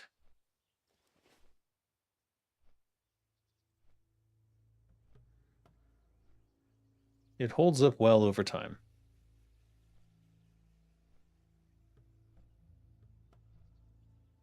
What the heck? Except for this. Okay, that's weird. Why did that load in so much later? That was strange.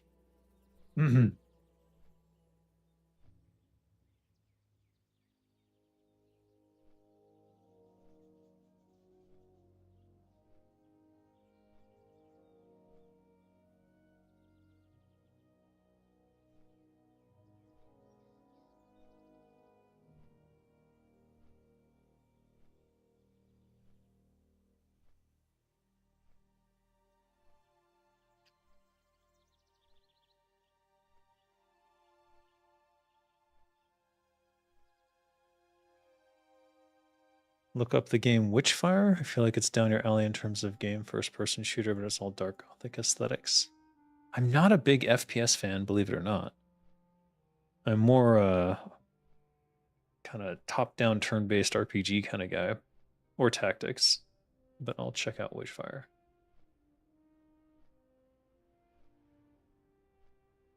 And it's on sale.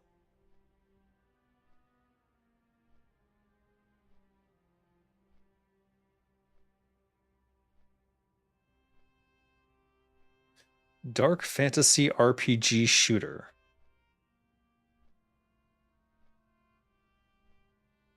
So basically Skyrim with a gun. It looks pretty cool. I like the aesthetic.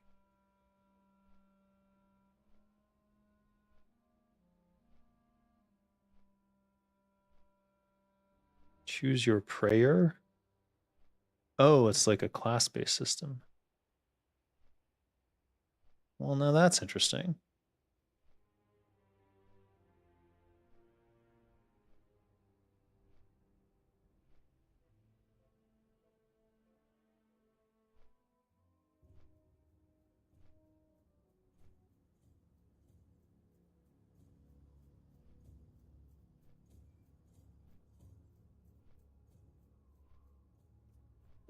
It's interesting. I'll check it out. I haven't bought.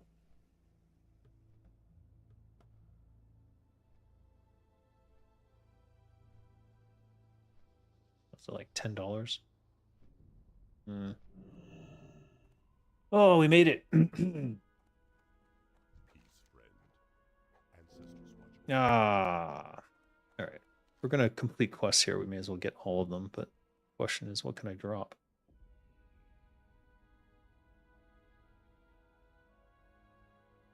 Desolus.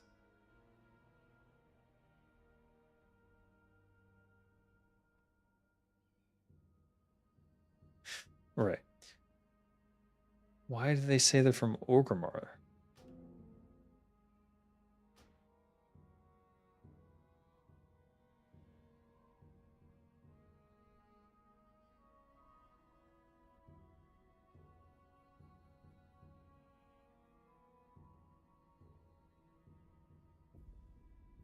Okay. Not sure what's going on with those two. Hopefully they weren't Orgrimmar quests that I had to go all the way to Desolus to complete. That would be a real pain to find those again. Family tree. All right.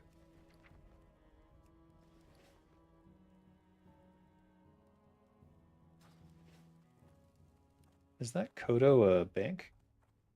No. That's sad. I needed a bank. All right, whatever. We're gonna figure this out next time. All right. I will see you guys next time. Because I'm going to bed. It's 2 a.m. Hail Hydra.